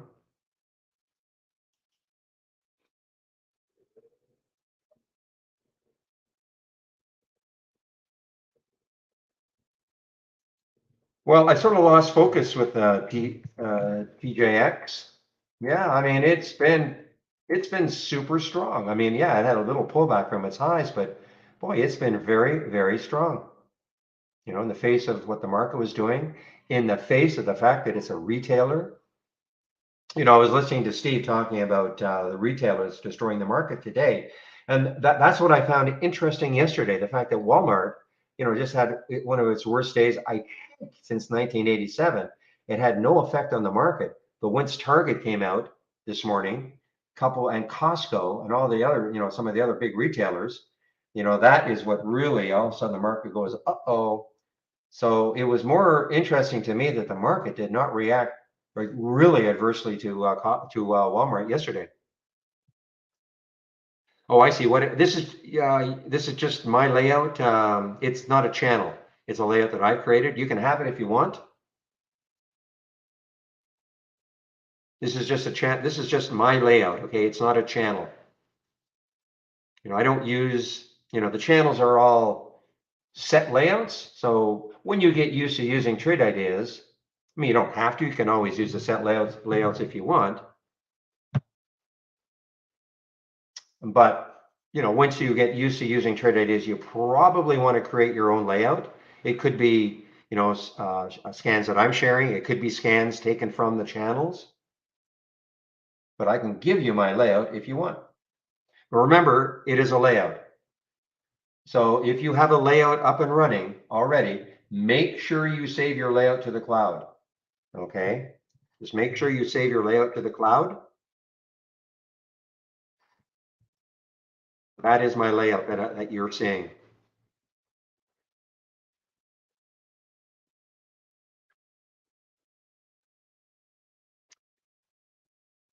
Yes, Echo, yes. You'll get the AI alerts. Yes. This is what you'll see. So again, you can sign up for the test drive. Again, you won't get the 10 full days. I just want to reemphasize that or emphasize that. You'll get, well, the balance of today.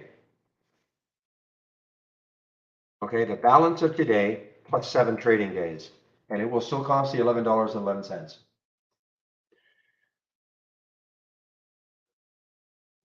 Well, when you say you've got a lot to learn, I mean, listen, it is a software program, but you know, you can make it simple because you don't have to learn everything about the program. And I don't know if you look at my homepage, the link that I put in just above. I'm sorry that I did not put my homepage link in. If you look at my homepage link,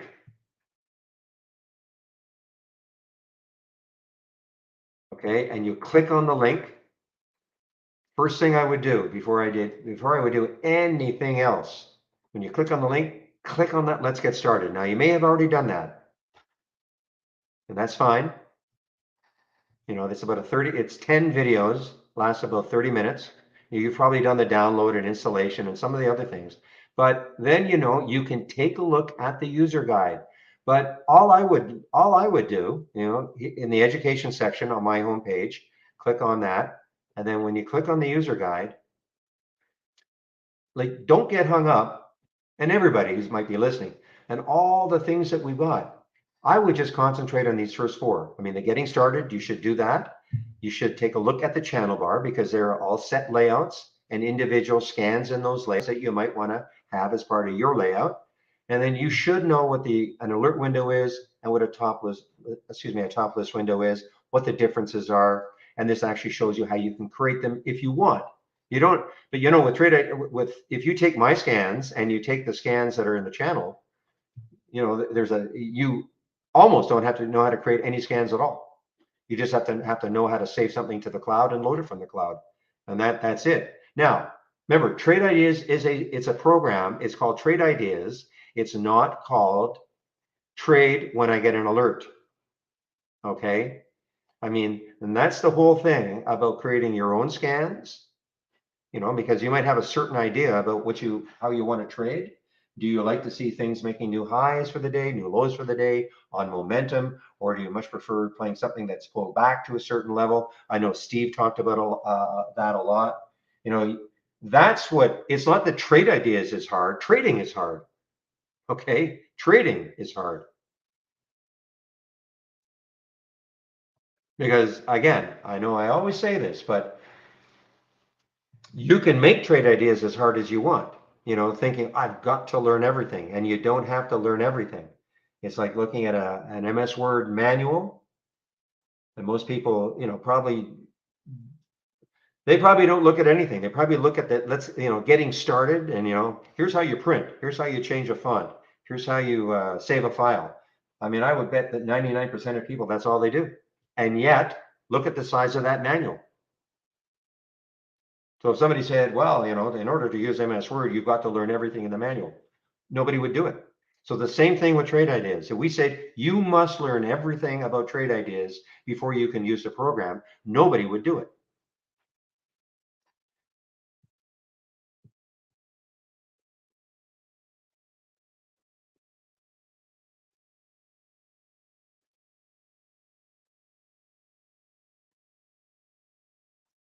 Well, and trading it's become harder over the last few months because most people have never experienced a market like this.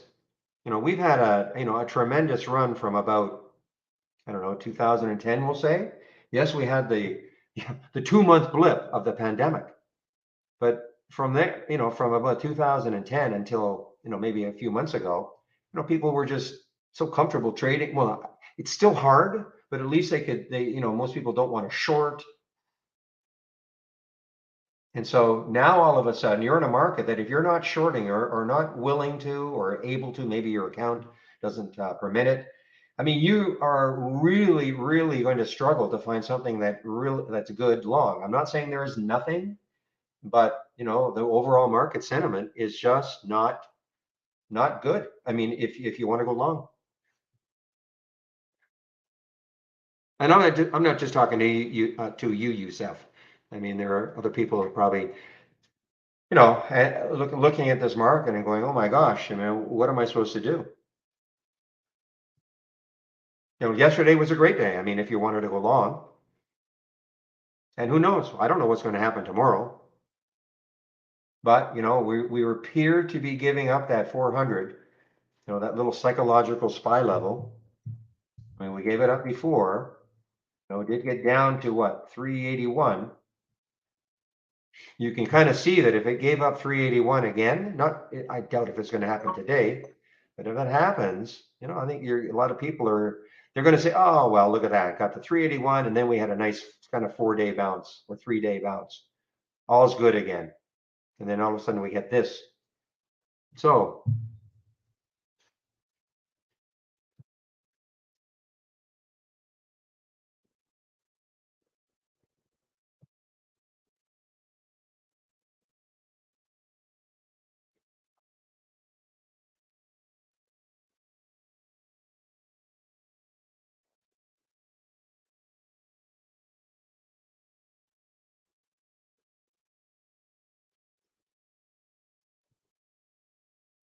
Boy, I'm starting to get a lot of more alerts now. We're going to go 1,000. We'll probably go 1,000 today. Whether we close 1,000 down on the Dow, that's another story. But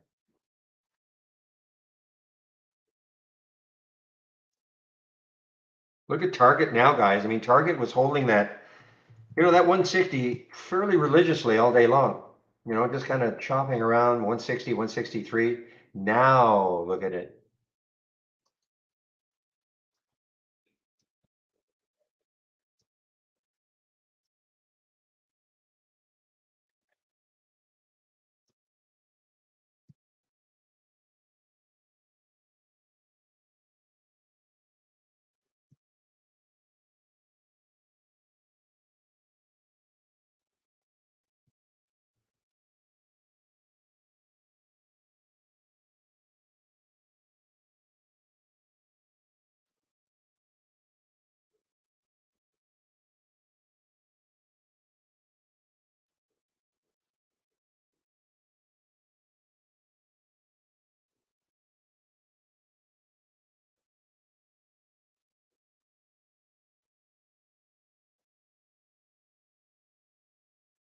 And there's Albertsons also. Of course, we don't have Albertsons in Canada, I don't think anyway, but another big grocery chain, huge grocery chain, not an earnings play, but sympathy play with all the other retailers.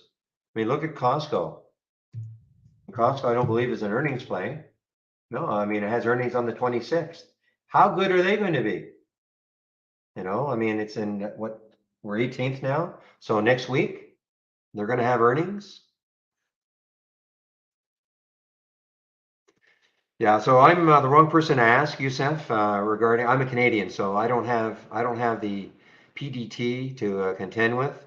I guess in theory, I've heard there are some maybe offshore brokers you guys can use, but I think it's pretty. That's I think it's probably very risky. You're probably going to hear that don't do it. So I'm the wrong person. Okay, I just don't.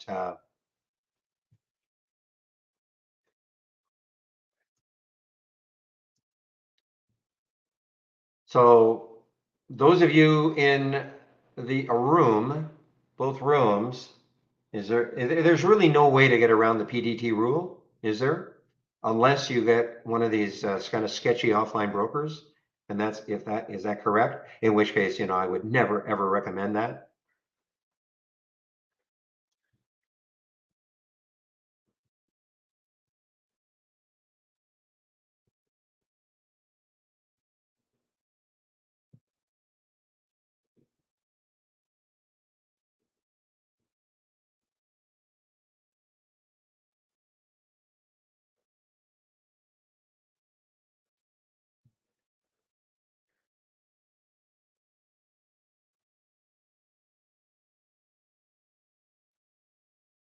Well, Travis, you must be on the West Coast too. Yes. Good morning.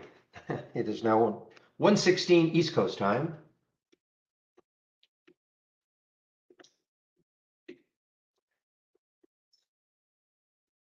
Okay, so John, and there's no PDT rule, and I really, look, I, I, I have to be very careful. This is not a recommendation. Well, but isn't that the same with any? Yeah, I'm going to have to shy away from that discussion, okay? Because I don't want to, make a not even a recommendation, but just pass on the info. And somebody takes one of these offshore brokers accounts and they get destroyed and they come back to me. So I'm going to have to bow out.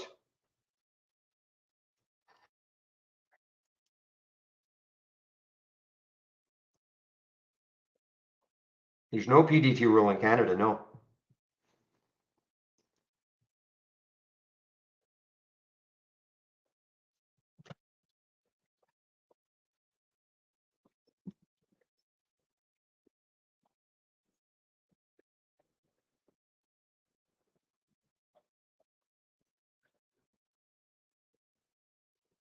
Well, I use it. Well, yeah, but I don't use a US broker technically. I'm using Interactive Brokers Canada. I cannot have a US broker. So I mean, that's the beauty of Interactive Brokers, really, because they're all over the world. Well, many, many places in the world. And the fact that they charge me horrors, half a percent of commission. I mean, I think it's, people, you get what you pay for, guys.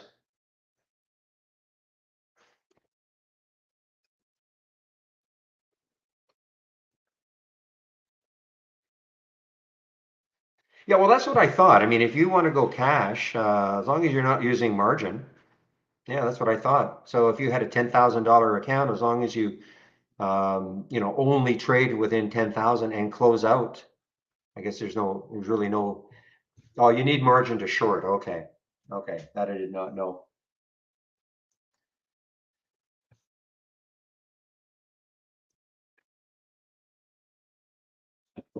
I know so little about market or brokerage mechanics or market mechanics. You know, it's just a commodity to me. And yeah, you're right. Luckily,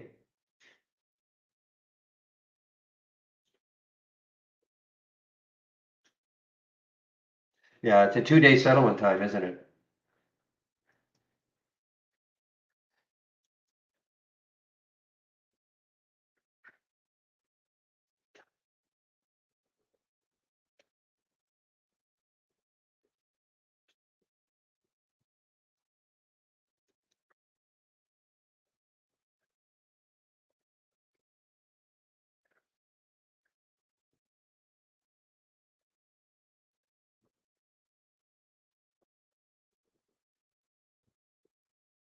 What do you mean by T+2 rule? I don't even know what that means.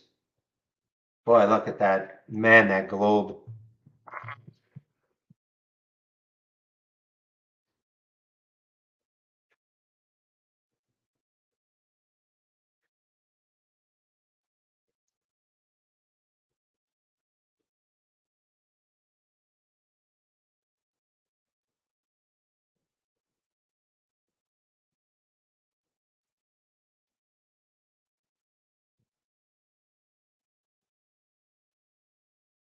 Oh, I see. No, not that I'm aware of anyway. It hasn't really, if it is, it hasn't affected me at all. So, man, guys, I haven't seen a day like this in a while. We've seen days where the market's been down, but maybe some little pockets of optimism, 30 minutes, 45 minutes of green candles, nothing. We haven't had two green candles in a row.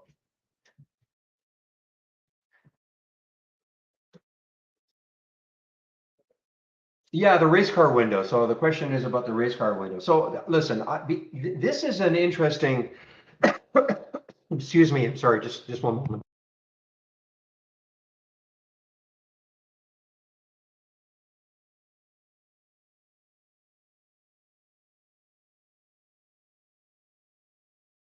So what I'm going to do is, first of all, I'll get you to go to the guide. Okay, I will talk about it, but I think you should also go to our guide and where it's really explained in a couple little videos and all, because when I'm going to talk about it, you may forget, but I want you to be able to refer to something in our guide so you'll understand what the concept is. Okay, so let me just talk a little bit about the race car window. If you go to the guide or click on my link, okay, and then again, this is what you'll see. So click on the education section and then click on the user guide.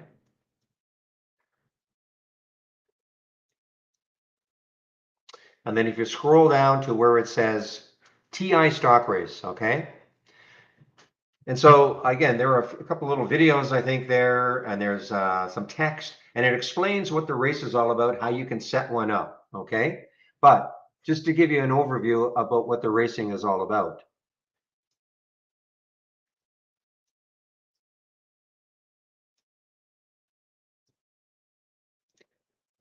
So what you're seeing here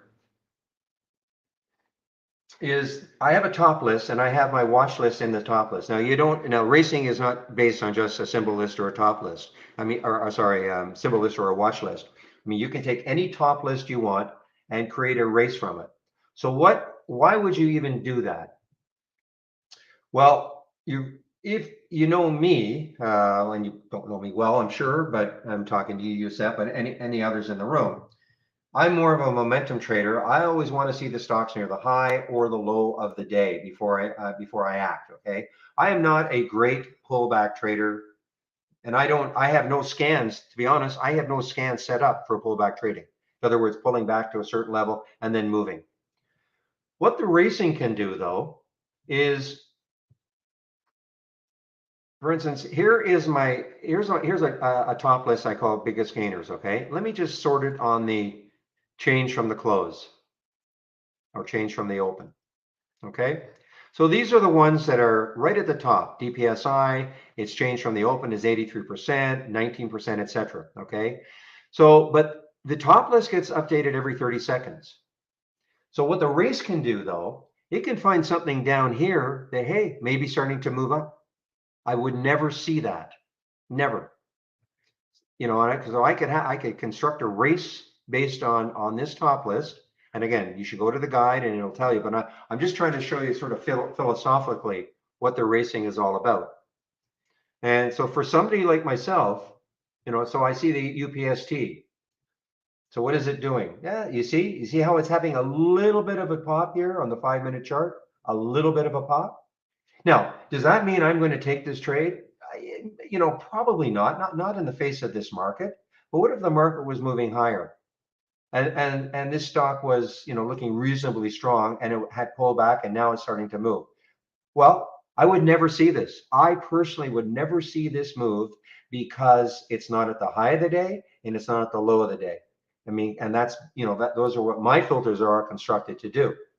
So it can kind of maybe unearth a little gem that you wouldn't necessarily see that is starting to move in the middle of the pack. And it may be something that's right at the top also that's moving. Okay, but that is in essence what the racing is all about. It's a more of a dynamic way of looking at a top list window that only gets updated every 30 seconds. Remember what the purpose of a top list window is.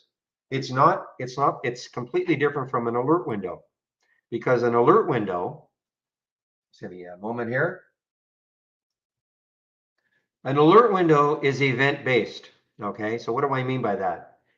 It means that in this particular window, the basic new highs,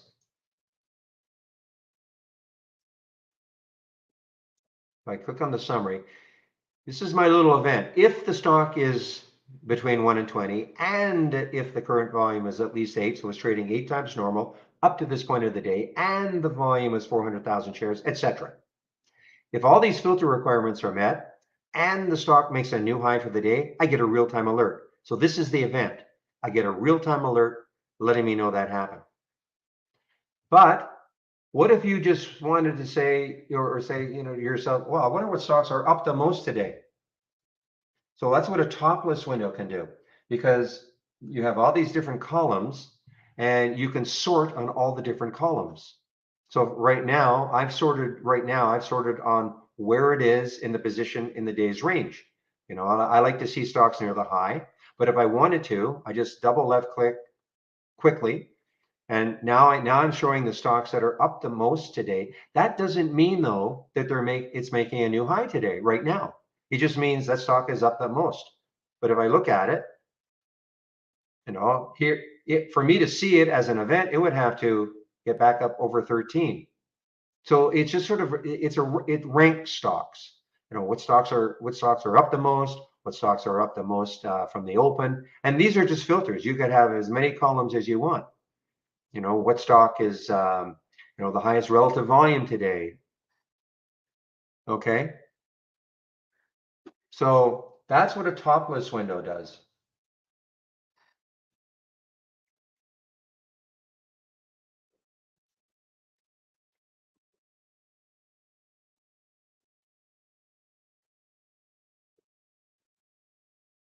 Yeah, absolutely, make sure you sort on the delta, the rate of change.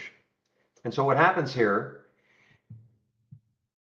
and the race takes 30 seconds to start, and then a new race starts. Okay, now I know they're trying to improve that, so the race starts more or less immediately.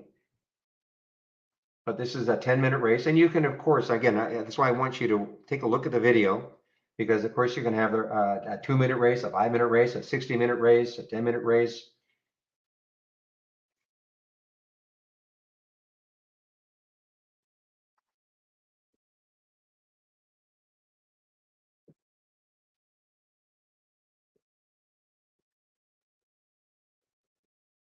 And if you're saying, well, what's the best race? That's an impossible question to answer because, I mean, it depends on how you're sorting.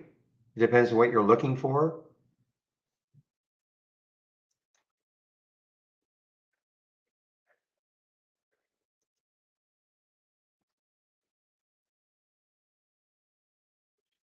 You see, I mean, there's DraftKings making just a little bit of a move.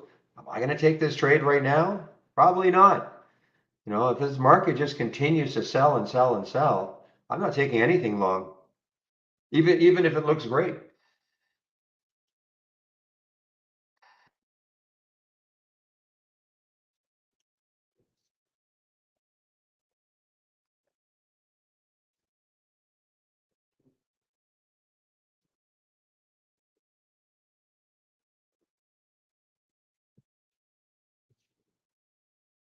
I keep waiting for Target to maybe take out 158. I probably have a go at Target underneath 158. It's way outside the price range I like, but if this market just continues to selling and selling.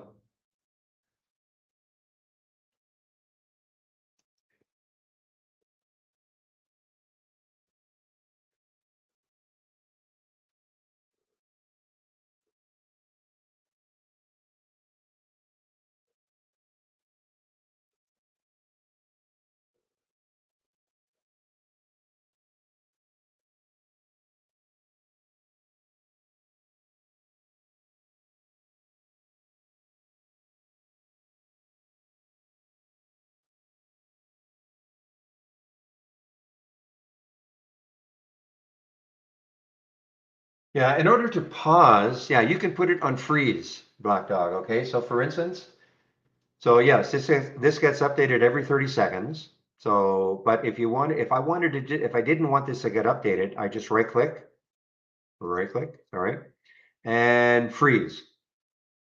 Okay, so if I click freeze, now this is frozen. Now you can take a look at it in a little more detail if you want. Okay, so again, right click and freeze. Okay.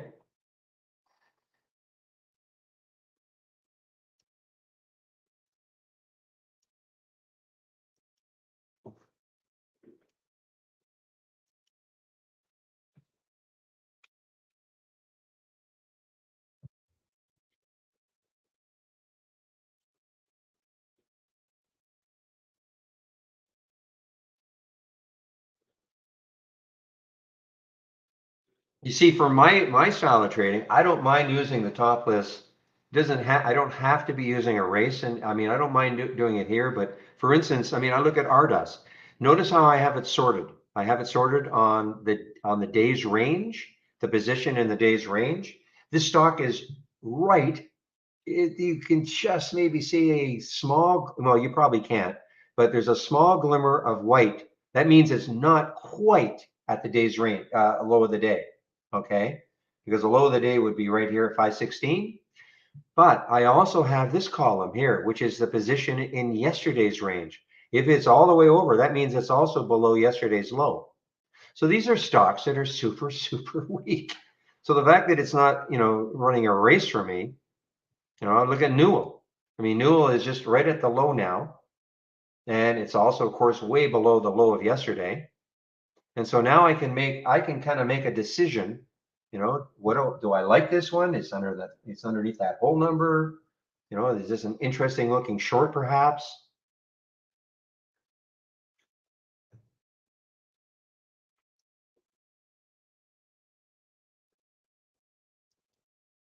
This UPST actually is having a pretty decent little bounce.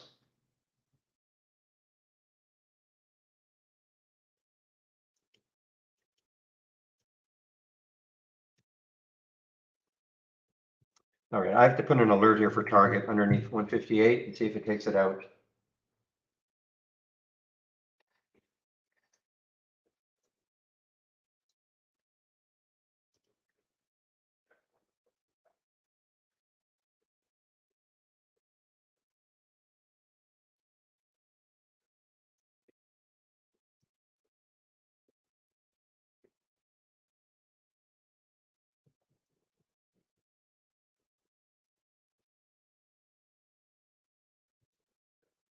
Okay, this Warby with the, I mean, it's been choppy all day. Warby, WRBY, look how choppy it has been. But again, this is almost an all-time low, and Goldman, for whatever reason, decided to downgrade them today. WRBY. So, I mean, you can kind of see if it takes out that low right there, what's going to hold it up. So I'll just stick an alert there and see what happens. There is the all-time low right there at 1502.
All right, guys, I'm just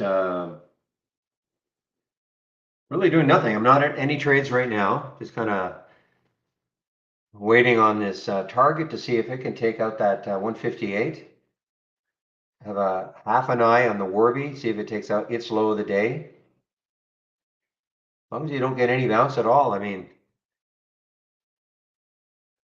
it's just difficult. Nobody really wants to step in yet. Nobody, you know what I mean?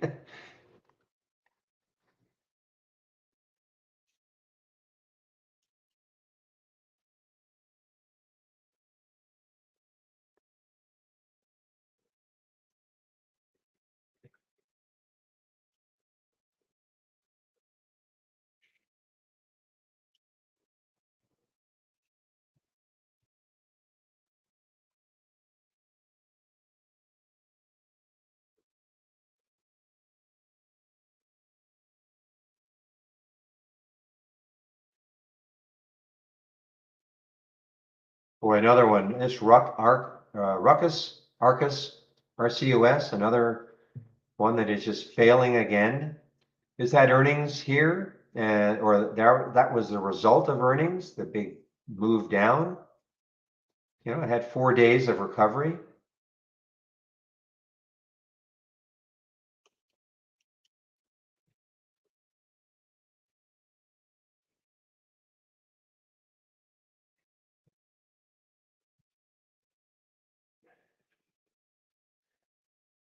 Only took 2 years, PJ.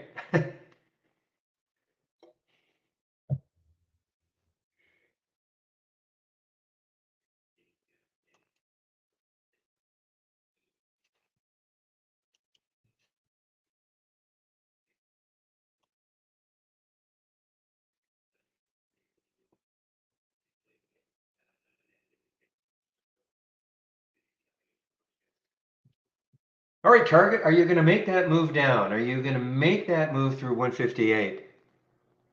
Again, I don't often look at a stock like this just because of the price, but you know, if this market just continues, I mean, there's a little sliver of green there, but I just think there's, especially if we hit 1,000. Now, at some point, will Target bounce? I mean, it did have a little bounce in it here, but you know, a little. I mean, that is such a. I mean, for a $158 stock, I mean, that just went up, you know, a very, very low percentage.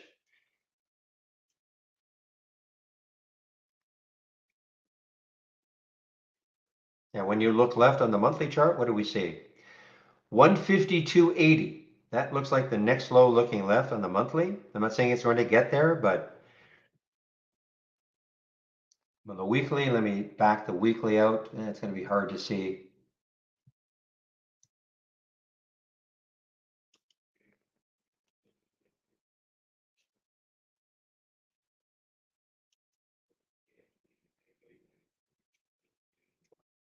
I'm actually a little surprised at the action with Wolf.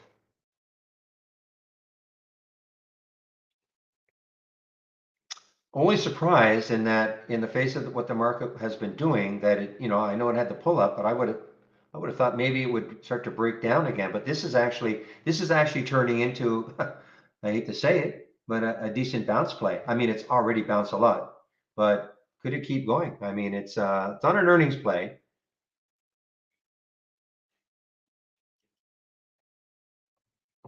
Well, there's the 158 broken.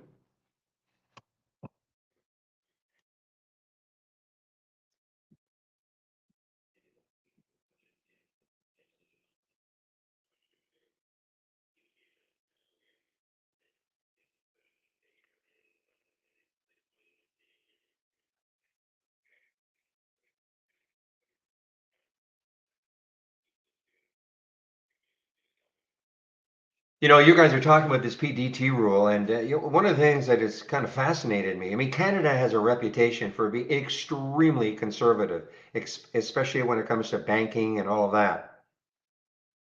In 2008, yes, there was a banking crisis everywhere in the world, and there was a mortgage, homes being sold left and right undervalue.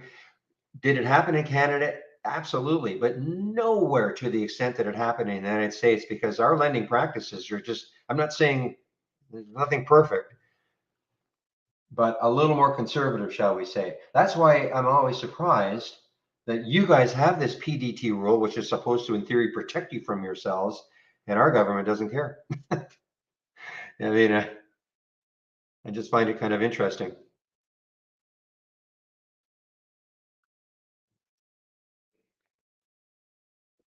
But it's been around for a long time, PJ. It's not a Democrat or Republican thing. I mean, I know if you want to get political about it, I mean, it's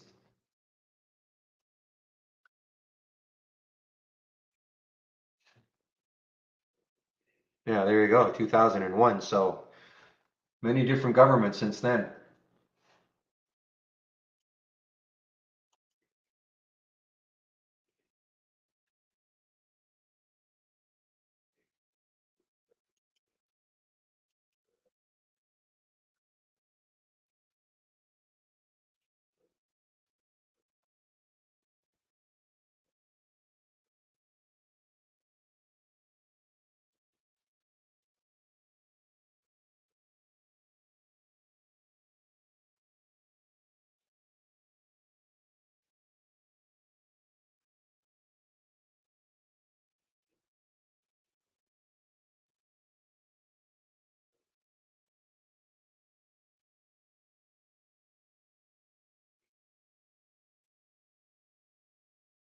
Key rack, small key rack. I'm talking about the TGT.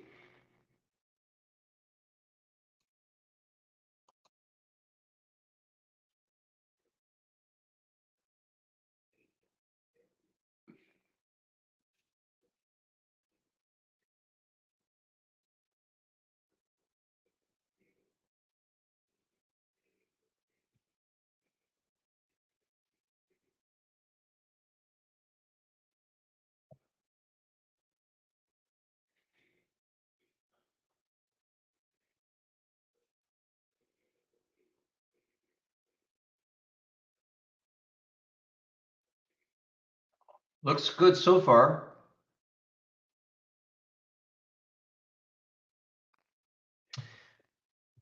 I may have to bring up a bigger chart.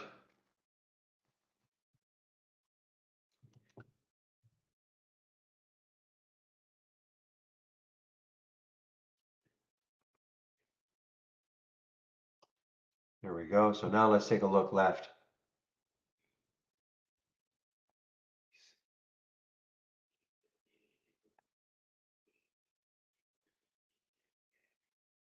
All right, so yeah, so 154.75 is the next low looking left. I mean, that still has a little bit of room.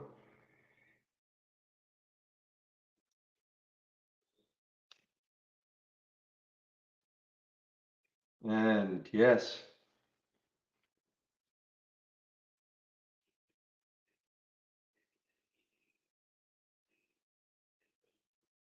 I'm not saying it's getting here. I'm just saying that is the next low looking left.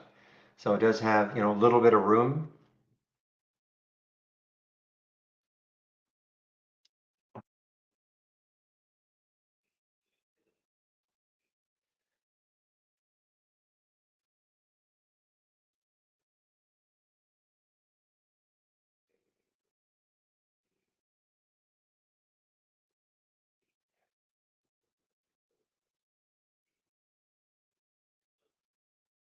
Is there a distance from S3 to S5 filter? No. Can you create one? I doubt it.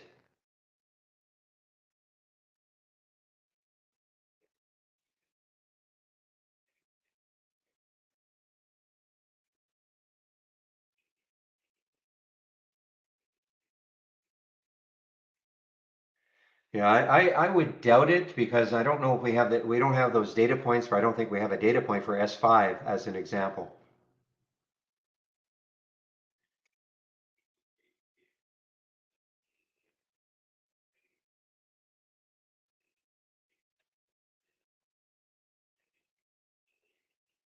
Well, there's the 1K. That's what you guys were talking about. I thought you made 1K on the target short.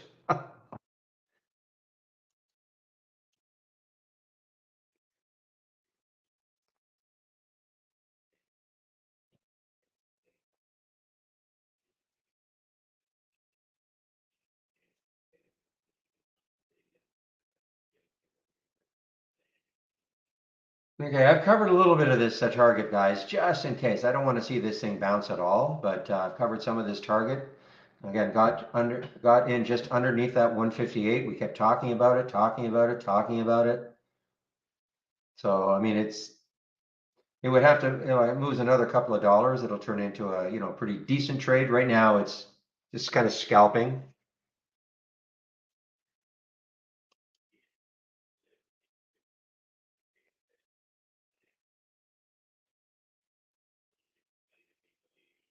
So let me ask you, Faisal, what is the definition of S5? I mean, I know S1, I mean, it's all to do with the highs and lows and previous days and all that sort of stuff. What would be the definition of S5? I mean, it's possible we have data points to create S5 and S4. Okay, it's possible. I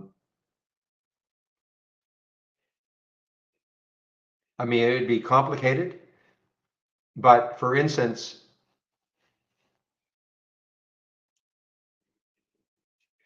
let me go to yeah, you can create them. Yeah, you can, if you really, that's what I thought, Shady.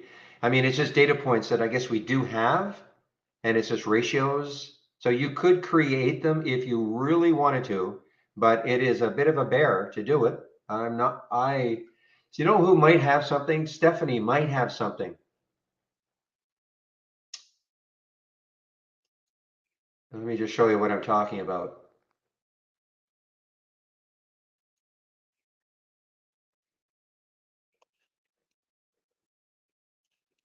Now, this is an advanced topic. Let me get rid of this, can I? How do I get rid of that? Well, anyway, this is an advanced topic, creating custom formulas. I know this is very small on the screen, but we do have the highs and lows of yesterday, high, low, and open. Yeah, that's what I thought. So we do have the high, low, and close. So there is a way in which you could, in theory, create one.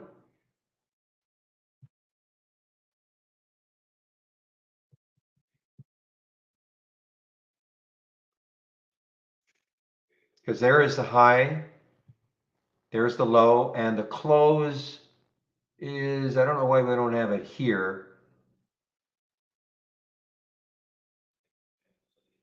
Last underscore price. I mean, you could technically do it, but you'd have to know the formulas. In other words, you'd have to know um, the ratios involved. So we do have the data points, if all that makes sense. Yeah, it's not hard. It's just somewhat tedious. That's all.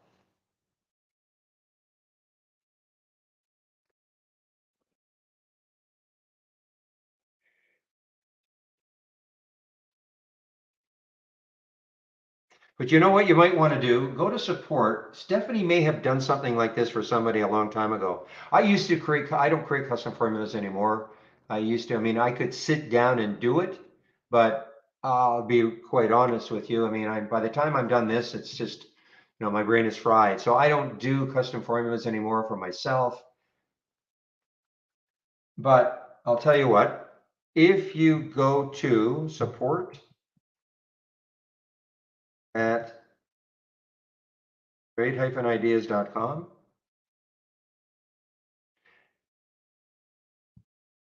because I know Stephanie gets into this a lot now. She can create a lot of good custom formulas, so she could probably create one for you. Okay.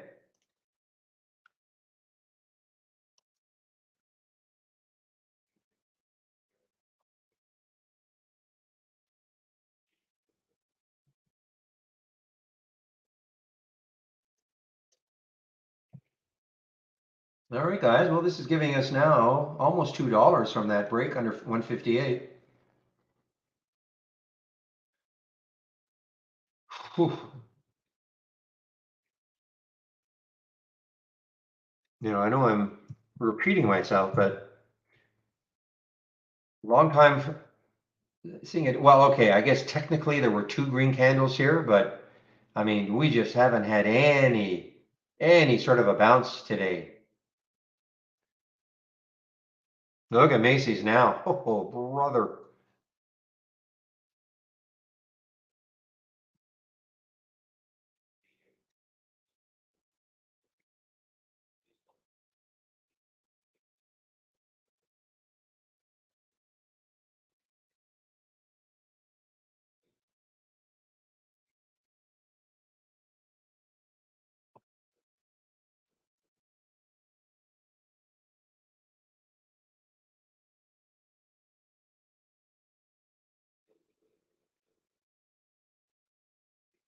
Yeah, the king of custom. Well, I've got a lot of custom formulas. I just don't really use them anymore.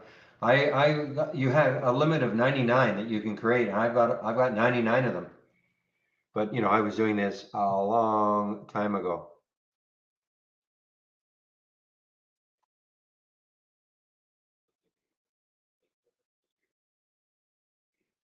All right. Remember the last time we looked, the tech stocks were having a bit of a resurgence.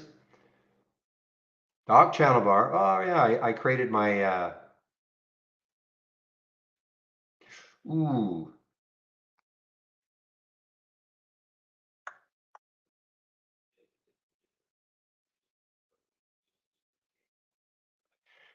You know what? I have a feeling that if I click on this, my layout is going to disappear because I haven't pinned.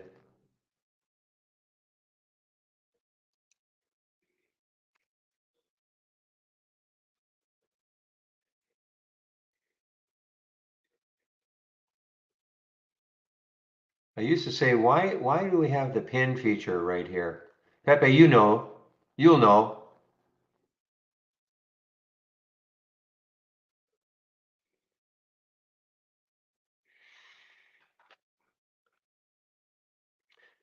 Yeah, I know obviously in these ones you can, but I have a feeling if I click on this sector change because so I just created a channel, okay, called sector change, okay? Because I have not pinned any of these windows here, I mean, I should know this, but I don't do this. I think if I click on this sector change, my layout will disappear, correct? This is just a channel that I created. Unless I pin these and I don't want to.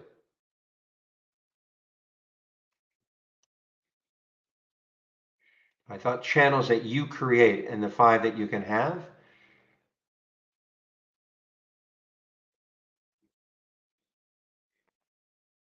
Have you ever created your own channel? Okay, there you go. So yeah, I have a feeling, so I'm not going to do it. I'll do it after hours. I don't want to do it now. I don't want my channel to, I mean, I could eat, I mean, everything is saved, but what I'm going to do though is just go to my, and I'll check that, when I shut down the room.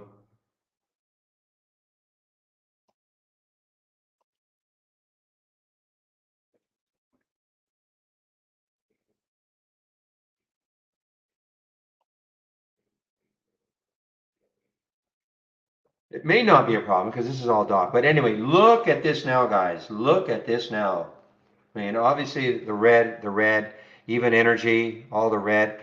The last time we looked at this, the last time, the tech stocks, remember, this is the change from the open. This is the change from the open that we're seeing here. And the last time we looked at this, about 50% of the stocks in that make up the technology sector, the XLK ETF, were above the open. Last time we looked. Now look, only 4%.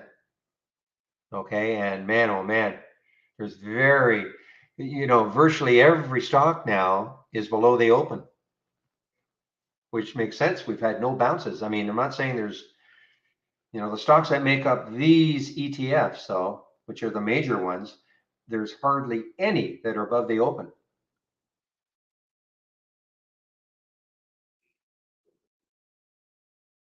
Brutal.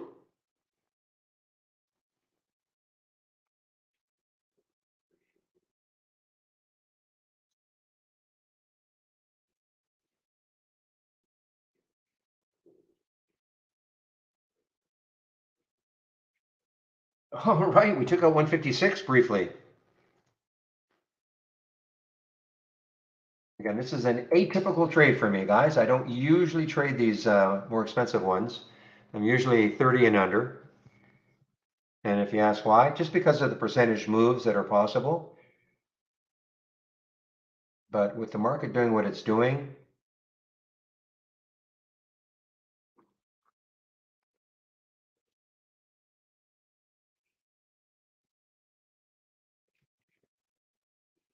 wow, KYMR, lifetime low for KYMR. Look at this one. I mean, this is just,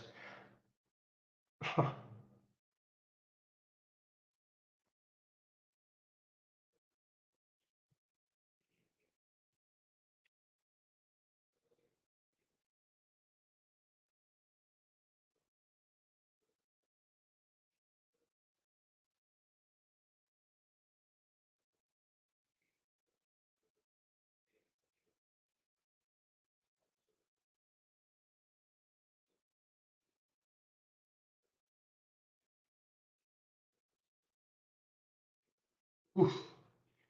DPSI? I mean, did I just hear it? No.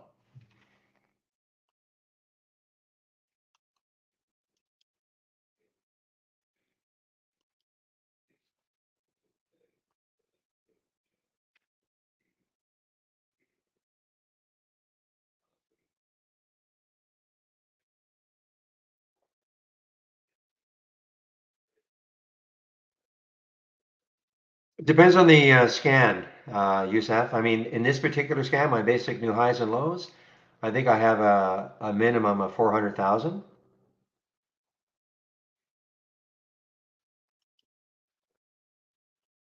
Okay, but I guarantee that most of them are going to be way over 400,000. The reason I don't put, say, a million or 2 million, because I want to catch them early enough as they're ramping up. So on this particular scan, but I mean, look how much volume, 21 million, Ultra, 4 million. I mean, there's no way, because somebody might say, well, I only trade stocks a million. Well, at the beginning of the day, they're just ramping up. So I don't want to limit myself, 12 million.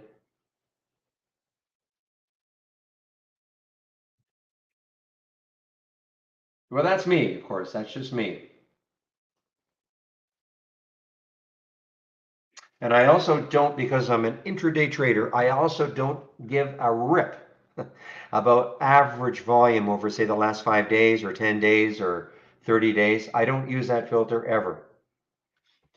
And the reason being is that, let's just say for argument's sake, I said, you know what, I only want to see stocks that have traded on average 500,000 shares over the last 30 days on average.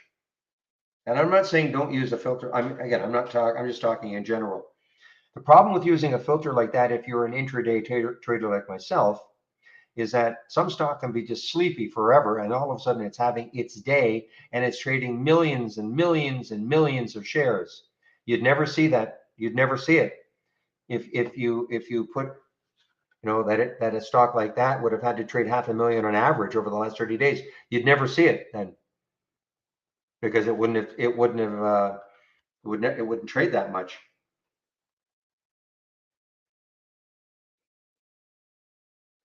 Well, Yusuf, it's always in conjunction with now the relative volume filter. Okay. Yeah. I mean, I could say, well, look at Apple. Apple trades a ton of shares every day. Why don't you look at Apple? I mean, 60 million every day.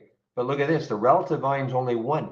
So this is, even though, I mean, it's sinking like the rest of the market, relative volume's only one. So my minimum volume is always then in combination with the relative volume filter to ensure that this is trading abnormally also.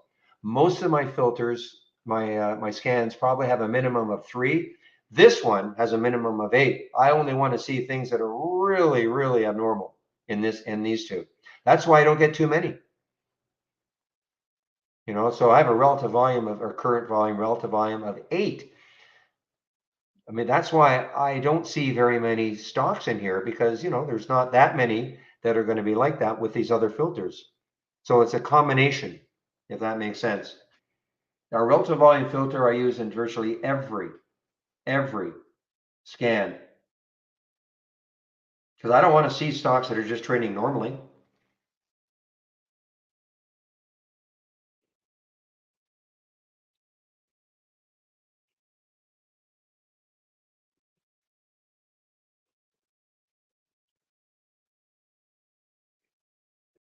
Here's a good stat. I know I'd love this to be a sports talk channel. Oh man, you can get me going on sports. But PJ, here's a stat you probably have never heard of ever, ever, ever. You're using your baseball analogy. Are you ready?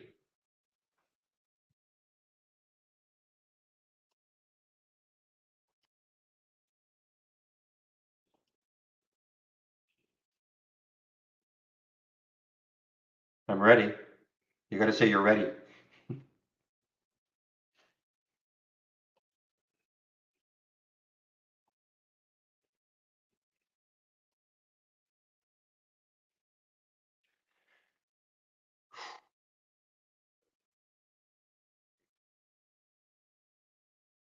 Hmm.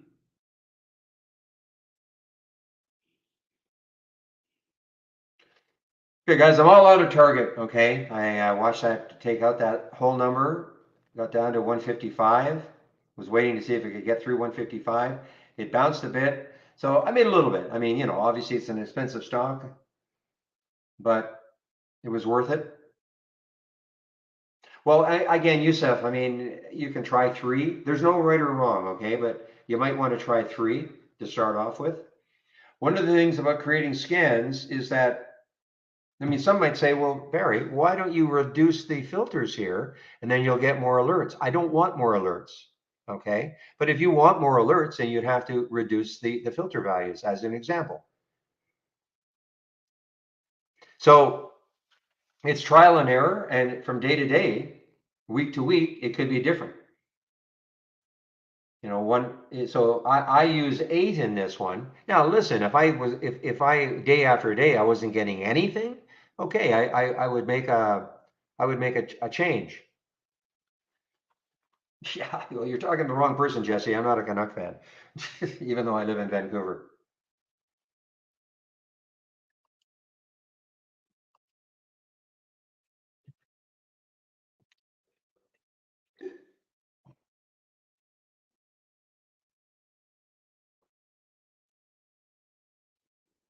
You too, Youssef.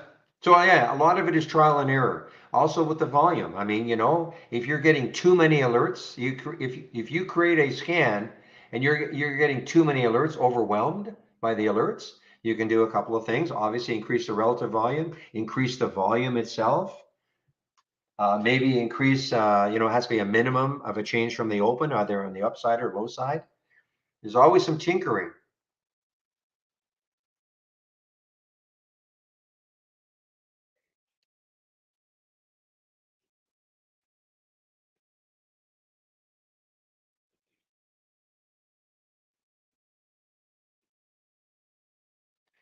Travis, I don't know what webinar you're talking about. Are you talking about a trade ideas webinar? Because we don't, we rarely, if ever, talk about automation, and fully automating.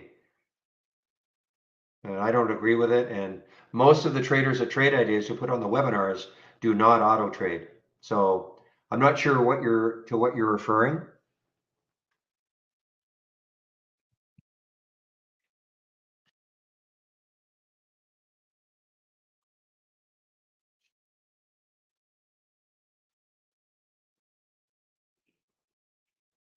I mean, we have an AI here that gives you an entry and a stop, but we don't automate it. Okay. But I mean, maybe this is what you're talking about. I mean, it does give you automatically an entry that you can look at, and then there's a stop. Maybe that's what you're talking about.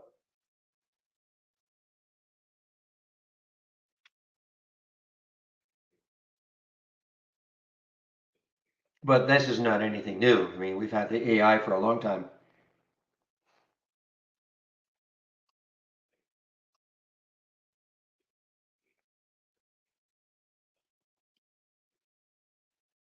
Montreal, no. That's a big no. All right, guys. Well, I keep thinking, I'm looking at some of these bottoming tails now for things like Macy's and even Target. And I thought, well, maybe the market's bouncing, but not really.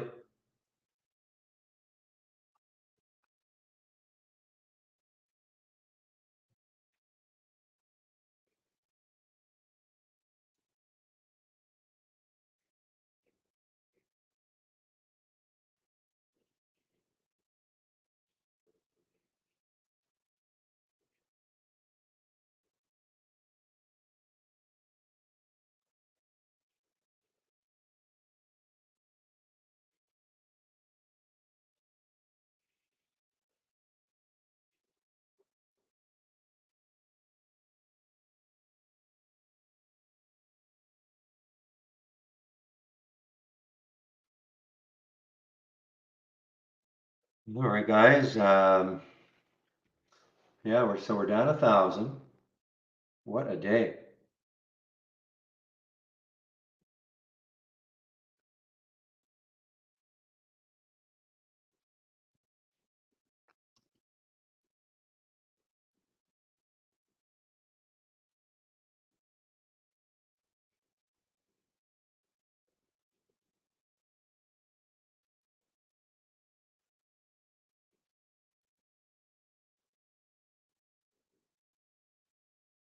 All right, guys, give me about 5 minutes. I'm just going to put myself on mute for about 5 minutes.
Okay, I'm back. Boy, this UPSC guys, I mean, this is crazy strong still. You know, look at this. It's trying to move up. I mean, if it takes out 50.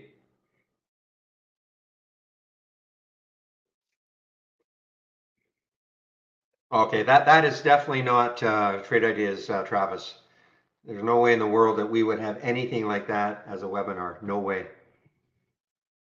I can guarantee. I don't know who put that on.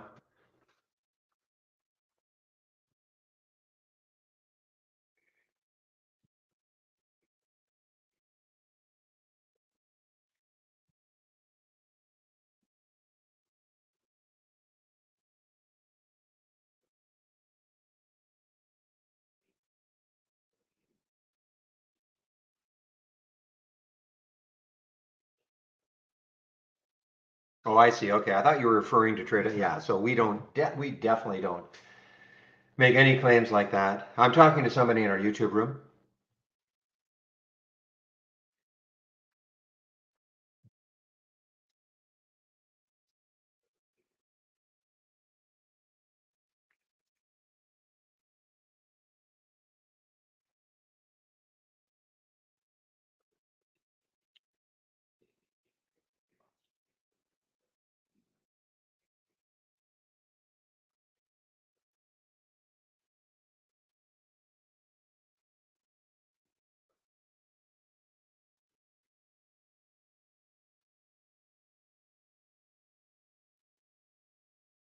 All right. Well, guys, again, I'm just one eye on the SPY, just seeing if anything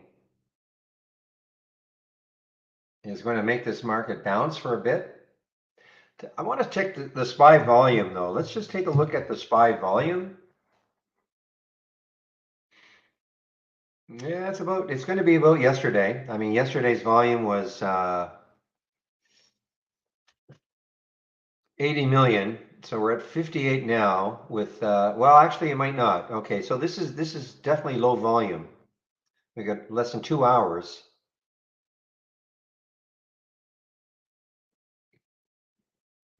To trade about 20 million or so.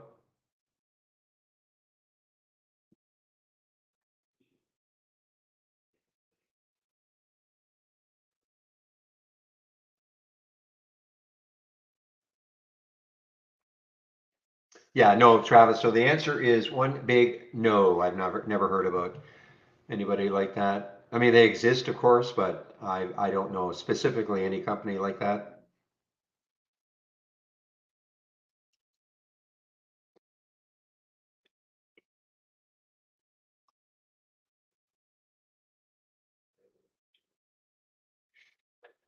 Boy, how ugly is this? Okay, National Cinemedia.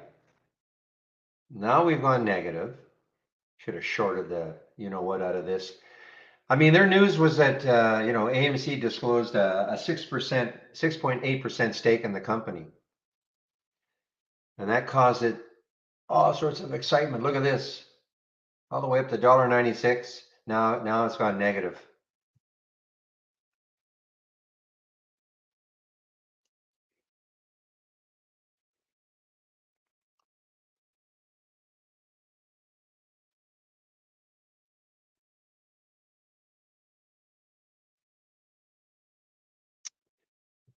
Boy, you got me there, Zach. When am I going to file a stake? I probably should know what you're talking about, but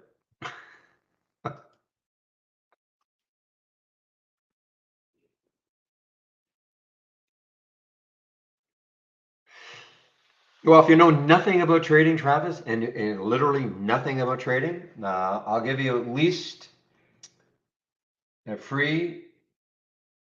Let me just show you here.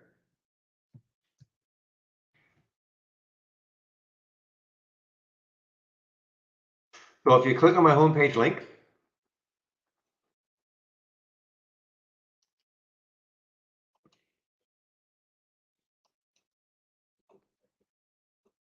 give me a moment here.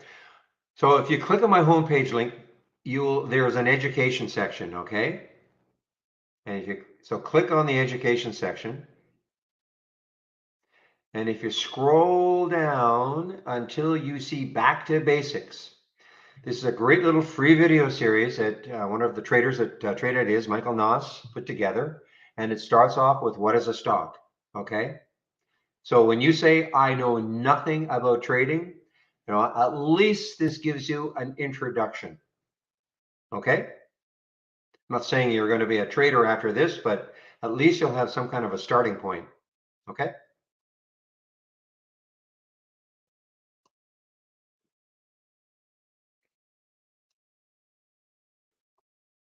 Ah, oh no, don't tell me it's one of these. Ah, oh, how do I know what's happened. It's, oh,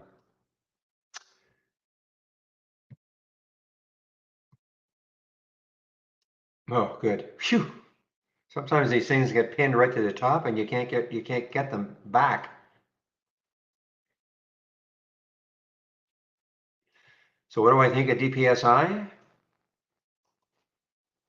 Yeah, we all started, brand new at some point, Travis. So I get it. With the DPSI, obviously this could. I mean, it's only got 6 million in the float. 621 have traded, so it's traded the float what 3.5 times or so. So I look, if it all of a sudden caught a bid and started to get lots of volume and it took out this 1220 level, I mean, you're giving up a lot, maybe 1151. Hey, could get going, because again, traders are still looking at this 14 that it hit in the pre-market. And this is something that doesn't really care what the market's doing. You can just tell because, I mean, look at the market sell off and this actually ramped up. It's kind of basing a bit. But it is, as you know, it'll be incredibly whippy if it does take out that high, that 1150 high. But we've seen this many times, later on in the day, one of these ones that are very low float that just rest for a long time and all of a sudden they catch a bid and they start to explode. You'd like to see the market a little bit more on your side, but look at ANF, another retailer getting pummeled, has earnings on the 24th. I'm sure they are just, all these companies that are releasing earnings next week, these retailers are just saying, oh, please, please.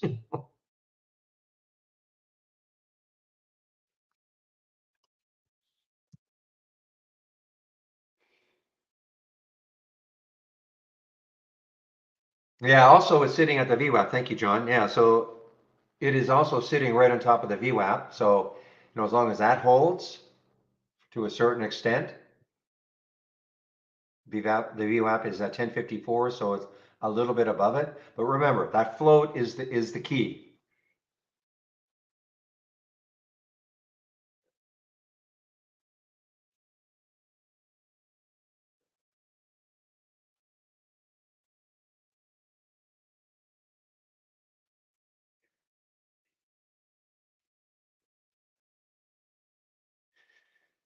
So I'm not in target anymore, but it is continuing to drift down.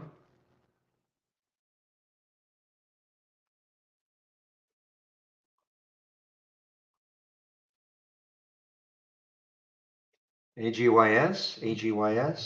Haven't seen that one. I used to see that.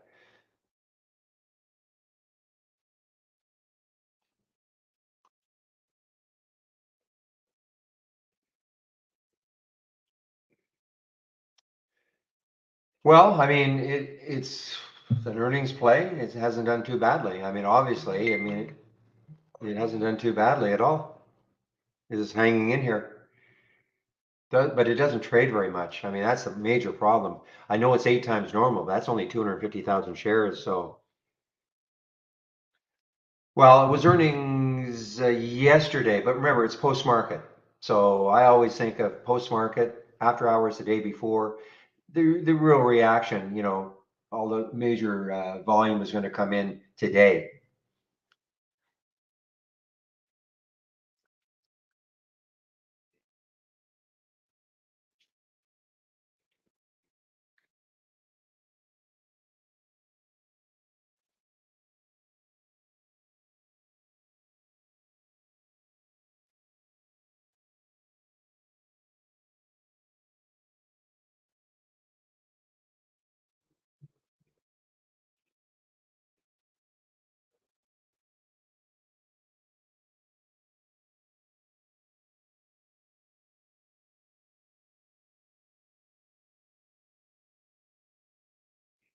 Well, a little green bar, a lonely little green bar.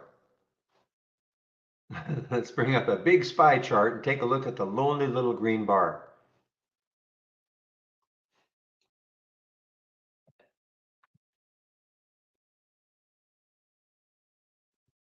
Now, will it remain green?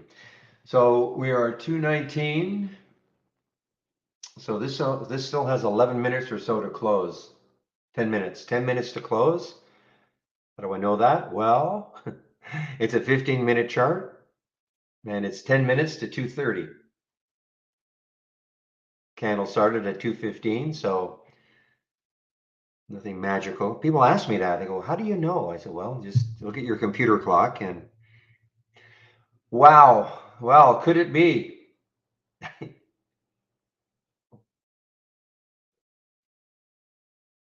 Of course, it's not this one that counts. It'll be the next one.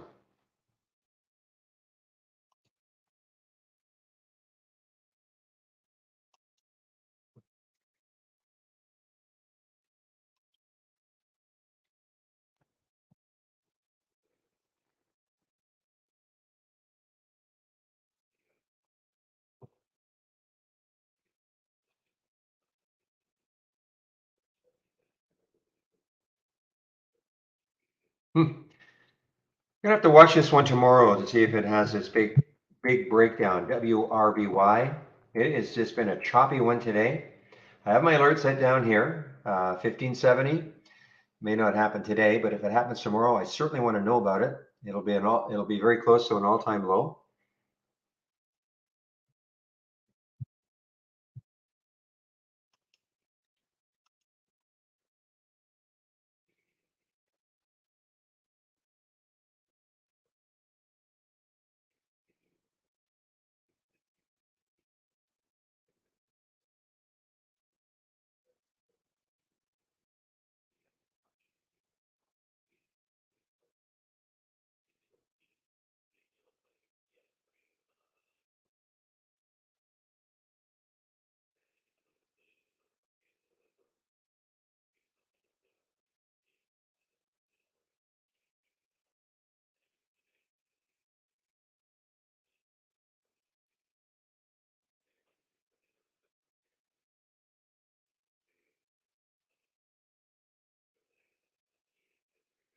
Okay, so I am no expert regarding the anchored VWAP as it's called. Okay, I'm certainly no expert. I know how you can draw it on the chart. How it's used. I mean, again, I'm no expert on it. I know people. I know Steve was talking about drawing it from, the weekly of the pandemic and seeing and it's underneath it now, I guess. But when you ask, I mean, the VWAP, of course, is today's volume weighted average price, obviously. Um, if you want more of an explanation, and you can put the anchored VWAP on here on any time frame. I found out how to do that the other day with the pencil. And there it is. There's the little anchor. And if I put it there, it's going to draw a line from that point, and that's that purple line, I guess. That's the anchored VWAP, starting at wherever I put it. So I guess the theory would be it's just like the VWAP to a certain extent.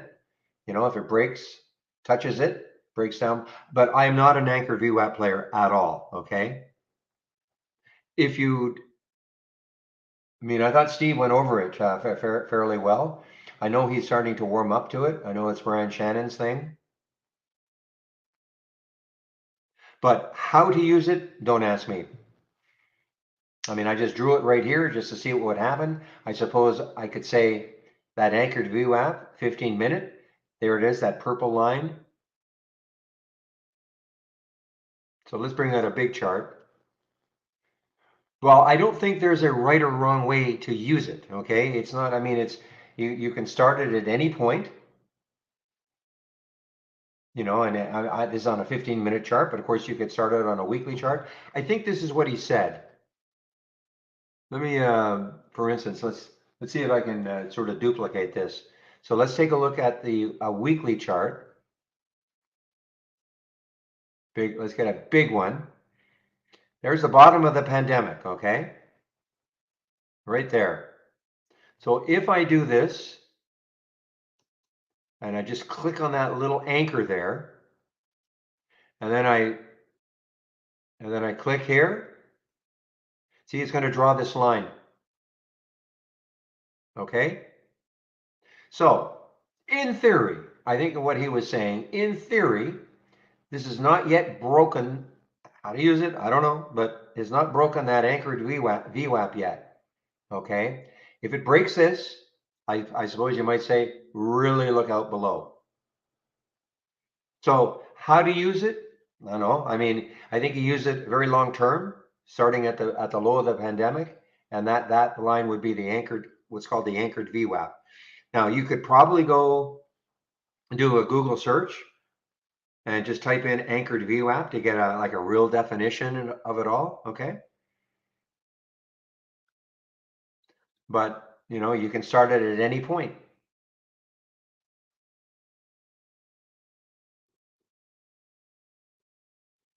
But I know he talked about this. I know he talked about, I think he demonstrated putting the anchored VWAP at the beginning of the pandemic on the weekly chart.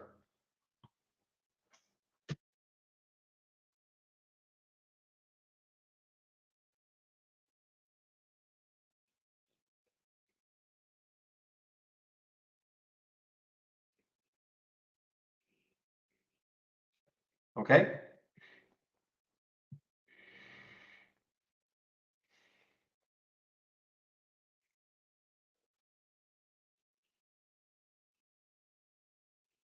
So I mean, I suppose you can use it just like the VWAP. I mean, the VWAP is universally used, of course, but just like I did here.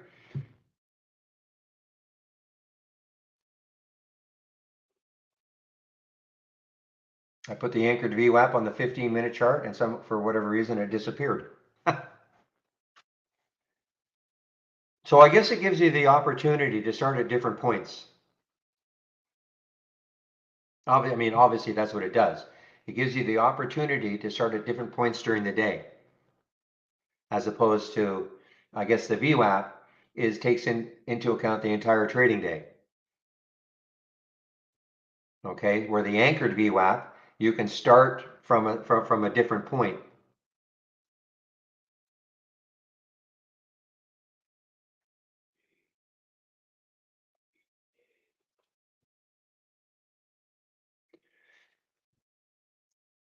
Yeah, that UPST is showing that strength. It's funny because I remember it won a race back here. And I was thinking, should I take that one? But you know, the market was doing this, and I just couldn't bring myself to go long anything.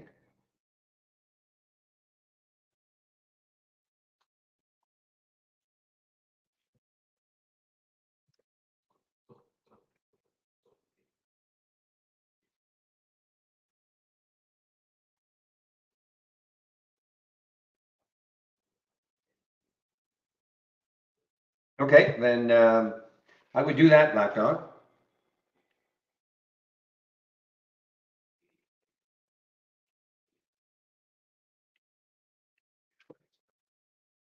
I know Michael Noss at Trade Ideas is getting pretty keen about it and is trying to create something in the Market Explorer. I don't think he has done it yet.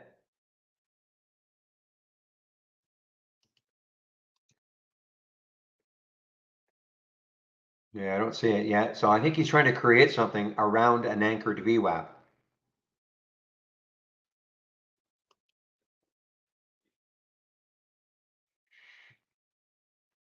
Yeah, that's what I said. Yeah, the VWAP that you see here is taking into account the entire day. The anchored VWAP is whenever you want it to start. Okay, so it is, yeah, we used to have the anchor symbol on its own, but you have to click on the pencil. Okay, so if you in the chart, click on the pencil, and then and then you see the little anchor there. As long as you can see the pencil.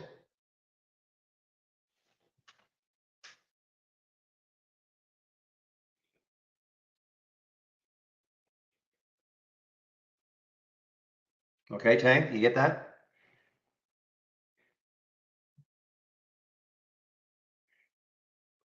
Okay.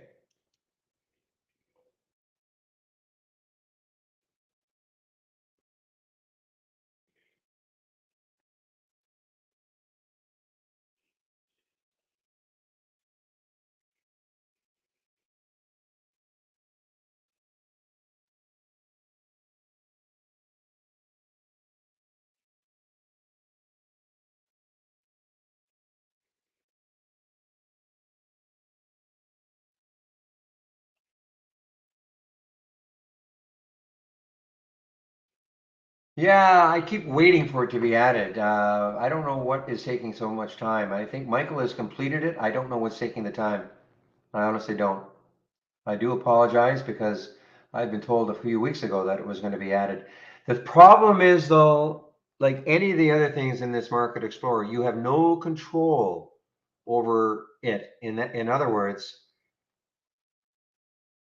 these are all these new, but you can't control this. In other words, it's not like a filter or a strategy that now you can pick the price range, the minimum volume, and all that sort of stuff. It is sort of designed for you, and you take it or leave it.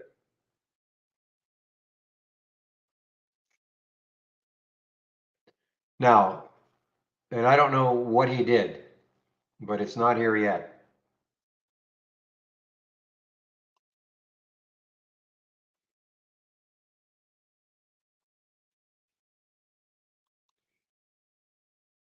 Oh, finally hit it. Wow, I could have been watching this. Well, look at the downturn now for Wolf. Yeah, so that next candle so far is red. All right, guys, so it's 2:30, and typically what I do is I'll always hop on the mic if necessary, but I'll put myself on mute around 3 o'clock. The room will be open until 3:30. At 3:30, I will put in a link to YouTube. If you want to head over there, Chris will be there. Chris Farley from Trade Ideas will be in our YouTube room between 3:30 and 4:30, so you can ask him questions also. So I just want to one last time, because there's still time to sign up for the test drive. You will not get 10 trading days. If you sign up now, you'll get 7 trading days. Tomorrow and Friday and next week.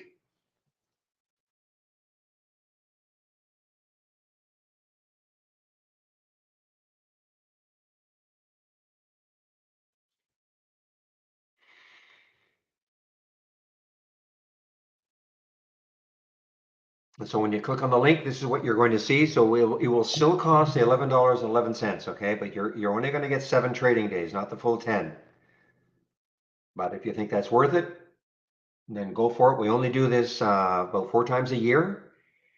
And so what does it mean? It means that you'll have access to our premium service. You'll have access to the AI. There'll be no auto trading allowed. But other than that, it'll be just like you're a full premium subscriber.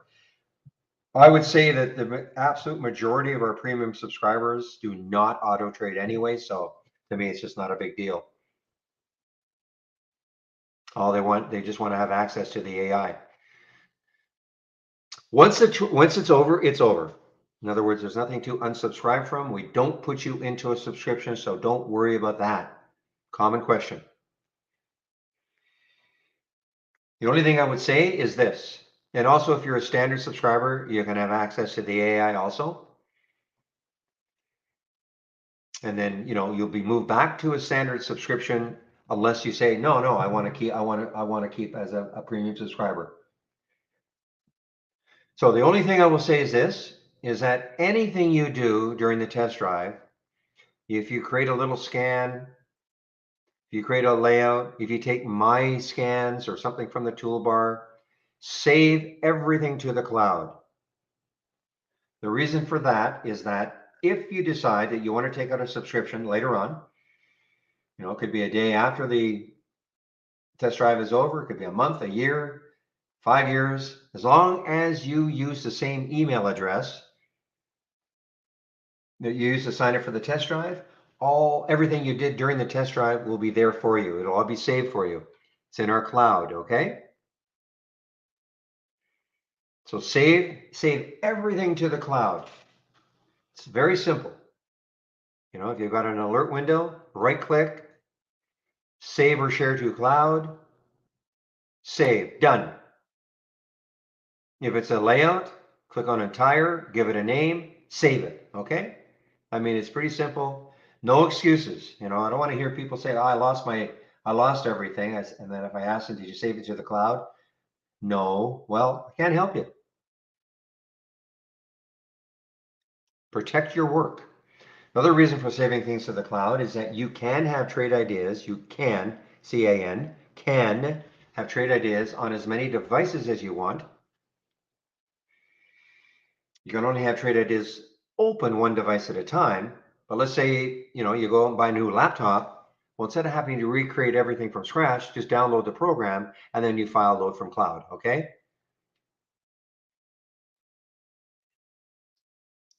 Something happens to your computer. You need a new computer. Well, as long as you've saved everything to the cloud, you're fine.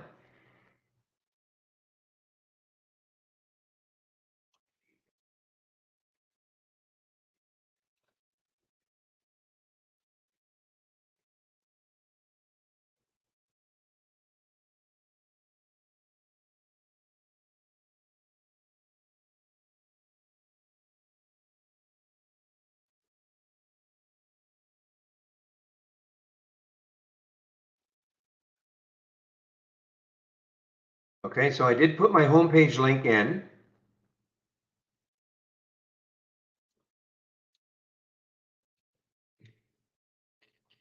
So when you click on it, of course, if you want to take out a subscription right now, here's how you can do it. If you're going to take the test drive or you're brand new to Trade Ideas, do this Let's Get Started first.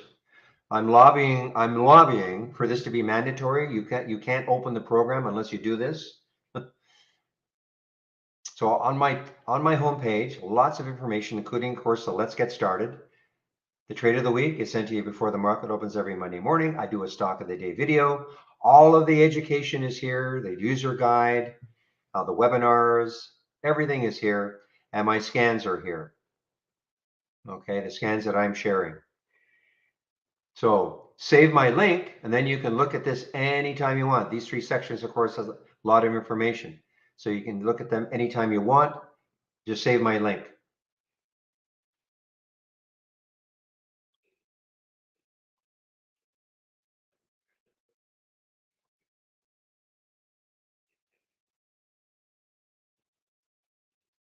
Boy, Target is just not in it. I'm not in it anymore, but what did I say was that low 153 on the weekly chart, something like that?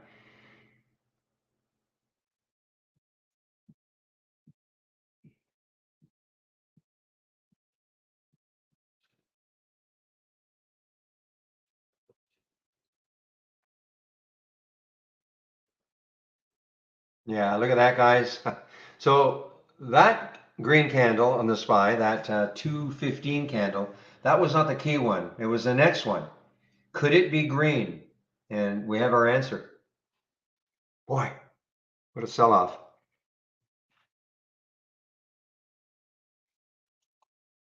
But tomorrow's another day.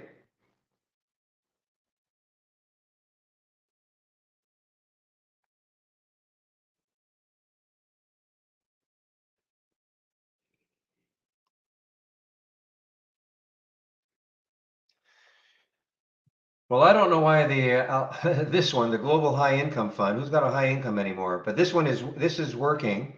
You know, all those incomes have been somewhat destroyed, you would think. I'm just kind of kidding, but AWF, I mean, this is completely contrary to what the market's doing.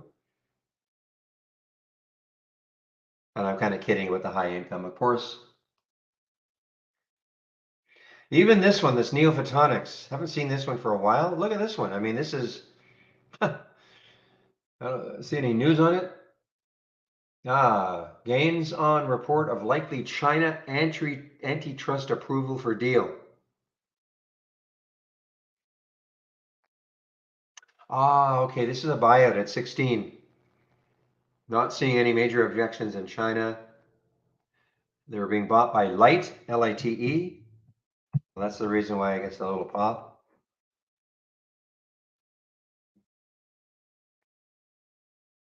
And maybe investors are hoping that the deal could not go through for the light. Anyway, I'm just looking at stocks that are contrary to what has happened. ATOS, I mentioned this one earlier.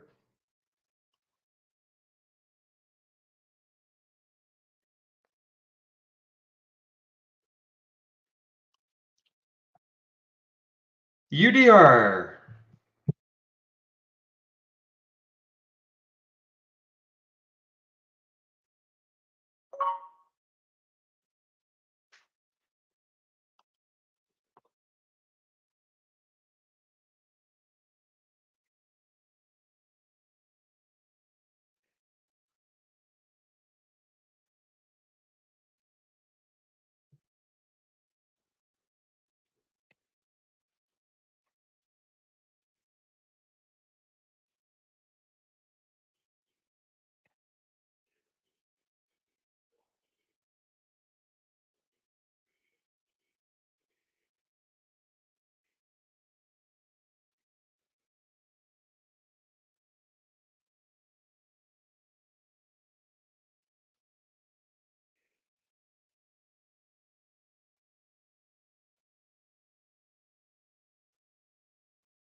It shouldn't be showing up, this THCA.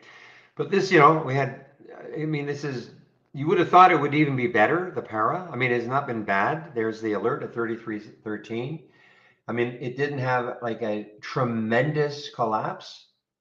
Had a great day yesterday. And in fact, at the beginning of the day, it was high.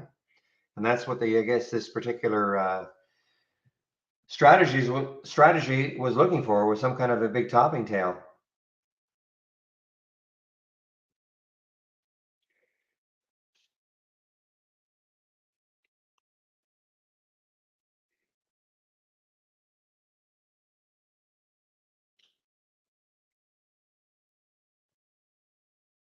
BBAI.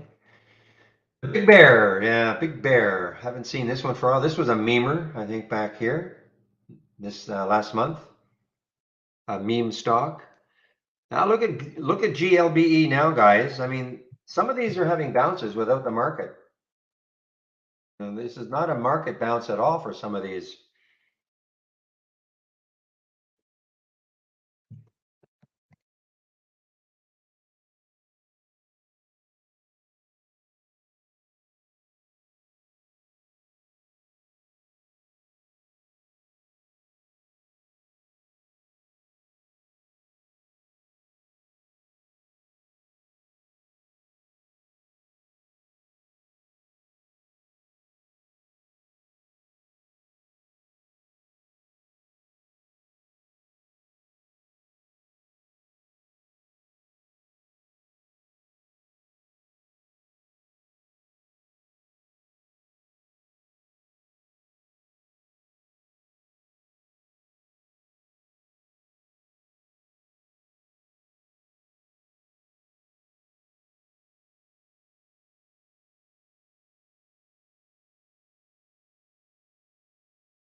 Sorry about that, guys. I'm back.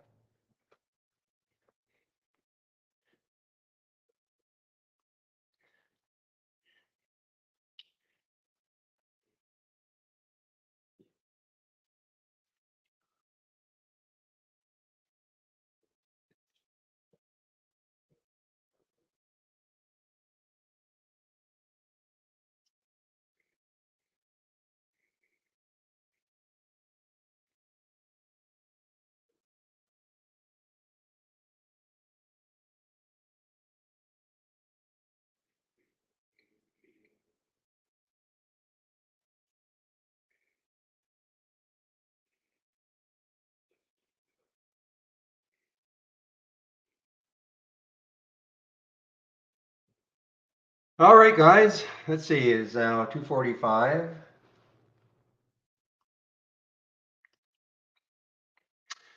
Any questions before I put myself on mute at around 3?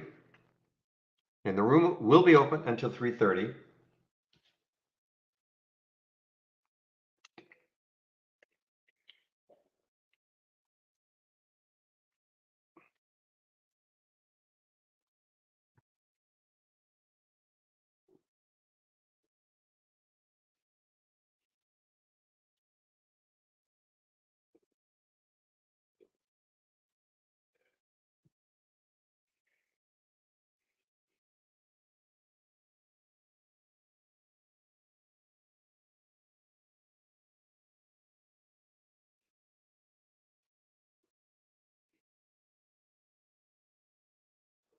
Give me a moment here, please. I am looking.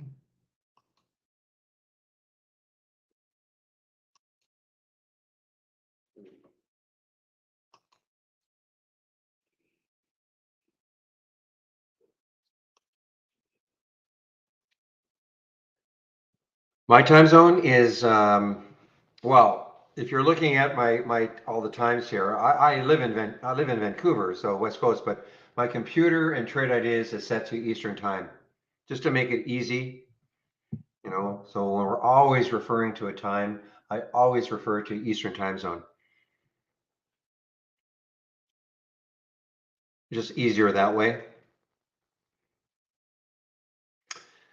Oh, excellent, Kern. I'm getting towards the end of it. Just the question was what time zone. So you can set the time zone for Trade Ideas. My recommendation, you know, because we always, you know, New York opens at 9:30 to 4 o'clock. I mean, I've set Trade Ideas to the Eastern time zone. My computer is the Eastern time zone, just to keep my brokerage platform Eastern time zone. It just keeps it really, really simple.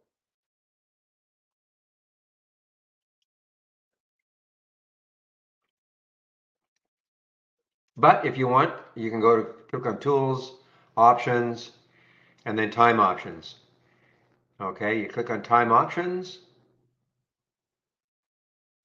Now, it says local time because I've set my computer to Eastern time zone. So it thinks the local time is Eastern time. But of course, you can pick any time zone you want.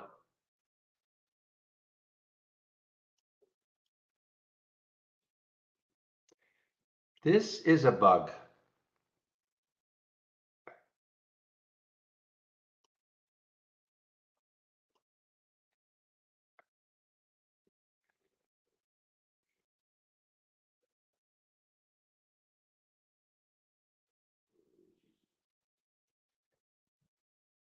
Look at Acre now, ACRE, ACRE. Oh, of course, this is the financing. That's right. The financing at 15. So this is being rejected at that 15 level. They did a financing at 15. I suppose we could say good for them to be able to raise 105 million dollars or something. 7 million shares in this market. I guess that's pretty good. You know, I mean, the highs over here are only 16, so it's not like they did it at some hugely discounted price. So I guess kudos, I'll say kudos to management.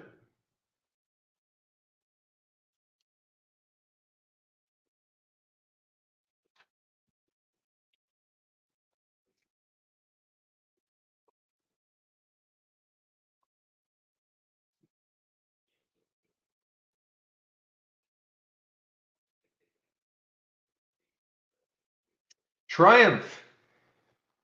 Vroom vroom. Look at this Triumph TGI, guys. It's just making a new.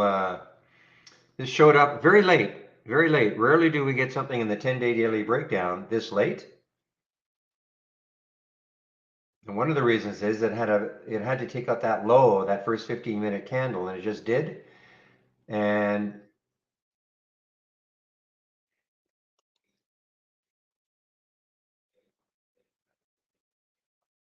when you now when you look at this, the low in the pre-market was 15.19. So who knows? Maybe a bit of a magnet there. The monthly low, 1563. So the next low in the month is 1563.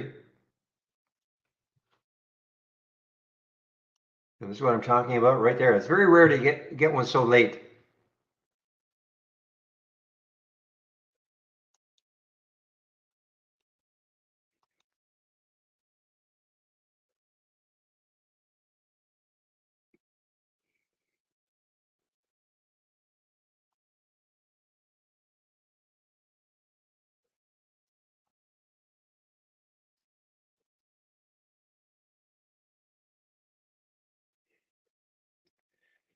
The 89 EMA.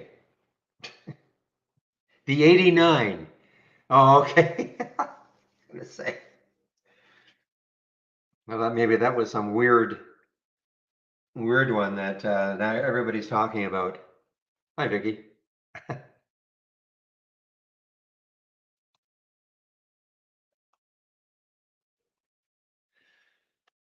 All right, guys. Let's say I might put myself on mute now, but I'm still here. I can hop on the mic if necessary, but I might put myself on mute now. Let me just get my announcement up.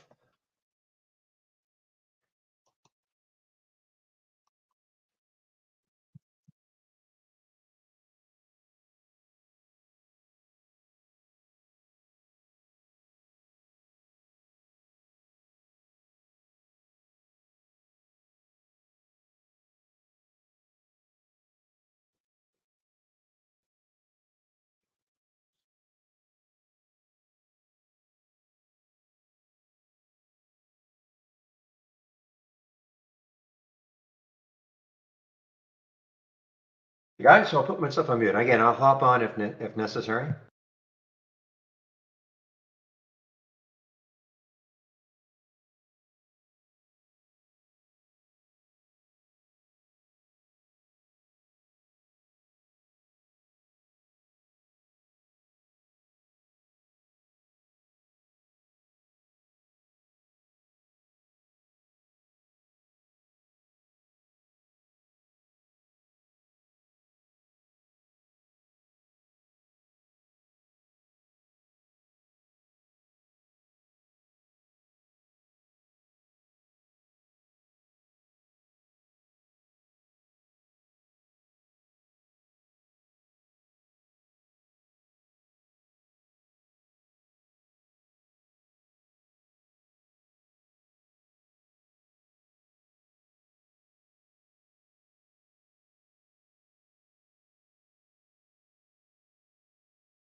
So, Nikki, technically, no. I mean, did it fall afterwards? But of course, that's more about the market too. But technically, no, that is not a green bar ignored. I'm going to show you why.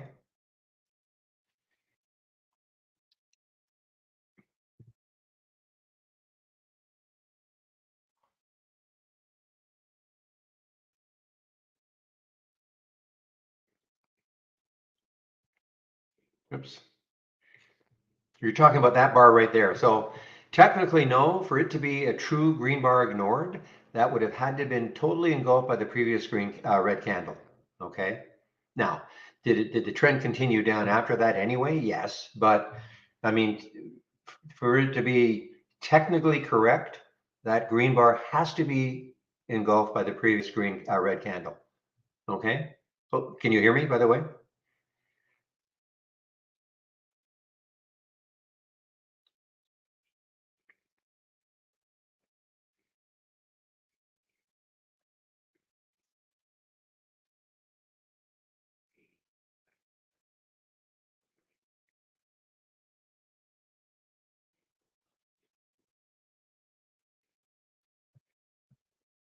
Well, hopefully, Nikki heard me. Not sure if he or she did. So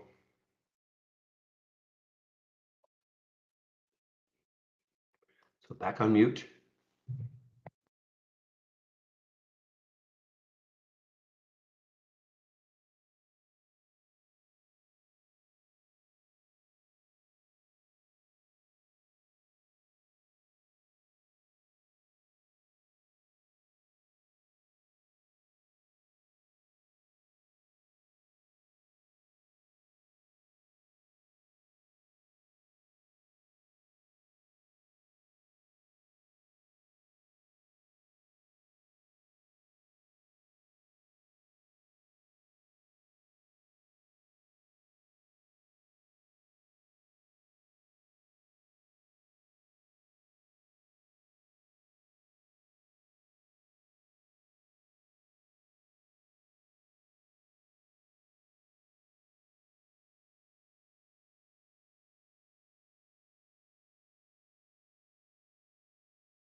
Hey guys, I'm having some issues, some technical issues, so I think I'm going to shut the room down right now, about 5 minutes early, okay?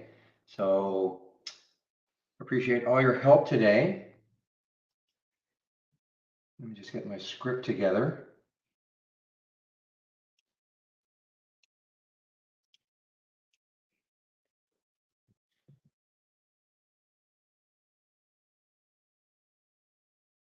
Okay. Now, we'll put the YouTube link in. Chris will be there momentarily in our YouTube room.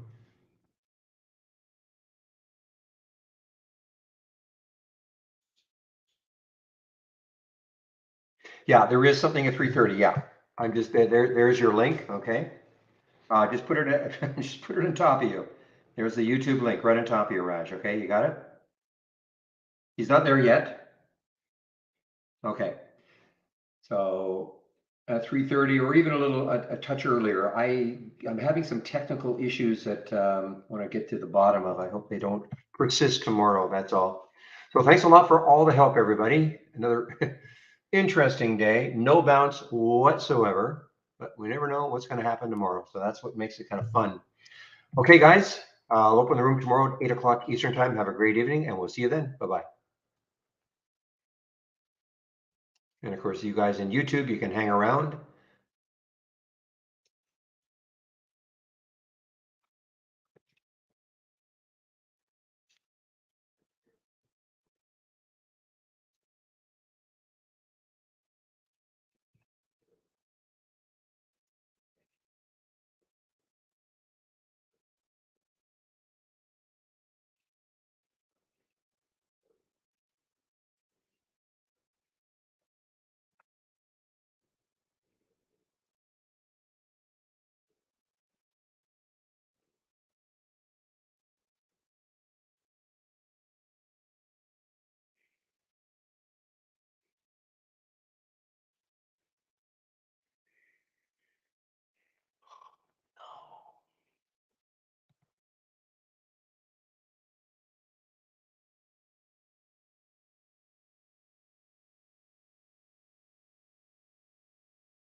All right, everybody. Let me know if you folks can hear me in YouTube. I just took over for Barry. He's having some headphone issues, so I can't communicate to him through here.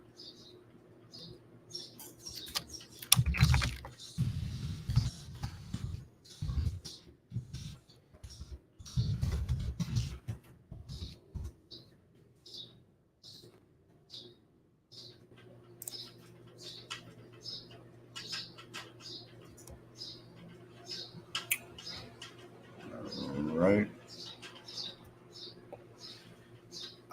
Wednesday. I don't do Zoom today on Wednesdays. I only do the Zoom on Tuesdays and Thursdays for the time being. We'll see how much longer that experiment lasts. All right, perfect. So everybody's got me. Excellent, excellent.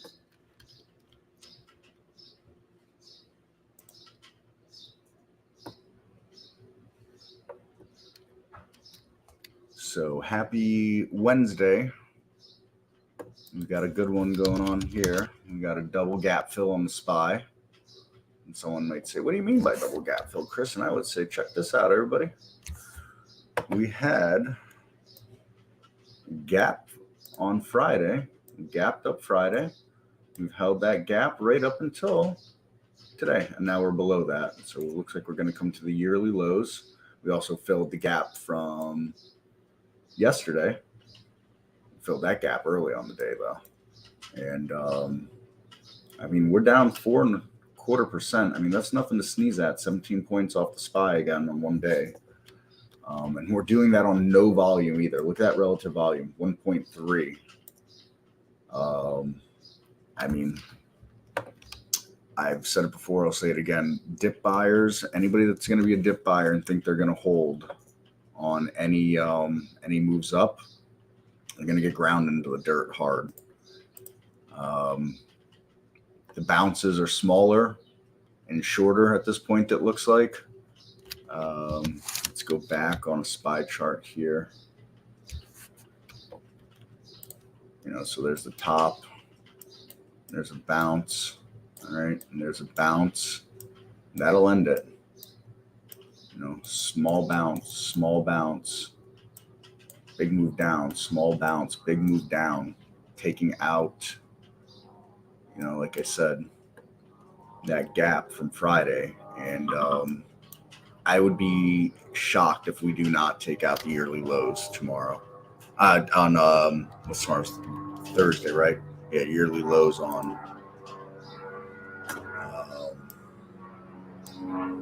Friday. Sorry, my days are failing me and I have multiple messages coming in.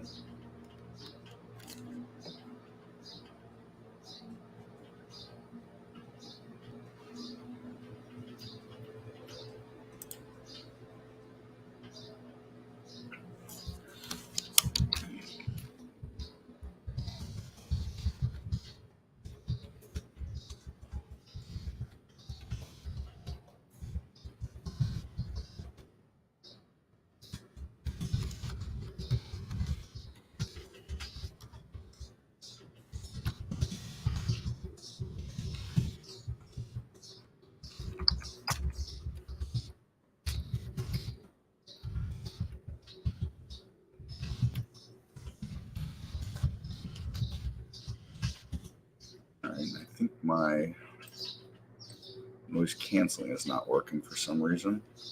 Oh well.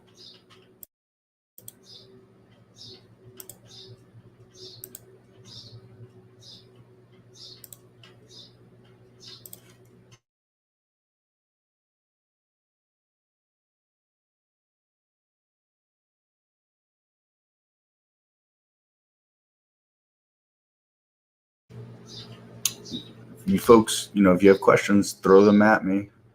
You know, talk about anything software or stock related in general.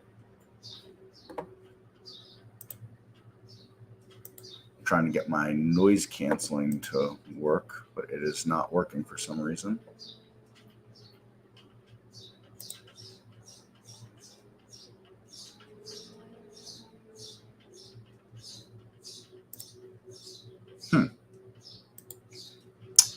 I don't know. Technology is great right up until it doesn't work.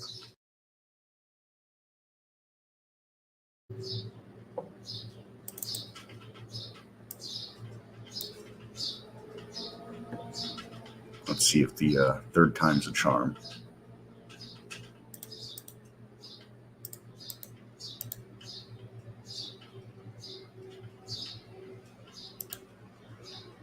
Guess not. Guess we're not going to work today.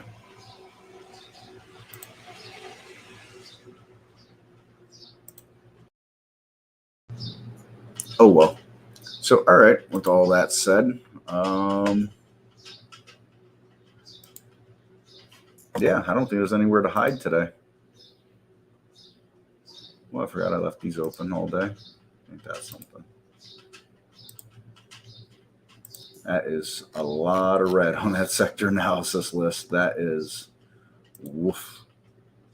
RSP breaking some serious levels here again. MDY, can't imagine looks any better. Oh, yeah.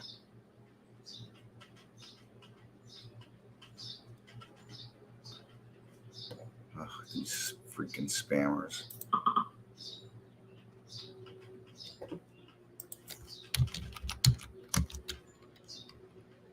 And he's saying something about the volume. Whoa! That's serious. I was watching Y10 earlier today. So watch Y10 too. Interesting. So you got a price alert here, but I just didn't feel like you could do it.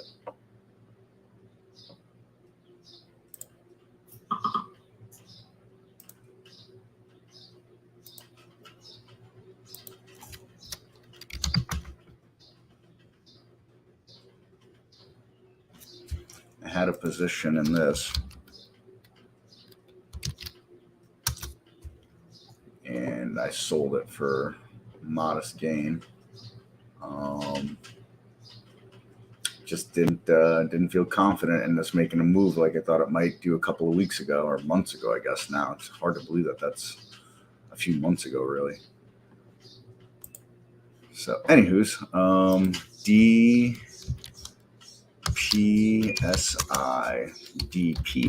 not SPSI. This thing got halted like a bunch of times, right? Yeah. Well, you know, I would guess that they sold off because it was some kind of nonsense news or something like that. I mean, if we look at this chart, I mean, that's not exactly a chart that inspires confidence in a sustainable move. So, yeah, I mean, it must have obviously had some kind of news in the pre-market. But definitely plenty of time to make a nice trade on this. I mean, and look at on this 8.15 EMA and the 8.5 EMA here even. So definitely some money to be made on that one.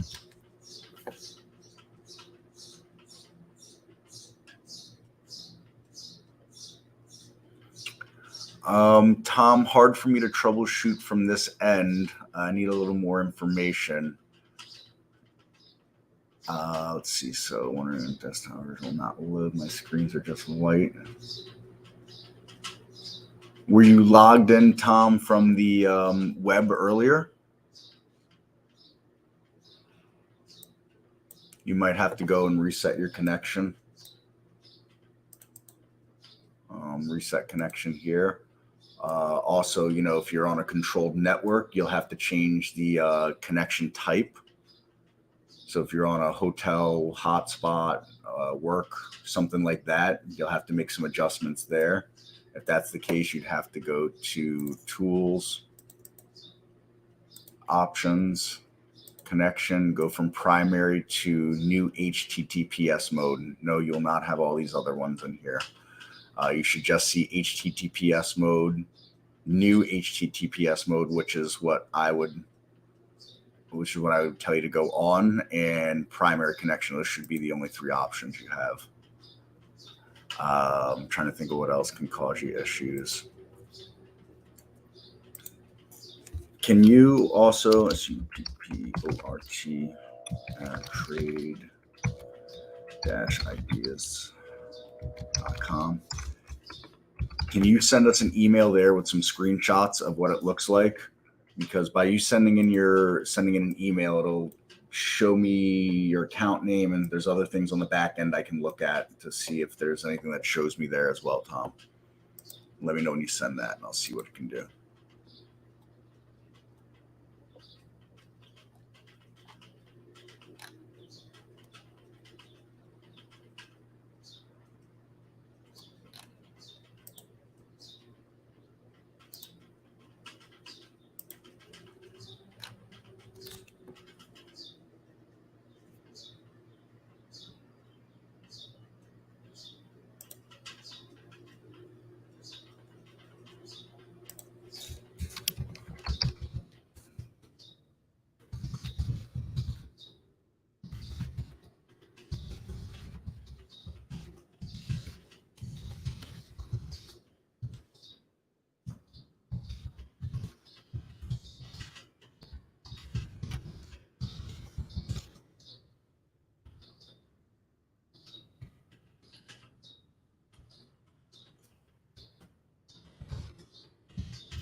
Wow, Amazon Web Services just offered me a free trial or something here.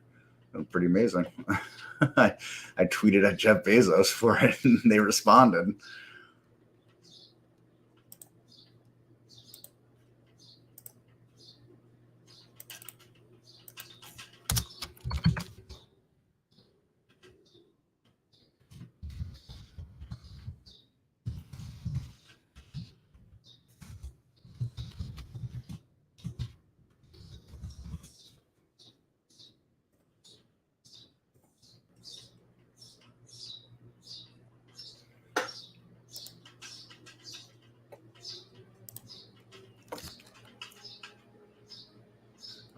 When I'm online, it works fine, but I do not see Brokerage Plus in the web version.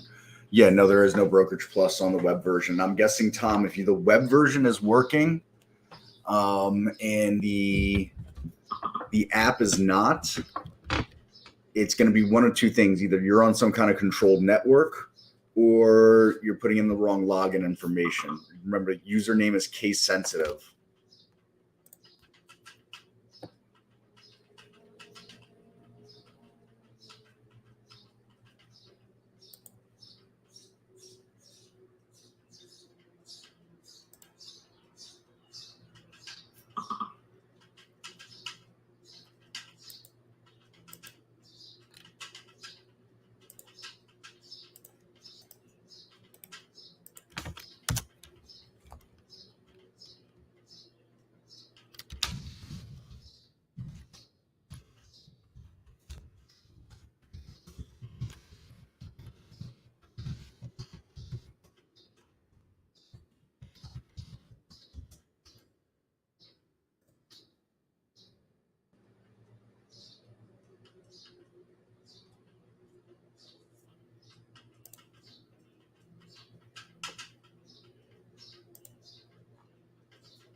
So yeah, and again, Tom, I think it's going to be one of those two things. So just remember the username is case sensitive.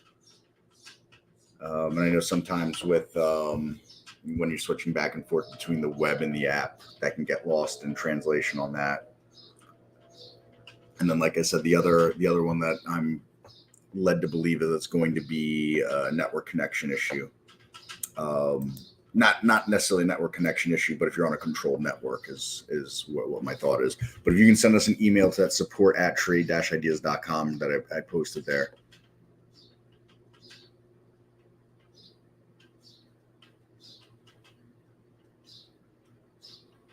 Then yeah, Tom, I would guess it's either an internet problem. Also, do you see this? It should look green. Mine is red because mine's red, but you should have this green. So let me know if there's an issue on this here. This will give you a readout of what you've got going on here, rows and all these things like that, and that could lead us to some conclusions as well.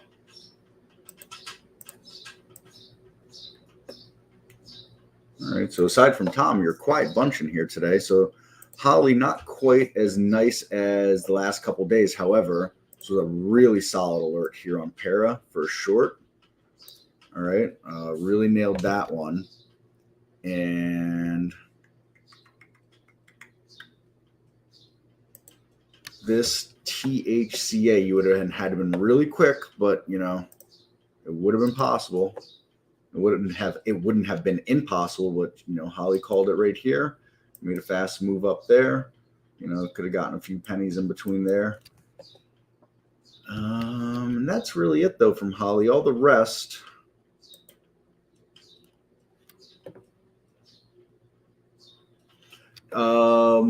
What numbers are yellow on that, Tom? Look to see what numbers are yellow. I'm going to guess you have pinned windows is what it probably is. Also, you might want to check to see if you have a whole bunch of hidden windows. So there's our pin feature when you're switching between things could lead you to have a whole bunch of hidden windows. So go to Windows and go to List and see what it's showing. You could also go to Show All and see if that brings anything up as well.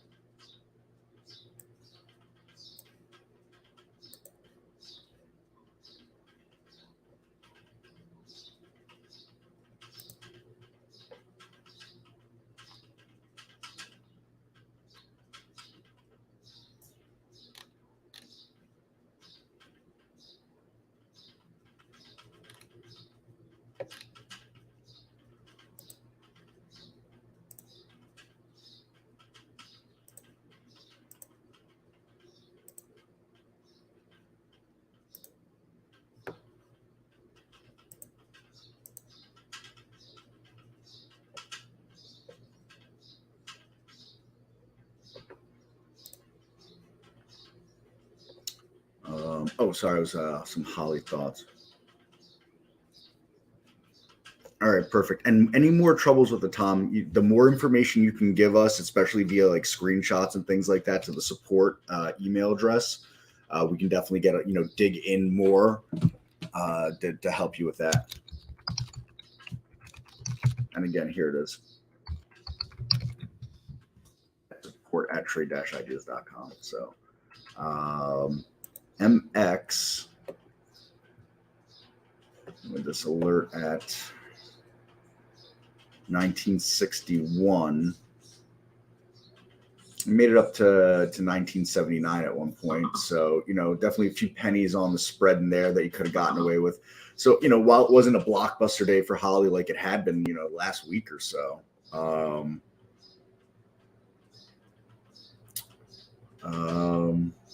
not terrible either. There's money, there's some alerts in there. As they maintain, for anybody who thinks they're just going to automate Holly and they're going to make money, I'm sorry, it's just not the way it's going to work. You still got to be a bit of a trader. And so, some actionable stuff there. MX is a takeover target. Interesting. So that was the big gap up. I figured that's what it was because earnings was behind it. I figured that there was a takeover, but trade's a trade, day trade's a day trade. So definitely a few pennies that to be had in there on that spread. Good for anybody that owned the stock, down here somewhere or even down here. This has actually been on my radar a lot the last couple of years, traded it a few times. So, it's one that could move real well. So I'll be sad to see it go.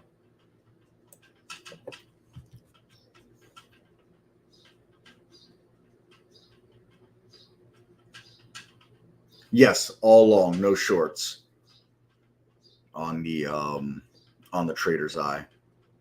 There's not a lot going into it now, and I'd really, really stress to everybody, this is not a swing trader's market on the long side, period. I won't say it's a swing trader's market on the short side because swing trading on the short side can be really dangerous, can be much more dangerous than swing trading on the long side, but this is just not a swing trader's market, that's for sure.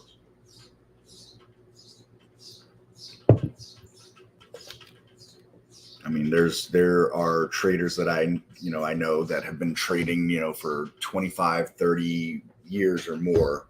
And every one of them is saying this is about as hard as they've ever seen anything. And that includes anything through the late 80s and all through the 90s, the dot-com bubble and through the great financial crisis, all that stuff like that.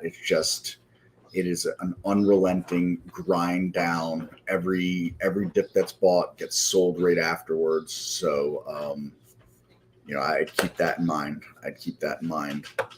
Be nimble, smaller share sizes, things like that.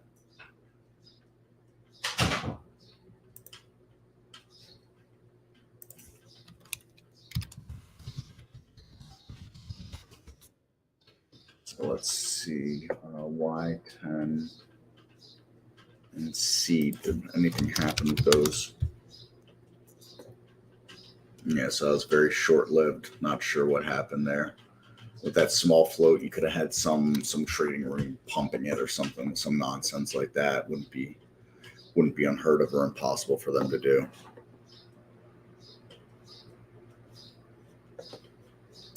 How are my energy plays doing? How's my energy boys and girls doing?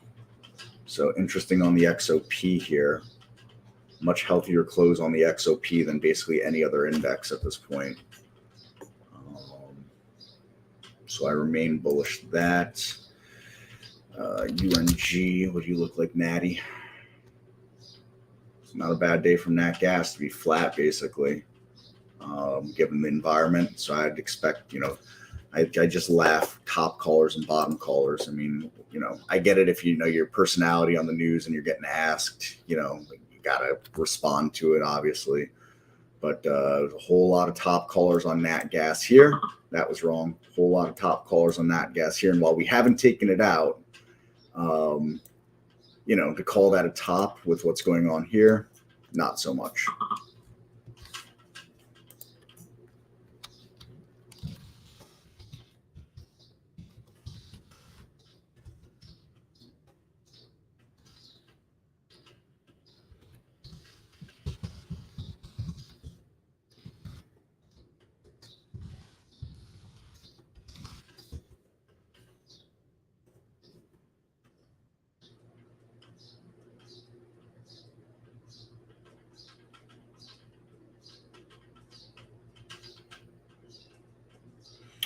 Let's see.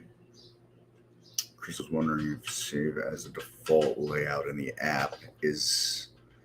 No, it won't transfer over, Tom. The web version's unto its own for that. But what you can do is you can save a layout to the cloud, and then you can load it from the cloud in your in the web. The web has its own function to save as. Excuse me.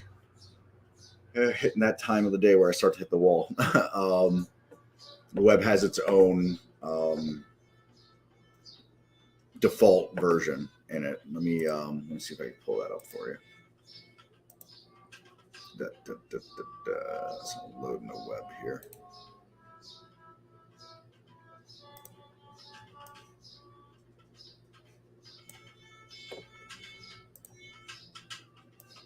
All right, so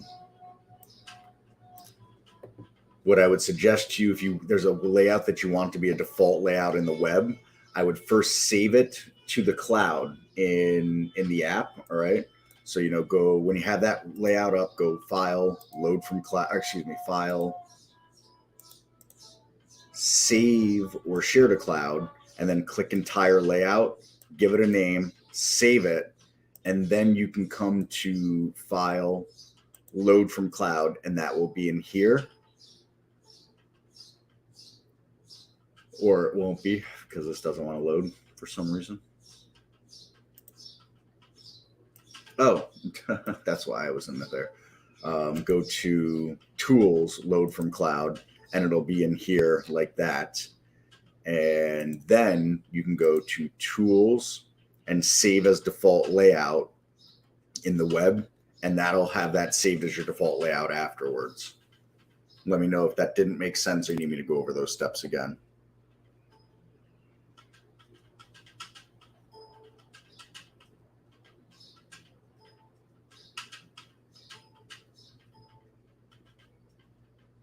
Right, they'll be separate unto their own. So any default layout you want to transfer from one to the other, save it to the cloud, all right? And then you can move it over that way.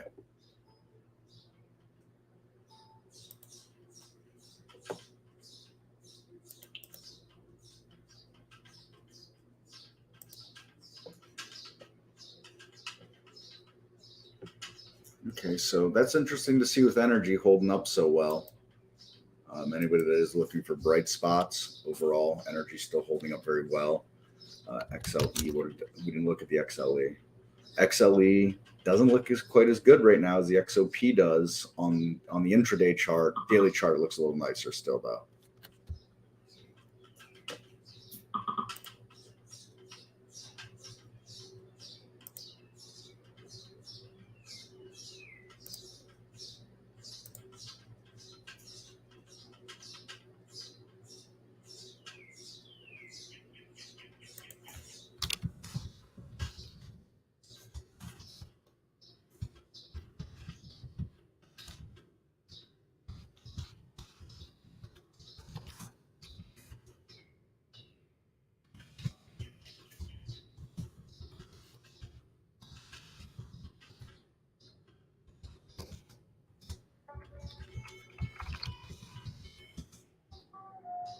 All right, glad that it works out for you, Tom. It's one of those things that, you know, I, among with a lot of other people, wish that we had a better web version, but unfortunately, not the case. Wow, PPSI. It's a heck of a move into the close here. Bucking some trends. And we can see that's been coming in on this race for a while now, for a little while, so at least 9 minutes back. I suspect it's even more than that. Or no, not 9 minutes, more than 9 minutes. It'd be 12 minutes plus what, 15 minutes. So at least we started seeing it come through that candle. I suspect we would have started seeing it come through this candle here. Yeah, without a question. Let's throw some Bollinger Bands on there. Take a look. Yeah, so that had to have been coming in. That would have had to have been coming in back here sometime, because this doesn't indicate when it won earlier races. It just says it won those races, won that race. So definitely a nice move to be had here with that. It's a day trader's market. You know, I was just chatting back and forth with Steve. You know, he's gone to 90% cash. I mostly cash. I just, you know, I'm not looking to take a risk home overnight right now in general. It's a day trader's market. And I said, you know, while I prefer it to be a swing trader's market, I'm fine with doing what I'm doing right now. You know, not doing as well as I was when it was a nice swing trader's market, you know, the second half of 2020 and the first half of 2021. But it is what it is. You know, we follow the plan. Expectations change a little bit. You know, that's what we do. That's how we roll.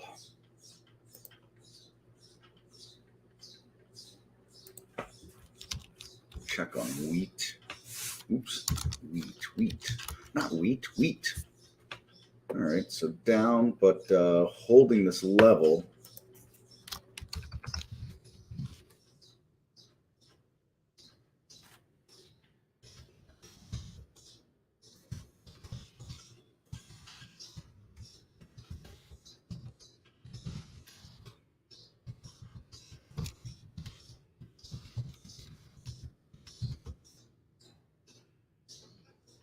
So we'll see how that plays out. But holding this level, you know, the seller's really trying to bang on it here. And we'll see what happens. Let's get rid of those Bollinger Bands.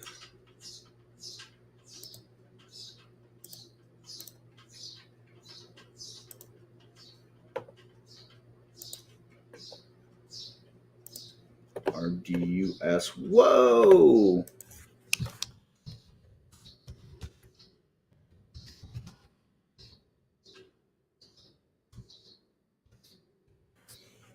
They must have had some news, right? The earnings are behind it. I don't see any news on it right now.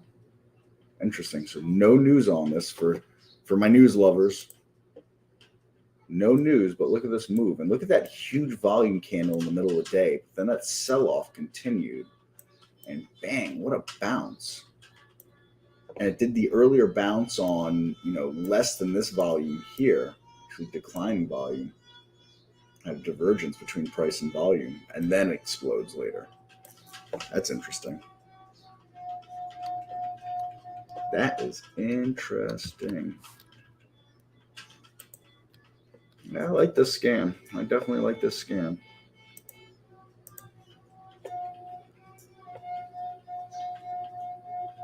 Acquisition company. I don't think so.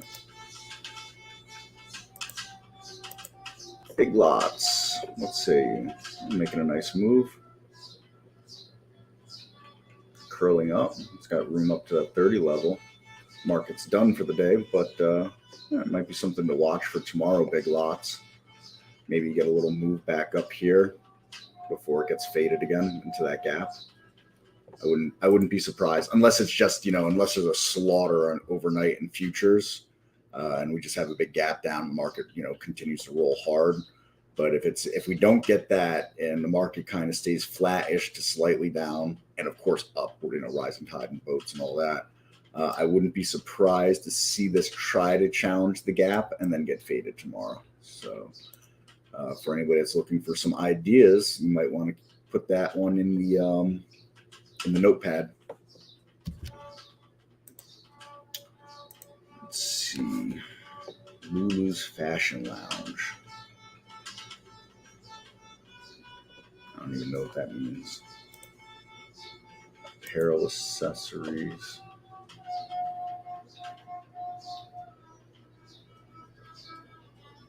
Interesting. So let's see. They had earnings in the post market yesterday and looked strong. Looked real strong today.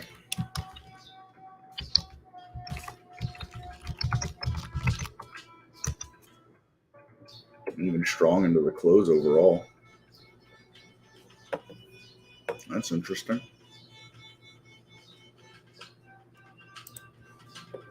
Y10 ends up closing kind of on the strong side of things here.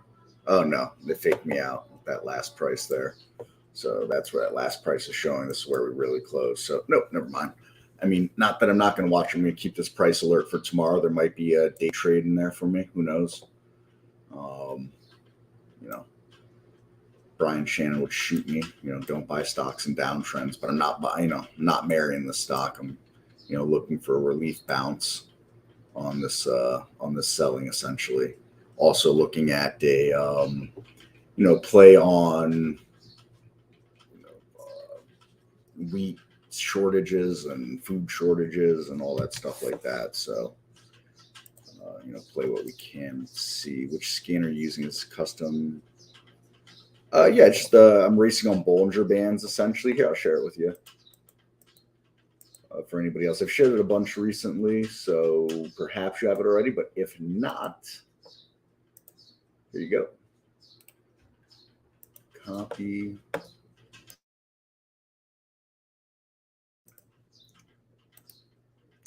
I got you. I see you see coming in there. Test Tom. So there's that scan.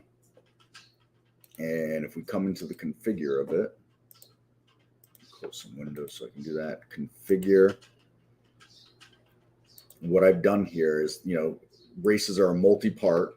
All right, so I'm looking at stocks in between $4 and $30, relative volume to traded 200,000 shares on the day. They have to be 80% above the low of the lower Bollinger Band. So essentially, you know, within 20% of the top Bollinger Band.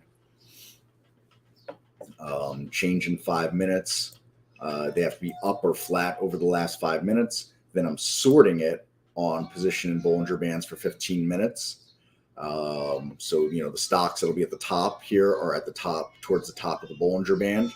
All right. And then I'm racing them on 5 minute change percent on a delta value. And it's done all right for me so far. There might be a better way to race it, but I've done okay on the scan. I'm not, you know, not, you know, finding, you know, $4 moves or something like that, but, you know, I'm finding, you know, 15 to 40 cent moves on it, you know, a couple a week anyways. So it's done me all right. When you run back test, you only have the option to hold a stock until the end of the day and only for 30 days. You don't have the option, say, sold at a certain price, looking in a profit, locking in a profit. That makes sense. Well, yeah, you can do this here, Tom. There are a few things you can do, and then there's some advanced stuff you can do as well. So you can not configure. You can back test, and you can go risk management, and you could set up a profit target by percent or dollars. You know, if you're up $1 per share or up a percent per share or 5% or $5, so on and so forth. You can set with a filter, but the way that's going to work is, you know, it still has to be a solid dollar amount that a broker could hold.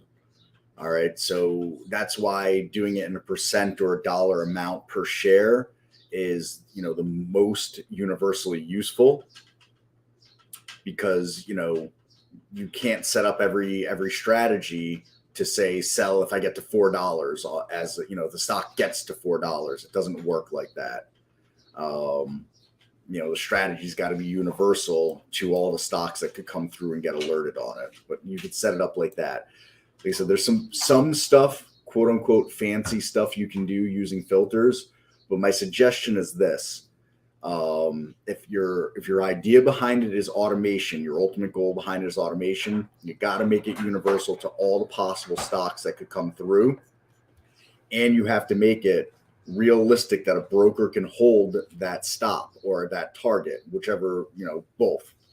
Because, you know, broker can't, you know, calculate a position in Bollinger Bands. A broker can't calculate a moving average. A broker can't calculate VWAP, you know, because those things are constantly moving and constantly updating. So, you know, the broker would know what the VWAP is at the exact time that the alert was set out, you know, and the fill, but it's a bracket order that goes when you get a fill. So your stop and your target are already there when the order goes out to get a fill. Even so that bracket order goes out before the fill even happens. So for example, you know, if your order to fill, let's say, was at 284 and that it goes out, there's a limit order, all right, and your target and your stop, all right, they go out at the same time, and when you get filled here, these two orders will become live as bracket orders.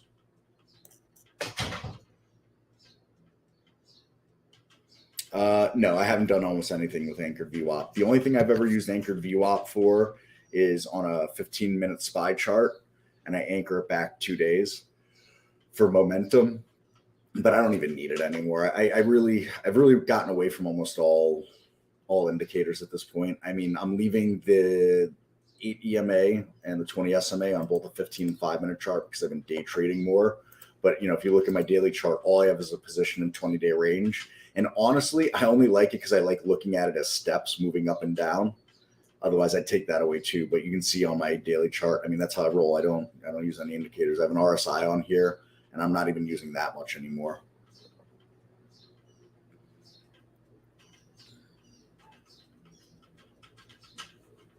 Hi, Chris. When I load this one from the cloud, I don't see any stocks, only see racing 15-minute Bollinger Bands as the title.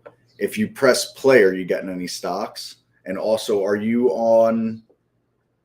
No, you have to be. Let me see something here. Yeah, that's you. All right.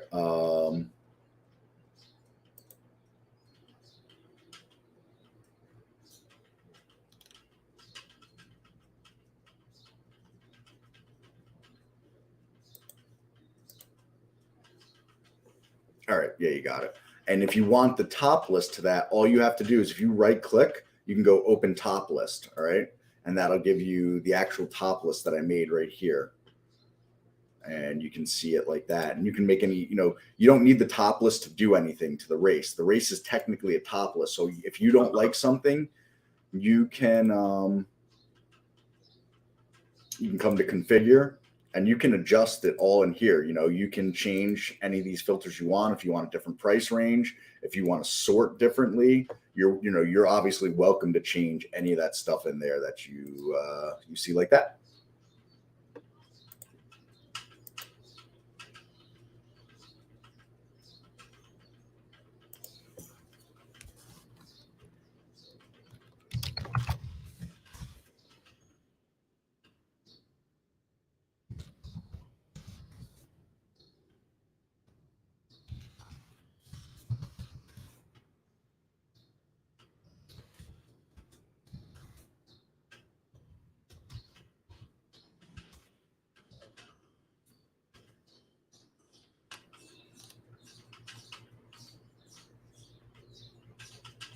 Oh, Ken, sorry, I missed this. I only see Doji, Hammer, and Golfing Candles from.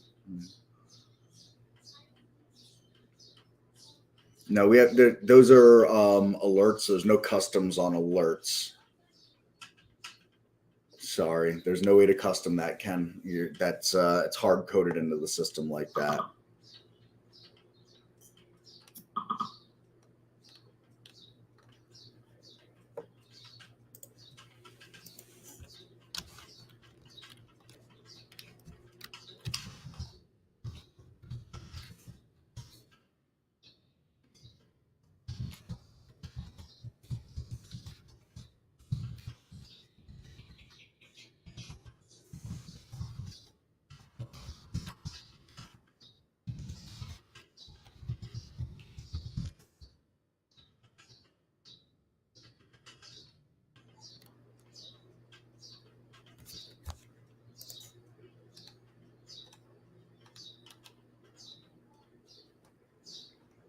Sorry, just messaging back and forth. There's a user who's having trouble with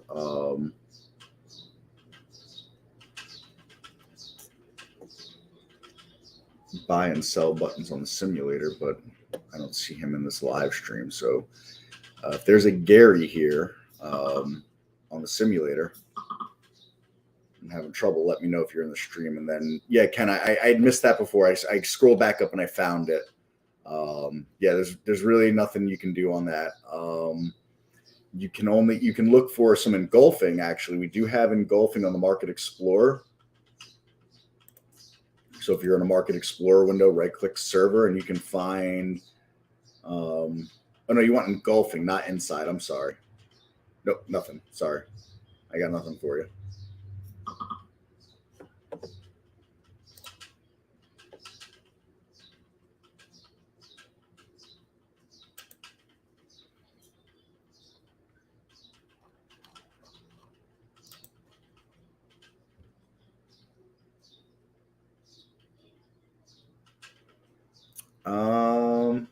Tom, if you go, are you on the web, Tom, or are you on the app?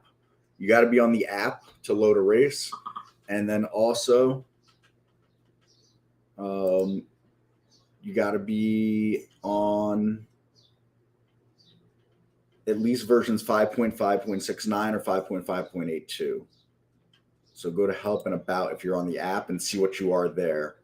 If you're on something lower than 5.5.69 web, that's why you got to be on the app.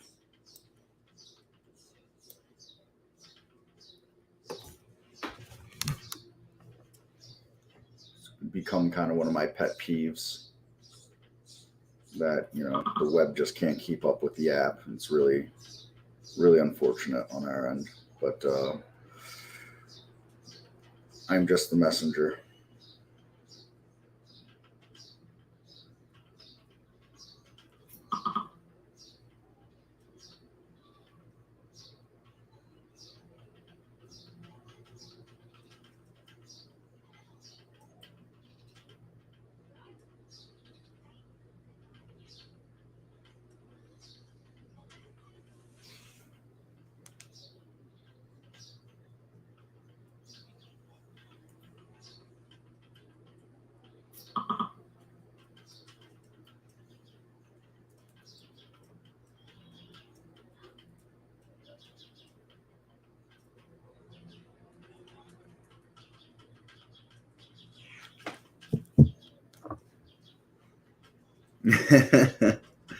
I appreciate that.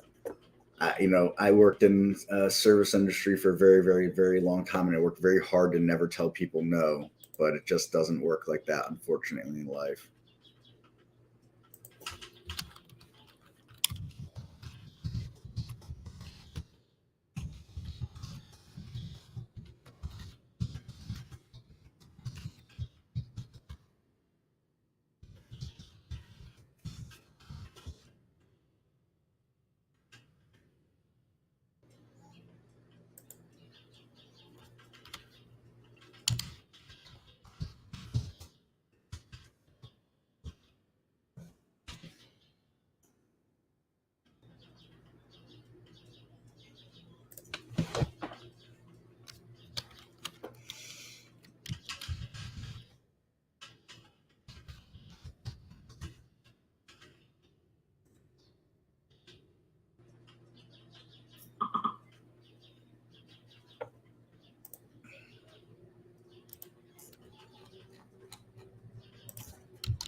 All right, let's take a look at some of these strength alerts here.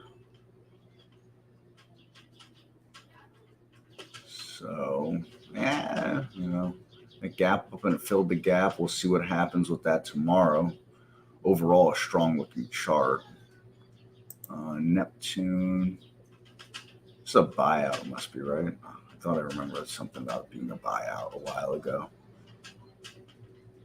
I can't remember.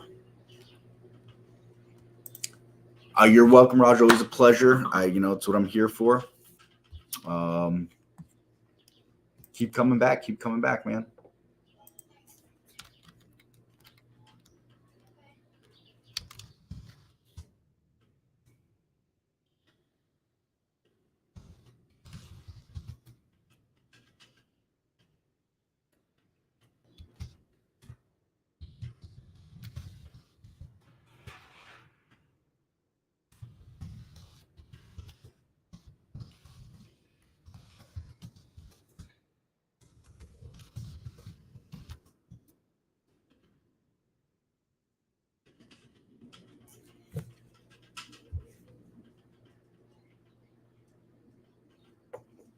Yeah, I can share that with you.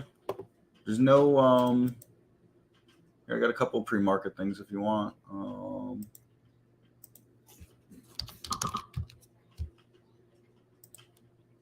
So here's the pre-market volume one you're asking about, and then I'll open these up too and go over them. Let me I'm going to share a couple more links here. So pre-market high versus lows.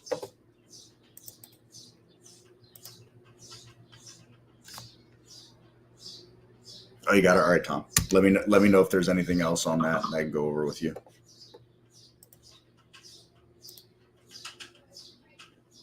All right. So I just opened up. No, I did not open that one up. Oh, Christopher. All right, so I post these together in the mornings. This will not populate now because it'll only work in the pre-market, but this one here will work all day long. And all I did with this here is I said, let's stocks that are at least $1 in price. They have to have traded 5,000 shares today, and that's it. That's everything in there. And then I have it sorting on volume percent today because our relative volume filter doesn't work in the pre-market, but volume today percent does. And they're very similar. The difference is relative volume is a ratio versus this being a percent. And the other difference is that relative volume, it's more of an active filter in the sense that, if volume declines throughout the day, relative volume will decline. You'll see relative volume declining versus volume percent. Once a stock has done X amount of percent of volume for the day, you can't take it back essentially. And so that's the big differences between them. And it leads people to think that relative volume is a predictor. It's really not a predictor, but essentially I see why people say that. So, if you see relative volume is at, let's say 3.64 at noon, all right, that means that at the current pace volume is going right now. If we keep that pace, that's where relative volume is saying we're headed. But if we slow down, obviously the shares amount traded will slow down as they come in, and the relative volume itself will take a move down. Where once you've done X amount of percent of volume for the day as compared to other days, you can't undo that amount. And so that's really the big difference. They're both 10-day averages, so they're both looking at the same time frame and all that. And that's what I've done with this. So you figure, if you've got a stock that's traded in the pre-market, 20% of its normal volume already in the pre-market for a day, that's a lot of volume in the pre-market.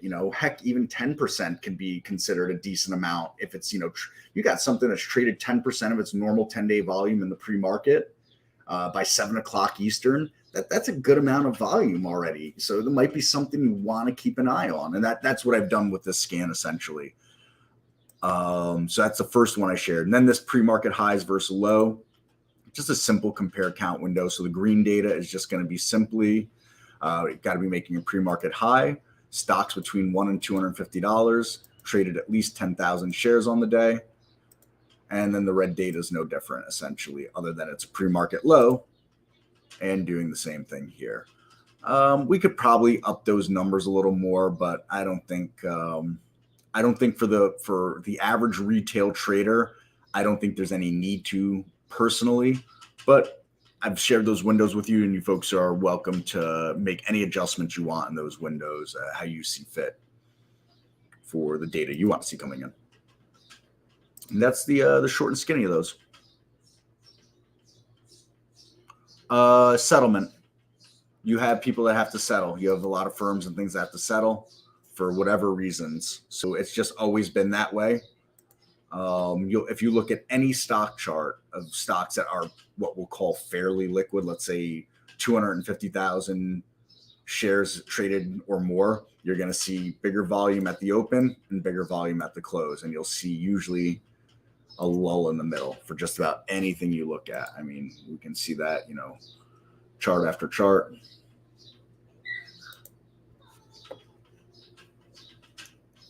Yeah, exactly. Steve's got it. Algo squaring up for overnight, taking home. There's a lot of your hedge funds, a lot of your large brokerage held funds.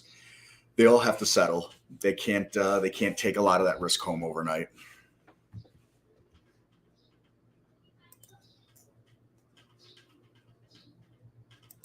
ETI. This might be one you want to keep on the radar for again tomorrow. Again, if the market just rolls hard tomorrow, just get out of the way. That, you know what I mean? Don't get steamrolled. Don't be a fool. But if it doesn't, if we get a flat-ish day or just kind of down day, ATI might be something you want to put on your radar. I mean, traded near to twice its normal average daily volume. 2.6 mil shares. That's, pretty liquid stock. Held up for the day. Anything that ended the day on positive, that's not an inverse ETF. I'd want to take a look at that. That's showing some relative strength. This 25 level seems to have been a nice cushion here. We pulled off of it. So, we get any kind of relief again. Now, in my personal opinion, I think we sell off tomorrow, and I think we sell off kind of on the hard side. That's my personal opinion, but I don't get paid for my personal opinion. I get paid by looking at charts and reacting to what I'm seeing on those charts when it's time to react on those. But anyways, I'd throw ATI out as something you might want to keep an eye on for tomorrow. Anybody that's looking for some ideas. On the pre-market scans you shared, what should you look at to tell you if they are good trade for the day? I look left. I'd look at what the daily chart is on any of those. So if you've got something that's, really looks like it's gapping up, it's got a lot of volume in the pre-market, or gapping down, it's got a lot of volume on the pre-market, because that scan will show either or. It's not discriminatory in which direction the scan's going. It's only going to tell you what's doing higher percent in volume. I would look left and see where it has room to run based on those. I would also, while I'm not a news person, I would take note. Is it a bio stock? All right. Is it some kind of nonsense bio stock that's, been in a wicked downtrend? All right. And now you see it's gapping up in the pre-market. Take that with a grain of salt then, that, you don't want to get gapped and trapped on stocks like that. I also suggest look left. There's a lot of stocks that have history or they have a personality, and you'll find a lot of stocks that, get very active in the pre-market. You'll see they'll gap up, and then you'll see they'll sell right off after that gap up and move down like that too. So watch for stocks that have a history of that. So these are all things I would suggest, Tom, looking left, knowing that some stocks have a personality. I can't think of one off the top. There's actually a couple of Israeli stocks that got me in my first years in trading all the time. And I was like, first off, I had a rule. I just don't trade Israeli stocks. I don't have that rule anymore, but there's a few that I just don't. LTR is that one? No. There's a stock that's got like something with LTIR or LRITL. IT.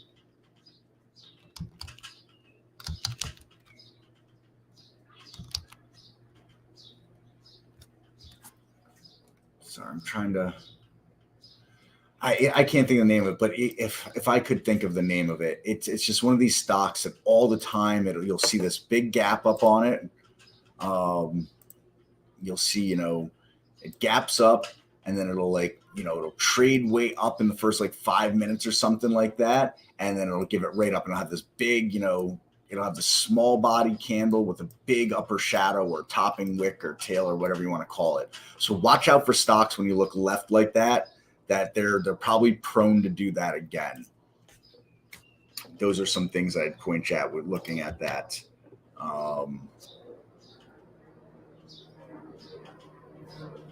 Generally, like I said, stay away from the news. But if you're going to look at the news, look to see if it looks like it's sustainable news, I would say. And what I mean by sustainable, I'd go back to that comment that I made about bios. If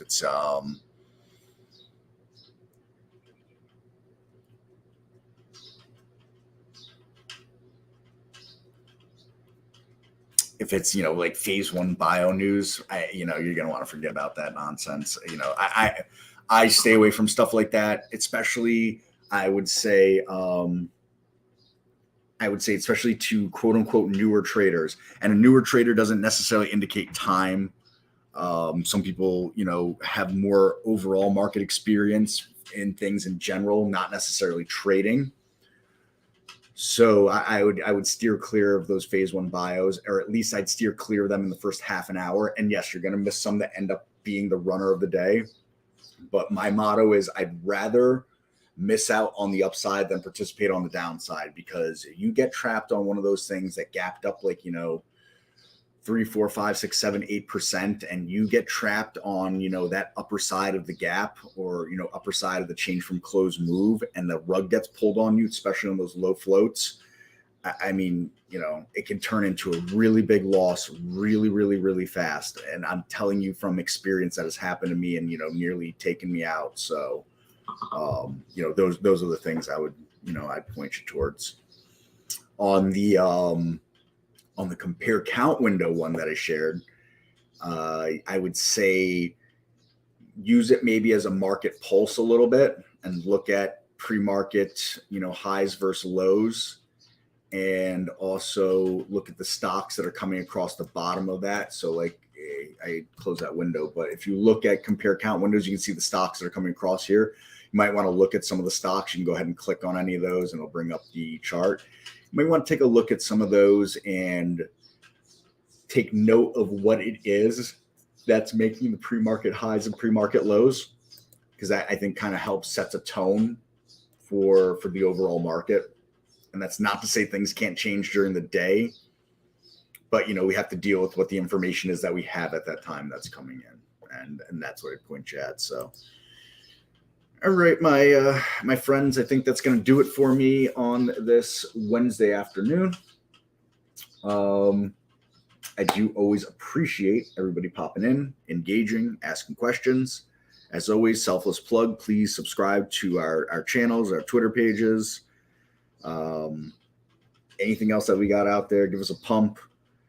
As I said, I've got an agenda. My agenda is to get every person on this planet subscribing to Trade Ideas, but it only works if you folks are making money. And that's why, we throw out our ideas, that's why I point out a few charts here and there. I share the scans that I have. You folks are very welcome. I appreciate you being in here. That's why I share, my own experiences with you folks. I don't want to, like everybody else, if you can help people through your experiences not get tripped up, makes for a better community overall. And that's what, what I believe we have here is a pretty good community going on. So tell your friends, tell your dog, tell your cousin, tell your uncle, tell your cat, tell your llama, tell your donkey, tell your eagle, your parrot, your parents, your kids, whoever, tell them about us, a lot of free information here. We're live nonstop all day. Barry, Steve, Jamie, Andy, Michael, myself, got a lot to share. Ask the questions. We'll do the best we can to get those answered for you. And that's what we want to do. That's what we want to, help with. So, all right. Thank you again, folks. You have a wonderful rest of your Wednesday, wherever you are. Hopefully it's sunny. As I always say, get out there, get outside, stretch your legs, stretch your mind, get away from the screens, give yourself, even if it's half an hour, no screen, no phone call, no email, no text message, get away from your phone for a little bit. We don't have to respond to everything. I think it's an unfortunate thing that's happened in society that we all feel that need to to be connected constantly. Being unconnected is really healthy. It is really healthy for you. Take it from me. Journal, voice memos, things of that nature. All good stuff to reflect on. And if nothing else, you're storing your own history to go back in time. It's a time machine to go back on those things. So again, I thank you all very much. Take care of yourselves, and we will catch you here on Thirsty Thursday tomorrow. Take care. Bye-bye.